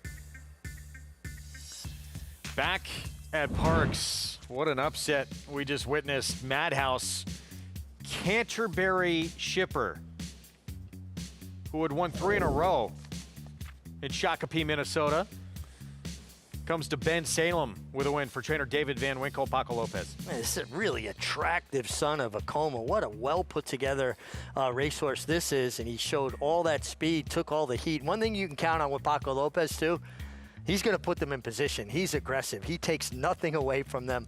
And this horse just kept finding. This was a big effort. This is one of the biggest upsets of the year. Oh, absolutely. And how about the runner-up at, 99-1 Gateskeeper? That was a big try. Yeah, 83-1 in the end. 23-1 over 83-1 over 56-1. Barnes started running late, but it's incredible to see how far back early he was because he is a horse with speed. Yeah, but, Parks is a funny racetrack, and some horses just don't handle that surface. And to me, early on, it looked like he was going up and down. He just wasn't grabbing a hold of the bit, grabbing a hold of the racetrack. And then finally, he settled and he finished. But, Jonathan brought up a great point beforehand. 6 furlongs is going to be a bit too sharp, and then you get a horse that's not getting untracked early, not handling the racetrack. And he had way too much to do. He finished well, but I'm always reluctant to take horses at super short prices at a track they've never raced on. Grade 1 Cotillion, 3-year-old fillies, $1 million purse. Good cheer, started her career 7 for 7, including a win in the Kentucky Oaks. Disappointed she was nowhere in the Acorn, bounced back, but maybe a mile and a quarter just too long for her in that runner-up finish in the Alabama.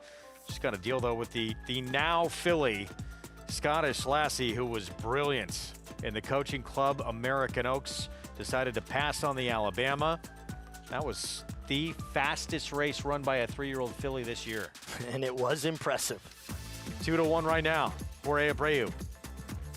Joel Rosario will team up with the Coaching Club American Oaks winner. But again, good cheer, even money favor right now. Kentucky Oaks winner, can't you get back in the win column after back-to-back defeats for Godolphin, Brad Cox, and Luis Saez. Stay with us. Grade 1 Cotillion for 3-year-old fillies from Parks at a mile and a 16th when we come back on our Fox Sports 1 coverage. You bet with Naira Bets. Bet any track, anywhere, anytime. Download the Naira Bets app to play today and get a $200 deposit bonus. Watch live horse racing. Get expert picks.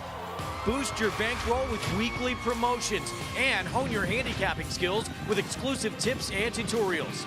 Download the NYRA Bets app now. Sign up now to claim your $200 deposit match bonus. You bet with NYRA Bets.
Back with you on our Saturday coverage. You're watching America's Day at the Races on Fox Sports 1. As we have the Grade 1 Cotillion for 3-year-old fillies. Big one in this division to come. Obviously, the leaders, we get to the distaff at the end of the year. Torpedo, Anna, the reigning horse of the year, is out there, but someone like a Good Cheer, Scottish Lassie, who looked like, and certainly the race she ran last time out, would give Torpedo Anna maybe all or more than she can handle. Yeah, I mean, her last race was otherworldly. I mean, she did something that you rarely see, to dominate a Grade 1 in that fashion. Scottish Lassie, she ran, look, not a surprise what she did. She had run the fastest race as a 2-year-old filly in the Frizette. A lot of people thought she would be the one to beat going into the Breeders' Cup Juvenile Fillies. It did not pan out. It took her a little while until this performance, Mig, to get in the win column in her 3-year-old campaign. You know, listen, it was a small field. I don't think that the other contenders showed up, but it can't take anything away from her effort and how easily she ran fast, got a big figure. You know, and Jorge Abreu talked about she's a filly that needs a lot of time between races because she gives so much of herself. So he was always intending on going from the Coaching Cup American Oaks to the Cotillion. She's had all that time. Meanwhile, Good Cheer, what an incredible start to her career. 7 for 7. Including the Kentucky Oaks, but then back-to-back defeats. Did run a credible performance, though, at a 1.25 miles in the Alabama and a runner-up finish. Her Alabama was good. She was just second best to Nitrogen. Nitrogen did drift out. She had to kind of alter course a little bit. I don't think she was ever getting to her, but I thought this was more of a return to her form. And one thing you know about Good Cheer, she doesn't need a particular racetrack. She takes her show on the road, so to speak. She seems to run well over any kind of surface, and going to parks, it's something that I always look at. But, you know, as good as she's run, that 7 for 7 record as well. She was very fast early and didn't get a whole lot faster, kind of the same filly. Meanwhile, Lacara, 2-time Grade 1 winner, and speed is her best weapon. Can she run away from this group? I think she's going to have some company up there forward. I mean, I think Dylan Davis is going to have to ride her hard early with intention and basically not blink. and go to the lead. That's when she runs her best race. Last time, she got an easy lead. She was flat. I mean, there's nothing else you can say about her Alabama than she was flat. And you can't even say it was the 1.25 miles because she was done much earlier. That it wasn't like she ran a good mile. I mean, by 3/4, you could tell she was not moving like a horse that was going to be around at the finish. And we'll see if Lacara has a bounce-back effort for Mark Cassidy. Dylan Davis, her regular pilot, back aboard. Back here to New York, race 9, 7 furlongs, and the one to beat. This race, no question, goes through Worthy Charge for Chad Brown. Let's go downstairs to Acacia. And starting there, Greg, this horse ran exceptionally well last time out when dueling on the front end, kind of opening up early and not only winning the battle, but also winning the war and able to kick away from that competition. One that really certainly took a step forward from first to second start as well, kind of jumping up at the break on debut, broke much better last time as well. I think he is very much the horse to beat, and count me as one of the top fans of Liam's Map as the sire. Very elegant looking individuals, and that's very much the case of this horse as well. The number 7 in Makes Sense did win at the 7 furlongs last time out. He's one that physically I really thought was a little bit of a concern when going shorter because he's built like one that wants to go longer. Was actually scratched out of a 1 1/8 race last week due to an illness. So back here in the 7 furlongs instead. But Bruce Levine told me last time that he's a horse he thinks prefers longer as well, but he's able to overcome it because he's really doing well right now, and he continues to do well. I still would prefer him going longer, but he's strong. He's even more kind of bulked up and well muscled than he was last time out as well when he got that victory and coming from off the pace. The number 10, Caldo Candy, I think deserves another try. I know that he's a New York bred, but he ran 4th in a New York bred stake in an absolutely stacked John Morrissey last time in a big field. I think he's one that very much prefers a fast track over a wet track as well. Beaten by Doc Sullivan, who had run 4th in a grade 1 in the next start. He's this horse that always carries weight and conditioning. I think he'll appreciate getting back onto a fast track at his favorite distance of the 7/8 today, Greg. Thank you, Acacia. We start our post parade with remarkably Bill Mott has Jose Gomez.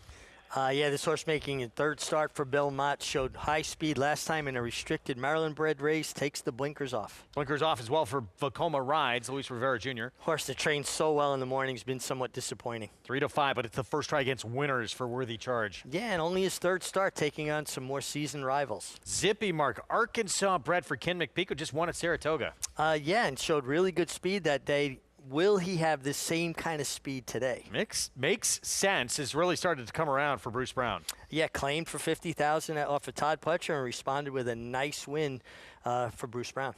Vetriano, he was accomplished before he went to the bench. His comeback, he's better than what he showed.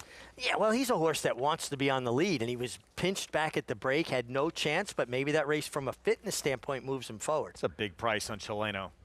Absolutely. Chileno's got good races that would make him competitive here. Hasn't run well at 7 furlongs, though. And Caldo Candy, James Bond Barn, Santana looking for number 4. I agree with Acacia. I think this horse is a player at a big price. He's very well posted. He's consistent. And that outside draw gives Ricardo Santana options. And Acacia talked about it. He gets back to a fast racing surface. Play all the action with Naira Bets. The offer, there it is, that $200 deposit match new customer bonus with that code at sign up, match 200, and bet any track, anywhere, anytime. What are you seeing here from this 3 here, the big favorite warming up? Well, he's into the bit, and you can see him tossing his head about a little bit. Flavien Prat does such a good job. He has such nice hands. When we talk about hands, what are we talking about? It's a rider being able to feel how much pressure he could put on those reins and therefore on the bit into the horse's mouth without them throwing their head. Nothing to be concerned about, though? I don't think so, no. 4 to 5, Worthy Charge. First time in against winners after a very impressive maiden win. Cotillion when we come back from Parks. Stay with us. I have 52,000 starts in my life. I've never seen one that could take as much as he did early and continue to improve. And it is Godite. He's strong, he's attractive. And he's gonna win the hopeful. He's extremely smooth and fluid. Gunite is a tough customer here as they come off for the finish. How sound he is. Gunite got the jump. Consistent mentally, physically. He will defeat Elite Power in the Forgo. Complete package.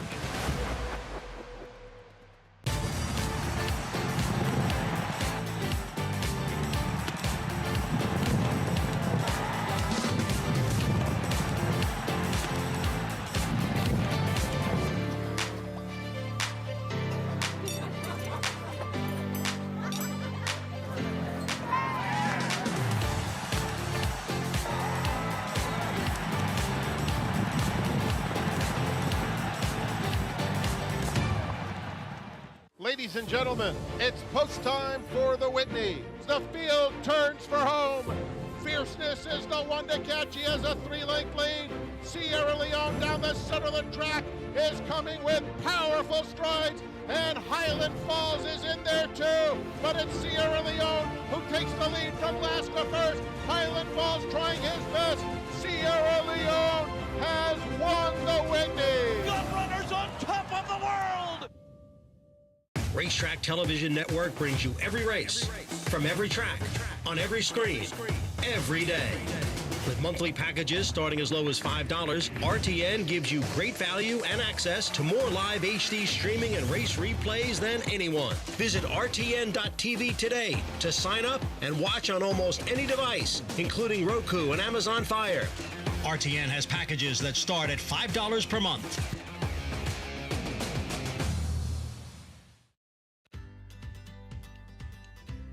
Back on our Saturday coverage on Fox Sports 1. Thanks for being with us. Set for the 9th, 2 minutes to post. Belmont of the Big A, and of course the Grade 1 Cotillion $1 million 3-year-old filly war coming up with Scottish Lassie, Kentucky Oaks winner Good Cheer, and 2-time Grade 1 winner Lacara, and an interesting supporting cast as well. Let's check in with Acacia for more on this 9th. Well, Greg, I wanted to reserve judgment on the number 8, Vetriano, until getting a chance to see him warm up, because last time out, when he came back off of the layoff, I was very underwhelmed by what I saw from him. And he's never been the smoothest mover. He's the type of horse that tends to kind of linger on that inside left lead. He was not moving great in the warm-up last time. I am astounded by the difference in the appearance from him today. He has moved forward so much from his last start. He warmed up with the pony, but moving freely, moving fluidly, and furthermore, he is so much stronger and well-muscled today than he was last time, and his demeanor is much brighter. I think he's going to run far better than we saw in that last race, where it seemed that he was just kind of protected throughout the running of that race, Greg. All right, Acacia, thank you for that. Minute to post here ahead. Let's check in with JK as we get set for the load. 3-5 favorite, Jonathan. Worthy Charge. How do you feel about the favorite? Yeah, I mean, I wish I could go back and play the pick 6. I had 3 winners in a row, but unfortunately I didn't play it that way. I played a little bit spreadier in some of those other spots. Look, I think this horse is going to be tough for Chad. If you look at the horses that have run out of the race that he won last time, there's horses that have run faster. I looked at Timeform US. It's got a great tool to be able to look back through the charts and to be able to look through pretty quickly. You can do it on Formulator as well, to look through the charts to see what horses did out of there. Because if you look at Chad's last horse, or Chad's horse's last race, you look through there and you can say to yourself, well, this horse has the best race, but do you trust the number? Like Wolfie mentioned, facing maidens last time. And for me, I do trust the number. I trust the number because there's been other horses that have run well out of that race, which makes me believe that that race was really that good. I think the scratch of the 4 helps quite a bit. Vetriano has had big races. That'd be the only alternative I could even kind of get close to thinking about. I think the 3 is going to be extremely tough. If you're alive to this point and you have the 3 singled, like many of us do, I wish you the best of luck, and hopefully you can catch it the rest of the way as well. There's no question he's a horse to beat. And if he runs that last race, everyone's running for second. But Chad Brown has had a couple of horses in somewhat similar positions, one of them coming off a long time away, who have run sort of races like that, and they've not come back and followed up with those kind of efforts at this meet. But that was also out of the Wilson chute, a little bit of a funny... at this meet. No, but I'm talking about his last race, okay, right? Sure. And some horses just are more competitive out of that chute than others. Listen, he's got a lot of ability. Yeah. But he's taking on winners this time, and that's the biggest step a horse can take from maidens to winners. Having said that, even his debut was very good. Sure. Showed a lot improvement from that, and if he continues on this trend, We're going to see him in a lot tougher races than this next year as a 4-year-old and maybe at the end of the year. Worthy Charge, the 3, odds-on favorite. Let's go to Chris Griffin. Goes in. All set. And they're off. Speed from Vetriano. Vetriano right out towards the front is up by a quick neck. Caldo Candy applies the pressure to the outside, and just up with them is Remarkably. That's the leading trio. As in between horses comes Vekoma Rise. Just behind them comes Worthy Charge as a well-spotted 5th, 3 wide of that second grouping. Towards the back end of the field, that's Chileno, the 2 trailers. Zippy Mark with Make Sense. They're all chasing Vetriano. Vetriano is moving nicely here. John Velasquez just tugging at his rider as Vetriano, who will take him into the far turn through a 22.69 opening quarter mile. It's Vetriano in front. Here comes Caldo Candy as reemerged, and Caldo Candy moves into the margin, is back to within a half length of the leader. Also, here comes a move from Worthy Charge, 3 wide. Worthy Charge is gliding into it for Flavien Prat, is chasing the leader. Vetriano, who's traveled well throughout, still appears to have some horse in hand here, approaching a quarter mile left to go. What does Vetriano have at the top of the stretch? Cut loose is Worthy Charge down the center of the racetrack, and Caldo Candy not going away. Vetriano is still in front, hugging that rail. Worthy Charge with every shot to run this leader down. Vetriano's got a final furlong to get, is extending the margin a little bit. Now Worthy Charge going to try one final time. Vetriano, Worthy Charge will not give in, keeps coming after Vetriano. Vetriano holds on. Vetriano over Worthy Charge, Caldo Candy, and Chileno. It won at 22 seconds flat. Vetriano, he was sharp early under John Velasquez, and he finds a little bit more in the stretch. He felt the presence of your favorite, Worthy Charge, who was coming to him, racing on his wrong lead, Vetriano. Johnny Velasquez shifts the ground a little bit, comes out here just a touch late into Worthy Charge. I don't know how bad he came out, though. All right, let's take a look at the head-on, see if we get a better look at things. This tells us the story. So blue cap, those pink silks, your eventual winner on the front end. Johnny Velasquez goes to a left-handed crop. He wants his horse to feel the presence. He wants him to feel that challenge and find more. Did come out, didn't make contact, but did force Worthy Charge to shift ground, and then they made contact very, very late. I don't believe there's enough there to warrant any kind of change, but that's race riding, coming out subtly to meet a horse's oncoming challenge. Minor. Yep. John Velasquez, well done. 8-3, 10-9. As we go to Parks, Grade 1 Cotillion, $1 million, 3-year-old filly, mile and a 16th event coming up with some of the best in this division. As we start off with Coaching Club American Oaks dominant winner Scottish Lassie. When she shows up with her A game, she is very tough for anyone to beat. Will she come with that same kind of effort today? 2-time Grade 1 winner, the speedy Lacara for Marcassi. Need the lead type, runs her best race when she makes the front. Dylan Davis has one job, and that's make the lead. 3 in a row for Clicquot. Brendan Walsh, last came early July, Horseshoe Indy. And you pick up Irad Ortiz. It's always a benefit, and this filly is in good form, has to step up a bit here. 4 wins, last 5 starts for Indy Bay. Another one that adds speed to the party, and this filly was big at Charlestown, which is what we refer to as a bull ring, a very tight racetrack. Yeah, Grade 2 win there for her last time out. To the 6, our Daydreaming Girl, who's well behind Dry Powder last out. Yeah, would just have to improve immensely to be competitive here. Kentucky Oaks winners, won the first 7 starts of her career. Good cheer. Listen, she's ultra consistent. Other than the Acorn, you can't fault any of her races, really. I agree with you, though. She needs to kind of step forward. And here is Dry Powder, who dusted our Daydreaming Girl at 6 when they met last time out in a stake at Parks. A very strategic move by Chad Summers, sending Dry Powder to the Catherine Sophia to get a prep over the Parks racetrack, and she handled the track. I always elevate horses. She's going to have to improve, but I elevate horses that have a race over that track. And you would think, too, at least you had base there, settled in, and not really home base, but home base for right now. Well, and again, the fact that she had a winning effort over what can be a tricky surface, I think definitely gives her a different look. JK, your thoughts here on this Cotillion with 3 of the big guns in this division set to go head-to-head? Yeah, I mean, if they were betting the race correctly, I would think that Good Cheer is at least interesting, right?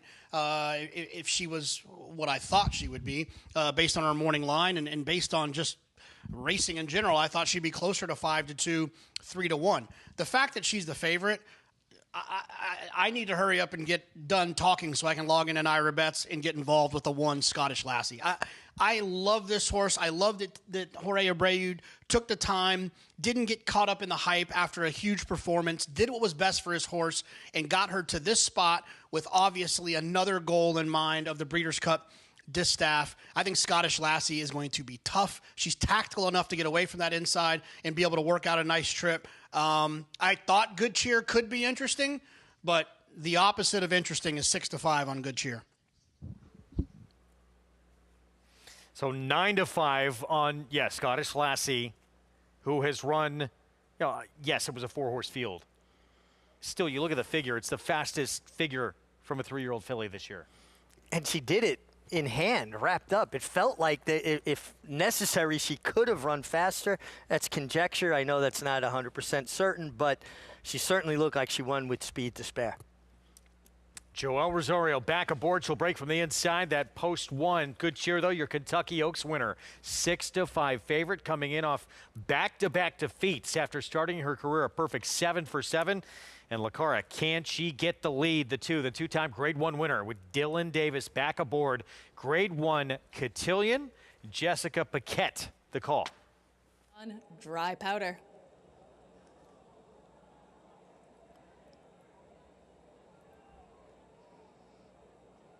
And now they're all in. Off and racing in the Cotillion. Good start for this field of 7. Lacara, speed right out of the gate. Indy Bay, Good Cheer, Dry Powder. 4 all have some speed, and Dry Powder hustles up to assert herself early as they go into the first turn. Dry Powder goes a bit wide. Lacara, she skims the rail. Then it's Indy Bay. Scottish Lassie settles in pretty tight on the rail, and the white blinkers, Good Cheer. She's into 4th. Then it's Clico. She's unhurried. She's into 6th. Our Daydreaming Girl, she's at the back, 7th and last. They go through the first turn, 23-3 the opening quarter, and Lacara, she has a half-length advantage on the outside. Dry Powder tracks in 2nd. Then it's Clico, Good Cheer. She moves up into 3rd. Indy Bay still in on the rail. Then it's back to Scottish Lassie. She and Daydreaming Girl, they're in no rush. They're at the back. And Lacara continues to set the pace with pressure from Dry Powder. 47-1. Lacara, she leads the way. Dry Powder sticks with her. Then it's Good Cheer. Clico in between. Indy Bay, she's in 3rd. She's in on the rail. Scottish Lassie beginning to inch a little bit closer. Nothing yet from our Daydreaming Girl. They head into the far turn. And Lacara, she's faced on the outside by Dry Powder as they head through the far turn. 47-1 for the half. Lacara under pressure from Dry Powder now. They're on even terms. Clico, she's in 3rd, beginning to gain. Then it's back to Good Cheer. Scottish Lassie, she's into 5th. Our Daydreaming Girl, she's getting in gear from the back. And on the front end, it is Dry Powder. She's running a huge race. Lacara continues to fight on. Clico found her momentum down the center of the track. And our Daydreaming Girl, she is gaining late, flying down the center of the track. Clico with a narrow lead. Our Daydreaming Girl continues to charge. A 16th left. Clico trying to hold off. Dry Powder to the inside, fights on. Clico down to the line. Get that champagne ready. Clico's the winner of the Cotillion. Final time, 1:42.4. 4 in a row. Clico, Grade 1 Cotillion winner Brendan Walsh, and a Rat Ortiz Jr. aboard, been off since early July. And what a huge test this was, that win. Graded stakes win, yes, but it came in Horseshoe Indy. And what a beautiful trip she worked out under Rat Ortiz. That inside out, save grounded right in behind the pace, tipped outside. This is a filly now that is 4 for 5 lifetime, has run at 5 different racetracks, and just keeps showing up and improving. Big effort from Dry Powder. Really good job from Chad Summers by getting a prep at Parks for this filly. And then how about the run from the 6? Our Daydreaming Girl for Lou Linda came with a wide late rally. She looked like she was going to be eased early on, was not going anywhere, found her stride and came with a run. I don't know about the trip for the 1. Scottish Lassie just was never in a comfortable spot, put in a little bit of a mild run, but she's a filly that wants to be forward, and she never got into a comfortable position or rhythm. So Clico lightly raced, beat in the debut. Since then, she has gone to Keeneland, Churchill, Horseshoe Indy, and now to Parks, and she has not lost. No, I mean, then she's a filly that takes her show on the road. She's won at Keeneland, Churchill, Indiana, and now Parks. So look at the one, second last here, down on the inside. That is Joelle Rosario and Scottish Lassie. Where would you have wanted her? I think she should have been more forward. She basically got shuffled out of position in the first turn. Now she's in a more comfortable spot in between flights, but she's a filly that's shown that she can stay. Her stamina is her strong point, and you're expecting her to come with a big run now. She's taken kickback. Just a completely different race than she ran in the Coaching Club, where she was dominant, or prominent, I should say, early. I honestly feel like she should have been in the position the winner was in Clico. Listen, I think Joelle Rosario is a brilliant rider. I just have a hard time understanding what his game plan is sometimes. It just doesn't seem like he goes in with a particular game plan. So, Clico, we talked about what she has accomplished to this point, and she doesn't just win this race. She beats 3 of the main major players in this division. The only one really who was not here was Nitrogen. Where does she fit now into the mix with the Breeders' Cup? Distaff to come and likely a date with Torpedo Anna. Well, she's going to have to come up with another big effort. You can't, name her a champion off of this one big effort in the Cotillion. And listen, Dry Powder was beaten 21 lengths, over 21 lengths by Scottish Lassie. And now she has a race at Parks and runs her to a head. And I think that underscores that Scottish Lassie should have been more forward, been more in the game. I think the 3-year-old filly division is a jump ball right now. It's completely up for grabs, and it's going to be who comports themselves well this fall, particularly in Breeders' Cup. JK, let's bring you in here on this subject here, and obviously Distaff to come, but this is a filly now who's answered every test aside from that debut. Yeah, she sure has. I mean, Clico's always been really high thought of from those connections, and she's gone on to really improve. And although she hadn't gotten her big race prior, she did today. She won the Cotillion, and she beat horses that won 3 Grade 1s. She beat the Kentucky Oaks winner, the Coaching Club American Oaks winner. It's just a very impressive situation that we saw just now from, and the Acorn winner, that we saw from Clico beating 3 Grade 1 winners. I mean, that's an incredibly talented trio that you just put away in here in this spot. Things could change as we start to get into the fall, and maybe we're seeing that in this 3-year-old filly division. Yeah, horses, kind of get good or mature at different times. I mean, this is a filly that has done really nothing wrong other than her first start. She's undefeated, and you can always forgive a horse's first start. I mean, and this was a big step forward. Still, as we get to and turn the page to the next big, we still have the preps for the Distaff to come. But Torpedo Anna, does it look like in your eyes? Darth Vader gave her all she could handle in the personal ensign. Is she still undoubtedly a mile the one to beat in the Distaff to try and repeat? I believe so. Darth Vader gave Torpedo Anna everything she could handle, but with a perfect trip, where Torpedo Anna was strung along 3 wide, involved in the pace, and the other 2 horses, good horses in their own right, wound up last and second to last. So she was the last lady standing in the barroom brawl and then fought off. So I thought it was a game effort. Now, this certainly is the now 3-year-old filly, Clico. 4 wins in a row at 4 different racetracks, and now a Grade 1 winner. What a performance. Brendan Walsh, Arad Ortiz Jr. Back here to Belmont of the Big A. Vetriano, the upset score, 7-2, beating an odds-on favorite to help in the carryovers in this pick 6 and pick 5. Yeah, Vetriano got the trip he wants, too. He's a horse that wants to be on the lead. He made the lead nicely under Johnny Velasquez, and he was very game. Johnny, nice little subtle race riding, coming out to meet the challenge of worthy charge, and Vetriano gets it done. A little more experience, a little bit more battle-tested. $9.82. The most singled horse in both sequences, as you see the price that Worthy Charge went off at. And here's the pick 6 carryover to this point, and that's going to play a little bit bigger than 7-2, beating a 3-5.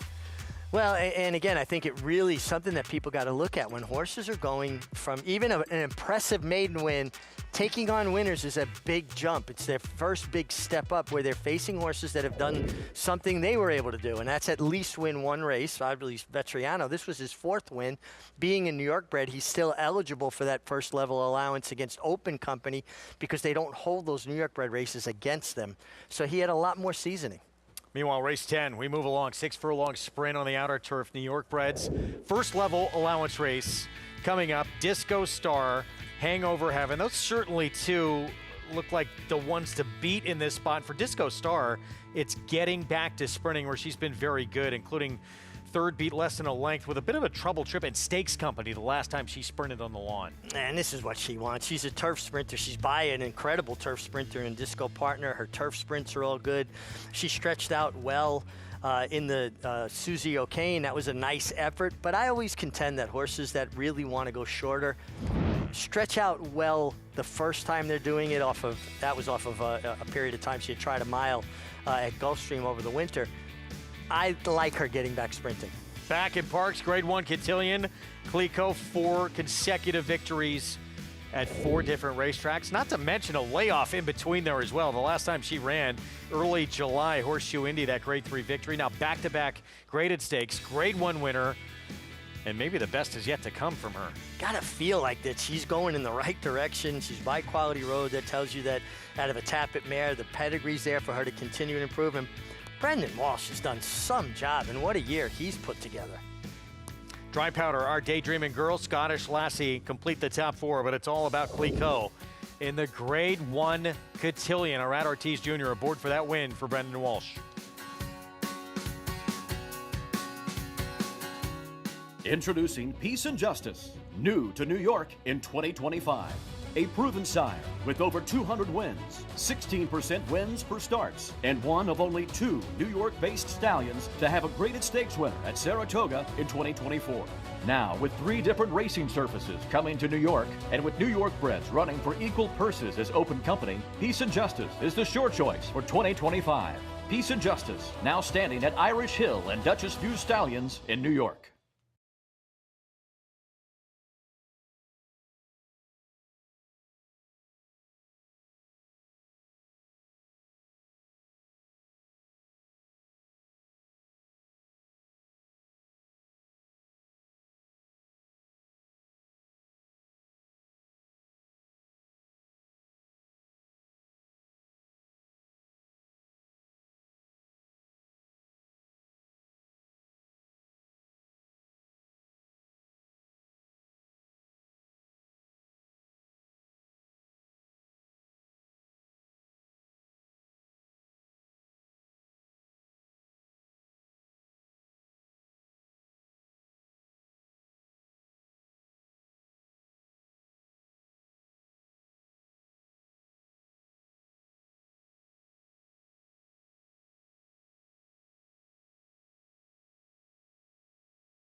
Back with you on our Saturday coverage here on America's Day at the Races on Fox Sports 1. Greg Wolf, Richie Migliori.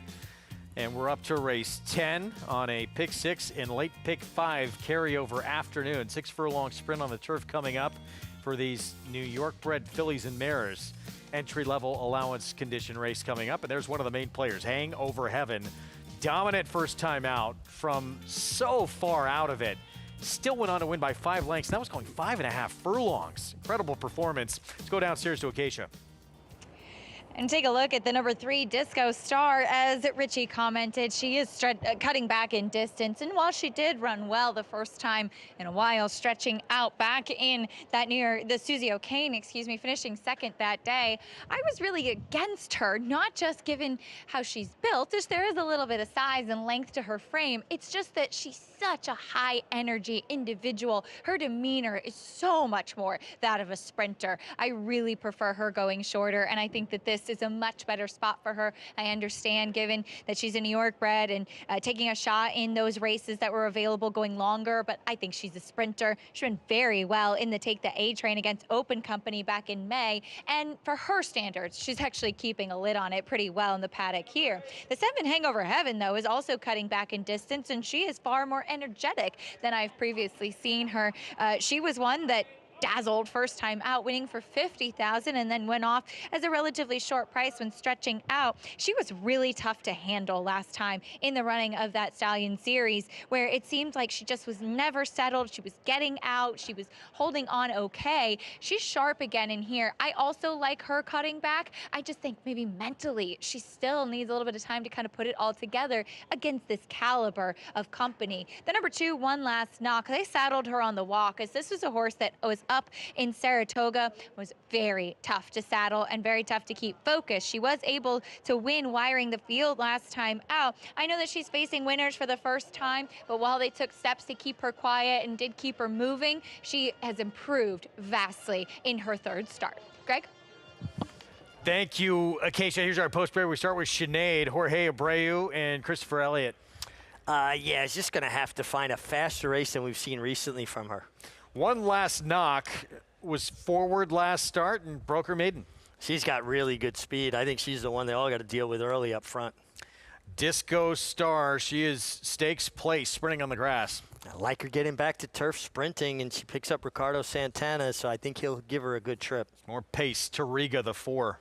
Yeah, definitely will be involved early, particularly with Ruben Silvera, but her and One Last Knock, they could be throwing it down early. This 5 is very interesting. She is stakes placed and then puts blinkers on today, quick early.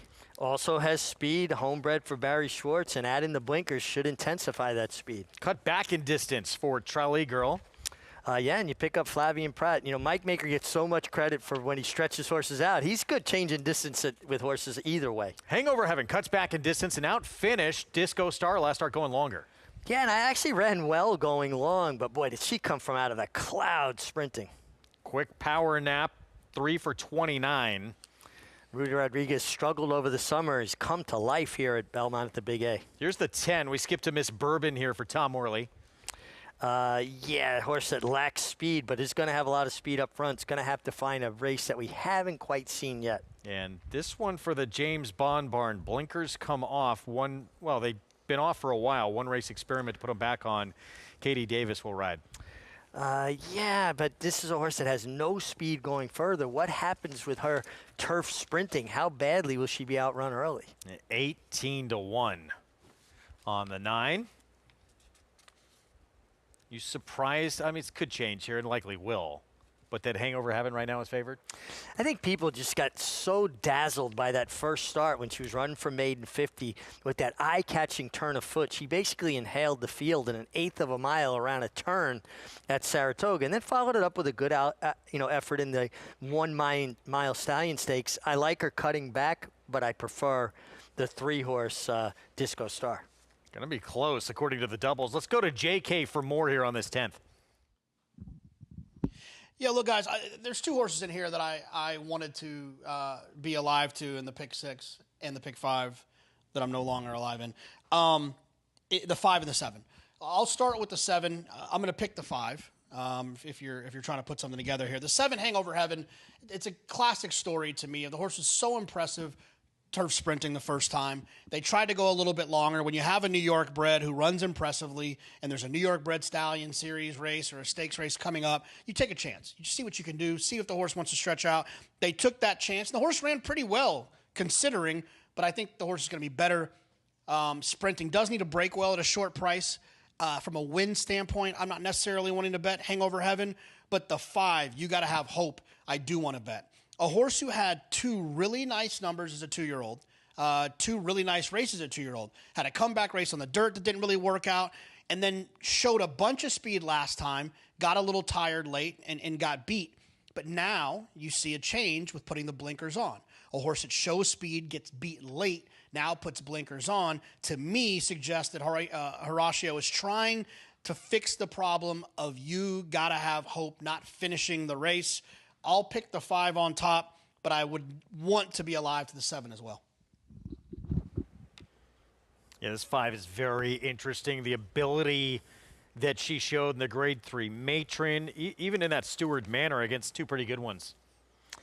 Yeah, I mean, that was a huge effort. Now, the only thing is what kind of trip do you see her getting? She has speed, but there's speed right inside of her with Tariga. There's speed even further inside with One Last Knock. Does she get herself into more of a stalking kind of trip? She's certainly shown a lot of ability, and her matron, 6 furlongs right here at the Big A turf course. For more, let's go back to Acacia. Yeah, she had a big warm-up. You got to have hope out there with the blinkers on, a short cup being added today. And I do agree with JK that maybe it will help to kind of finish the race, because I think it's a mental more than anything thing with this filly. She's another one that previously had been very tough to saddle, really hard to handle in some of the preliminaries. She was very fresh in this warm-up today, but did come back nicely to Luis Rivera Jr. She does have front wraps on. I know for a fact that she wore them last time too, because I'd actually written it in my notes. Sometimes with dark wraps and a dark horse, the chart callers can miss them, so that's normal for her. But she is, by her standards, a little bit more relaxed. Like I said, energetic in that warm-up. She tends to break on top and then kind of take herself out a little bit without being able to finish. Hopefully the blinkers will help her to keep from running in those stops and starts, Greg. And she is taking money 4-1 right now, not getting by the public, the kind of company she has kept. No, and I like the point that Acacia just made about the blinkers on. Horses running with stops and starts. I liken it to driving with the emergency brake on, right? There's not a fluidity to it. So maybe the blinkers are going to give her that focus, so she'll have that continuity to it. In a perfect world, she sets up shop just off of the 2 and the 4 and sits that trip. And look, as you mentioned, Grade 3 Matron, she was able to sit off the pace. She didn't win that race, but she ran very well. It was a really good effort. I thought she actually middle moved a bit into a very hot pace that day. You know, it's interesting. Luis Rivera Jr. picks up the mount because Ricardo Santana winds up on the 3, Disco Star. Favorite, though, this one right here, Disco Star. Mark Cassibarn, man with 3 wins today, Ricardo Santana Jr., and she has not sprinted on the grass since back in May when she was in Stakes Company. Take the A train here at Belmont at Aqueduct. She was beat less than a length against Love Cervera. And this was a big effort. You know, this was a period of time where Dylan Davis, who was aboard, was just not putting horses in the game. He was being a little bit too sedentary, not, you know, really worrying about position. So she lagged, she came wide, she came with a run. And he got to riding better towards the end of Saratoga, where he was putting horses more in a position to win. That being said, with Ricardo Santana now aboard, you got to think the way Ricardo rides, she's not going to have as much to do, even though she's still a closer. So a couple of races going longer on the turf, where she actually did run very good. Ran second, the Susie O'Kane, and then finished just behind Hangover Heaven, ran 4th. Hangover Heaven was 3rd. Of course, Hangover Heaven, the 7 today. Cutting back in distance. But for Hangover Heaven, if that is her true running style, how far back is she going to be early? What we saw in that debut from her. Well, I thought it was a very fast pace on debut, and I don't think you're going to see quite as fast a pace. And plus, now she has experience. She's still going to be outrun early. Here we go. 10th from Belmont of the Big A. Chris Griffin with the call. You got to have hope. Miss Bourbon to the outside. Miss Bourbon goes in. All set. And they're off. In between horses, Toriga gets the first call. It's Toriga with a host of pursuers. They're lining up here. You Gotta Have Hope is now a clear second with At the Rail Comes One Last Knock, who's in third. Patiently Ridden, that's the top trio. Just trying to join them as Trolley Girl, who's in between horses. Nowhere to go right now for Hangover Heaven. It's in a tight spot, just trying to muscle on through. Also, quick power nap. Romero Mirage just tugging at Romero. Is taken fourth, 23 seconds flat for that opening quarter mile. A very easy opening quarter mile here, and stacked them up in behind Toriga. Toriga's in front, and Ruben Silvera, they're up by a length and a half. You Gotta Have Hope right there in second still. One last knock, then comes. Quick power nap towards the outside, also trying to run through at the rails. Hangover Heaven. Behind them is Rogna. The rest got to pick it up. Miss Bourbon's toward the back end. Disco Star. They reach the top of the lane. The leader is Toriga. One last knock is just cruise to the front here for John Velasquez. Sinead emerges. Green cap down towards the inside. Hangover Heaven is launching too. Hangover Heaven is coming after one last knock. These are down to these two with a 16th left to go. It's one last knock. Trying to hold off Hangover Heaven to the outside. Hangover Heaven in time. Hangover Heaven gets up over one last knock, then Miss Bourbon, followed by Toriga and Sinead in 1 minute 8.49 seconds. Hangover Heaven, 2-1 favorite, working, finally getting by. One last knock for the win. And now she's undefeated turf sprinting. This was a nice effort because she didn't get a lot of pace in front of her, a slow pace actually for a turf sprint. And she had to run down the perfect trip of the two. One last knock. Johnny Velasquez cannot ride a better race than he rode on one last knock. Saved ground off of that tepid pace. Tipped out. She ran for home. They really finished. He just got outrun late by Hangover Heaven, who just came with relentless determination to get it done. Remains perfect sprinting. 2 for 2 now for Hangover Heaven. After that experiment trying a mile on the grass where she did run pretty good. Hit the board against restricted New York bred stakes company. 7-2-10-4 as we take another look out of the gate. Yeah, now you see that they all leave. There's a lot of empty space to their inside, and they all kind of run down towards the rail. They leave a lot of buffer zone. There's a good 40 feet between the start of the the inside horse to the rail. And the whole field just shifted all at once. I'm not quite sure why they want to leave that much empty space for the placement of the gate. But the winner was very good, came with that relentless run. Johnny Velasquez, inside out, saved all the ground. I marvel at Johnny Velasquez and his abilities. He seems like he never ages. His 53. legs are amazing. By the time I was 53, I'd been retired 9 years. To keep those legs in that kind of shape. Yeah, it comes up just short here, though. It's Manny Franco. Hangover Heaven.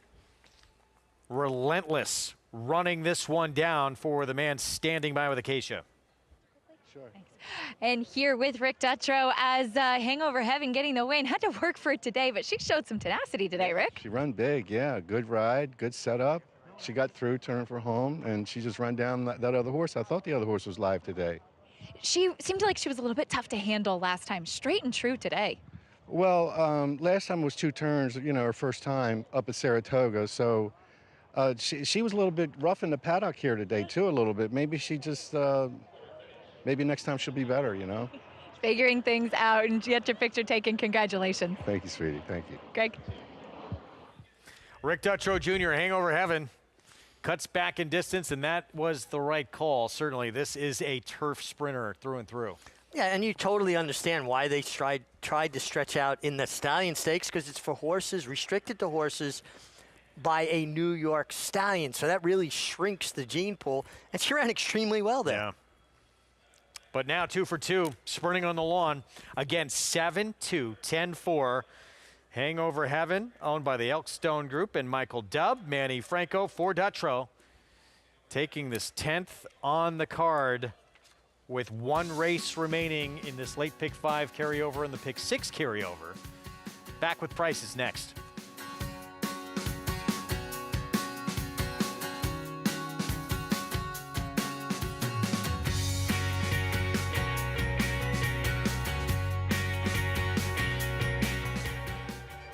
You're never more here than when you're here.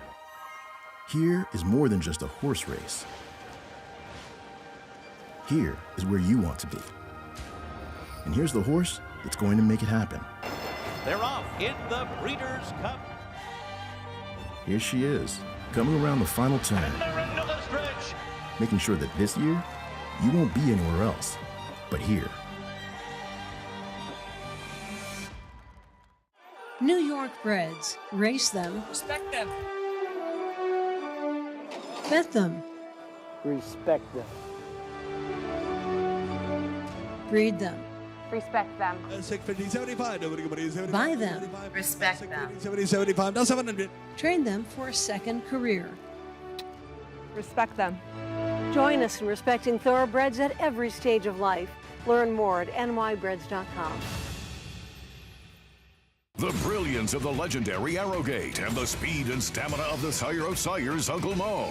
Introducing Petulante, the first son of Arrowgate to stand in New York after winning handily at first asking. Petulante! He's got a kick here, and he's going to prove much the best. He won or placed in all 7 of his lifetime starts, including the Grade 3 Salvatore Mile. Petulante, Nimbus class, Petulante! Petulante, now standing in New York. For information, visit IHDVStallions.com today.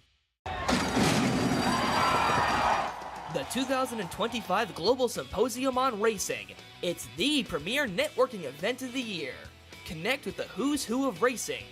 Collaborate face-to-face with key decision makers. Be a part of the international conversation. Discover the latest technology and innovation. Join us December 8th through 10th. Register at racingsymposium.com.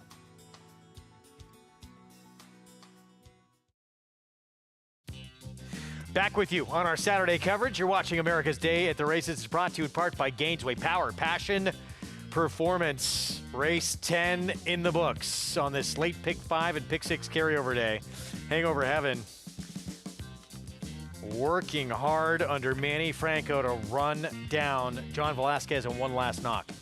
And a really great ride by Manny Franco, who followed in the wake of Johnny Velasquez, saving ground on the turf. So important. Johnny made the trip. Manny followed Johnny, and here you have 2 of the many great riders that have come out of the jockey school in Puerto Rico. They just turn out a tremendous product year after year. $6.64 for the win. One last knock, Miss Bourbon, 2nd and 3rd. With 1 race remaining on this carryover day on the grass at a mile and 16th on the turf. New York breds, $50,000 maiden claiming race. You will see it on Naira Bets, as you can watch the Grade 1 Pennsylvania Derby as well. We're going to be signing off at the top of the hour, but here's how this Pick 6 is played so far. Yeah, I mean, pretty formful. A couple of big favorites defeated in that sequence. I honestly thought the last leg of this was the most difficult, the race coming up, Greg. Really, it feels that way, doesn't it? Here's a look at the current odds for the Grade 1 Pennsylvania Derby. Again, you can see this on Naira Bets. $1 million purse, 3-year-olds, mile and 1/8, and a horse who chased Sovereignty just about every step of the way in his tremendous 3-year-old campaign, with the exception of the Travers Baeza. Is this his big moment? Let's check in with JK. Baeza, Jonathan, even money right now. Yeah, I think it's pretty simple, right? His last 4 races, he's raced against, 33 horses? And 27 of them he beat. The only ones he didn't beat of those 6 were named Sovereignty or Journalism. They're not in here. I'm rooting for Baeza. It puts this Triple Crown year, this 3-year-old year, wraps it up in a nice, beautiful bow that we had 3 really good 3-year-olds, and one of them is special. That, of course, would be your Kentucky Derby, Belmont, Jim Dandy, Travers Winter Sovereignty, who's headed to the Classic as your favorite, we all would believe, despite the returning champion of the Classic, Sierra Leone, pointed back to that race as well. Baeza, though, Mig, he's been terrific. He has been terrific, and earlier in the show I made a mistake. I was calling Sovereignty Journalism, so I apologize about that. But I thought that he was primed for that effort in the Jim Dandy. Was second best to Sovereignty, who I think was probably at about 90% of himself, more as a springboard to the Travers. I like Gazga here. looks like he's really coming into a big race, and he's relatively lightly raced. 2 times he's gone up against Journalism, and first of all, it looked like he was going to beat him in the Preakness. We know what Journalism overcame to win that race, but then, again, follows it up with a very credible performance in the Haskell. So he has faced the best of this generation as well and comported himself very well. We just saw Brendan Walsh win the Cotillion with Clicquot. Now he comes back here with a big shot in the Pennsylvania Derby. I'm about Gosger here. Let's not forget how highly regarded Magnitude was going into the Travers. Maybe a mile and a quarter, not what he wanted. 12-1 right now on Magnitude. Pennsylvania Derby, you can see it live on Naira Bets. It was ready for Candy off a maiden win, but had been group placed in the past for Phil Antonacci. Ricardo Santana Jr., winner of the Winter Memories in the Cotillion. 4 wins in a row at 4 different racetracks for Clicquot, beating 3 Grade 1 winners. Up next, West Virginia at Kansas on FS1.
weekends are for winners at NYRA Bets. Opt into the Late Pick 5 hit and split bonuses to claim your share of $5,000 every Friday through Sunday. $5,000 hit and splits every weekend when you bet with NYRA Bets. Be a part of history and reserve your place at the all-new Belmont Park. Secure your priority deposit today for an exclusive selection of hospitality offerings, from luxury suites to premium lounges with breathtaking racetrack and paddock views. The new Belmont Park will feature modern amenities, delivering the perfect blend of tradition and innovation alongside world-class racing. Don't miss your chance to experience tradition reimagined. Visit newbelmont.com today and claim your spot. Racetracks, casinos, slots, superfectas, you can gamble from anywhere all the time. You've just got to ask yourself, should I?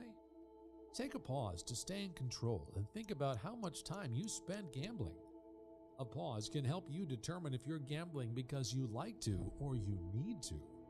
A pause can help remind you there's more to the moment than your next wager. Visit oasis.ny.gov and take our survey to see if your gambling is becoming more than a game.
Horses, step on the track here for today's 11th race. Race 11, 7 minutes away. 11th and final. A mile 16th inner turf. Race 11, 7 minutes.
Ladies and gentlemen from the stewards here, please note the number 13 is running purse money only in this 11th race.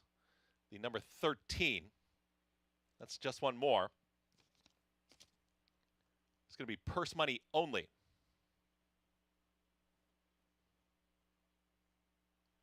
Purse money only on the 13.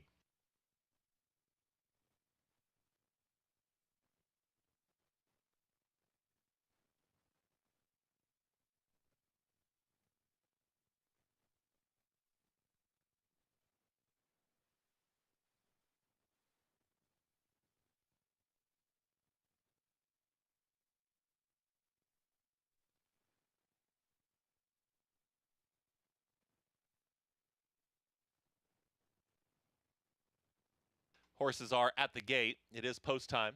You see that on your video monitors. The 13 is purse money only in race 11.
Runners loading here for today's 11th.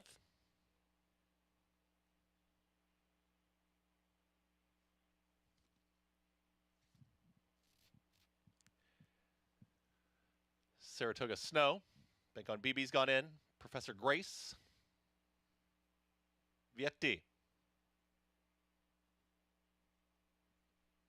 Heavens Lee.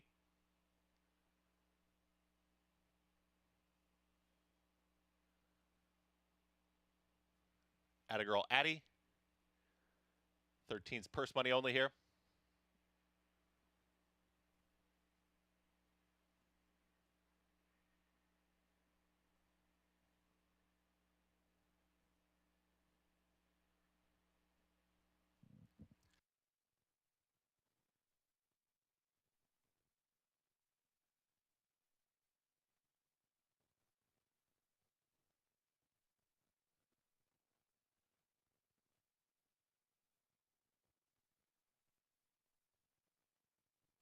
Tis all mine.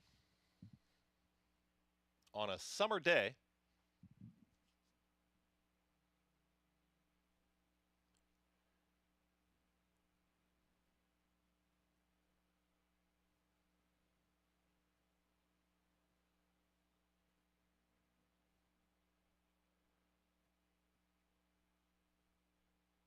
Goes in. All set.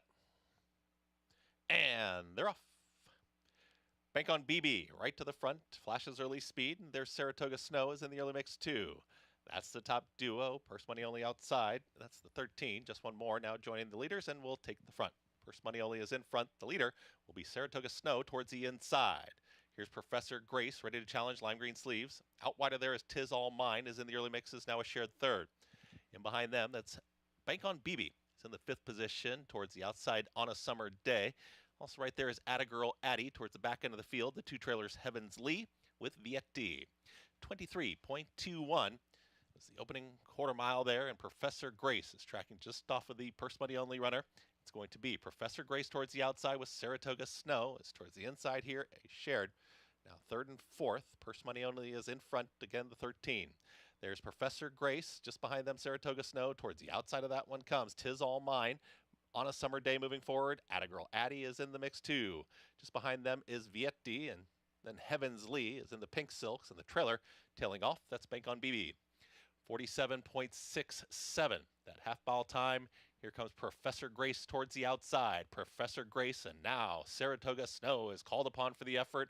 Also right there now shoved along is On a Summer Day. 112 flat for 3/4 of a mile and ready to range up. Here comes Professor Grace, is ready to pounce. Saratoga Snow is chasing too. Purse money only still down towards the inside, the 13. It is going to be the purse money only in front. Here's Saratoga Snow rallying down the center of the racetrack, and Saratoga Snow is drawing away. Saratoga Snow is now going to win it. It's going to be Saratoga Snow to win the finale. Purse money only runs in that 2nd position, so 2nd for wagering purposes. Give it to Atta Addie is to the outside of Honor Summer Day, and Heavens Lead. Running time 1 minute 43.26 seconds.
First the 1, Saratoga Snow. 2nd the 4, Atta Addie.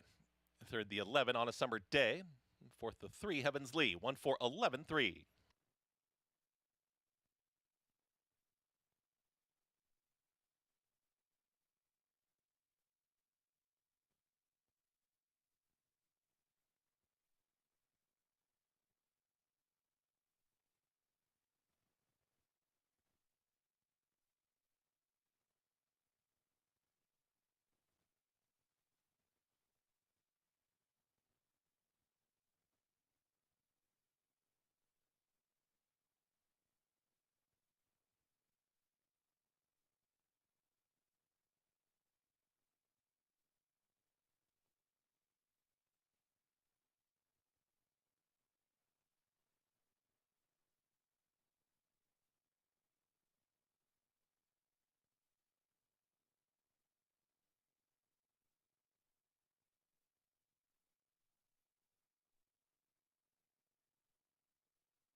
Into the winner's circle. The winner is the 1, Saratoga Snow.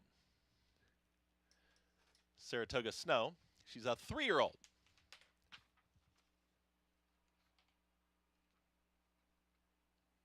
Bred in New York by Vacoma out of Snow. Winning owners Dini, Clunan, and Greco. Winning trainers Mike Dini, the winning jockey Luis Rivera Jr. Saratoga Snow, bred in New York by Jeremiah Desmond and Drum Kenny Farm, LLC.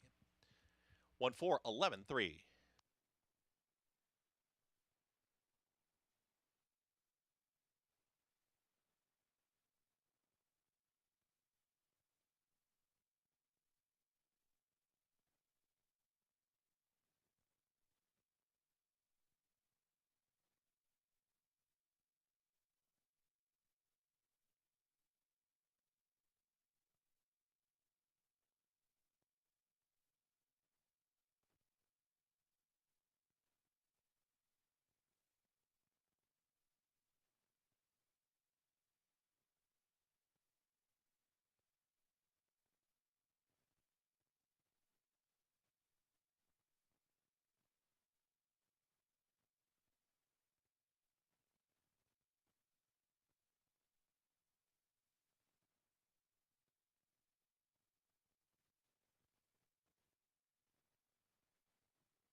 Race official, the $1 exacta 1-4, $4.55. The double 7-1, $11.12. Constellation double 7-13, $3.53. The trifecta 6.81. Superfecta $79.63, and pick 3, $53.41. Constellation pick 3, $16.65, and the pick 4, late pick 4, $129.86. Late pick 5, $1,025.33, and the pick 6, 5 out of 6, $53.79. 6 of 6, $4,437.77. Running time 1 minute 43.26. That concludes our live racing action here for a Saturday. Back here tomorrow, Sunday afternoon.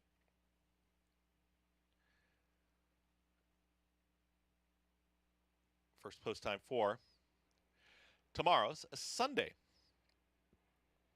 afternoon of